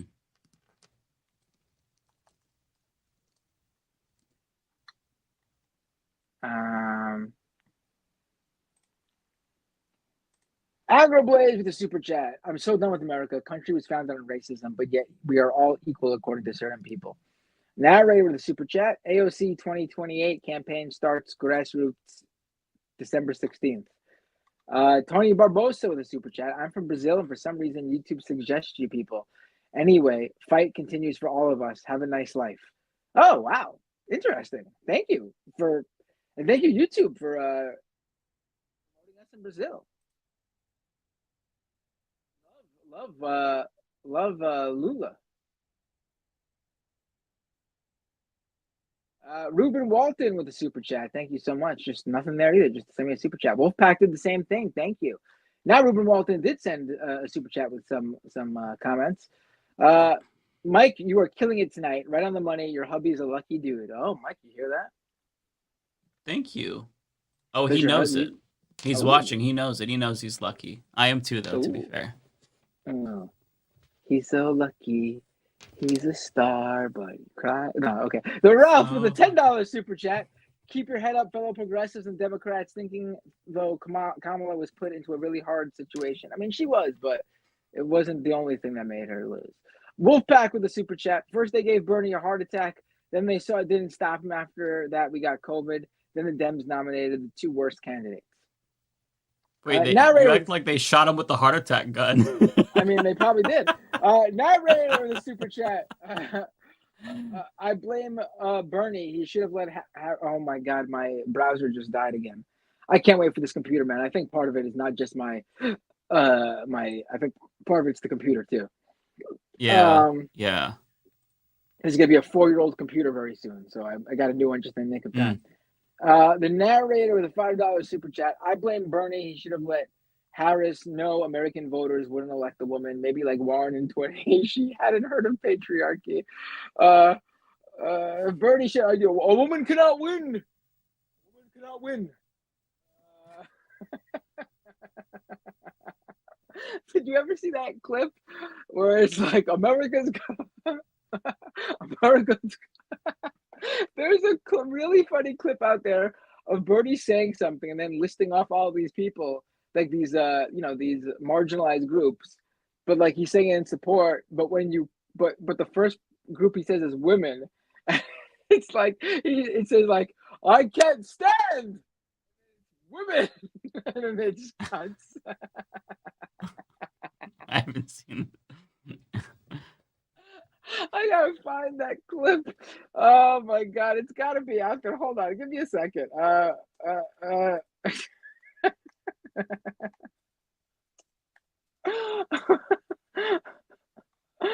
Oh my god. I'm losing my mind, man. No, I'm not gonna be able to find it in time.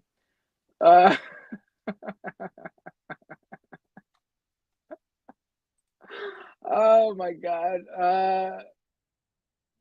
The super chat. I'd say in both our countries, we're both captives by reactive elections that follow bad governments each time. Oh right, Renee's in well not you're in Chile, right, Renee? But I think you're talking about Argentina, maybe. I don't know.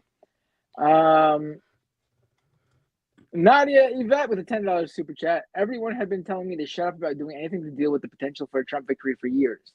Now they tell me I was being a bitch by bringing it up when I did regardless. Yeah. Thomas, Renee with another super chat. Date a Chilean, just not me. I'm terrible. And that's it. That's it. That's all my super chat. Nice. We're done. Oh wait, I've got two more. I just got one from Tara, $2, saying, honestly, this is really funny and needed when the audio kept fucking up. And then Greg Wright sends $2 saying, Matt switched to the Dutch angle. Okay. And that is all of them. My God. God, I gotta find that clip so badly of Bernie being like, I've had enough of women. All right, over on Twitch. I just realized I'm still holding this. Thank you for the raid, Maple Takes. Really appreciate it. Thank you for the raid, Lance from the Surfs. Late Bloomer 66, resubscriber Prime, subscriber for 9 months. Wow, thank you so much. Valinova used 20 bits to gigantify an emote. Thank you so much. And also, Valinova gave out 10 community gift subs, which started a hype train. Thank you so much, Valinova. Wow. And that's oh no wait, Mumbles 459 resubscribed for 3 months at tier 1, subscriber for 4 months. Thank you so much. And I think that's it. Yep, that's it. We're done. We're out of here. We did it. We're done. Thank you so much to MarvelMan15 for the Prime sub on Twitch. We are done. Yeah. Do you want to rate NBC C3? Oh yeah, let's do that. Give me a second to pull them up. Where is this? All right, let's do it. Raid channel. We actually did it. We fought through the tech issues and the bad internet connection, and we did it. We survived. Where is I can't even. All right, there she is. I'm pressing the start raid button. Hold on, but it's still got to fill up. Really, thank you, everyone. If you can, keep watching. I promise you, we won't lead you astray. We'll keep you feeling hopeful and realistic at the same time. Because you can be both. Emphasis on the realistic. Yes, and you can be both. Trust me. Yeah, for sure. All right, YouTube.com/Matt Binder if you're not already subscribed. Thank you so much. I'm gonna hit the Thank you all so much. Mike. All right, you all take care. I'm hitting it. Hitting it. I'm hitting it too. All right, take care, everyone.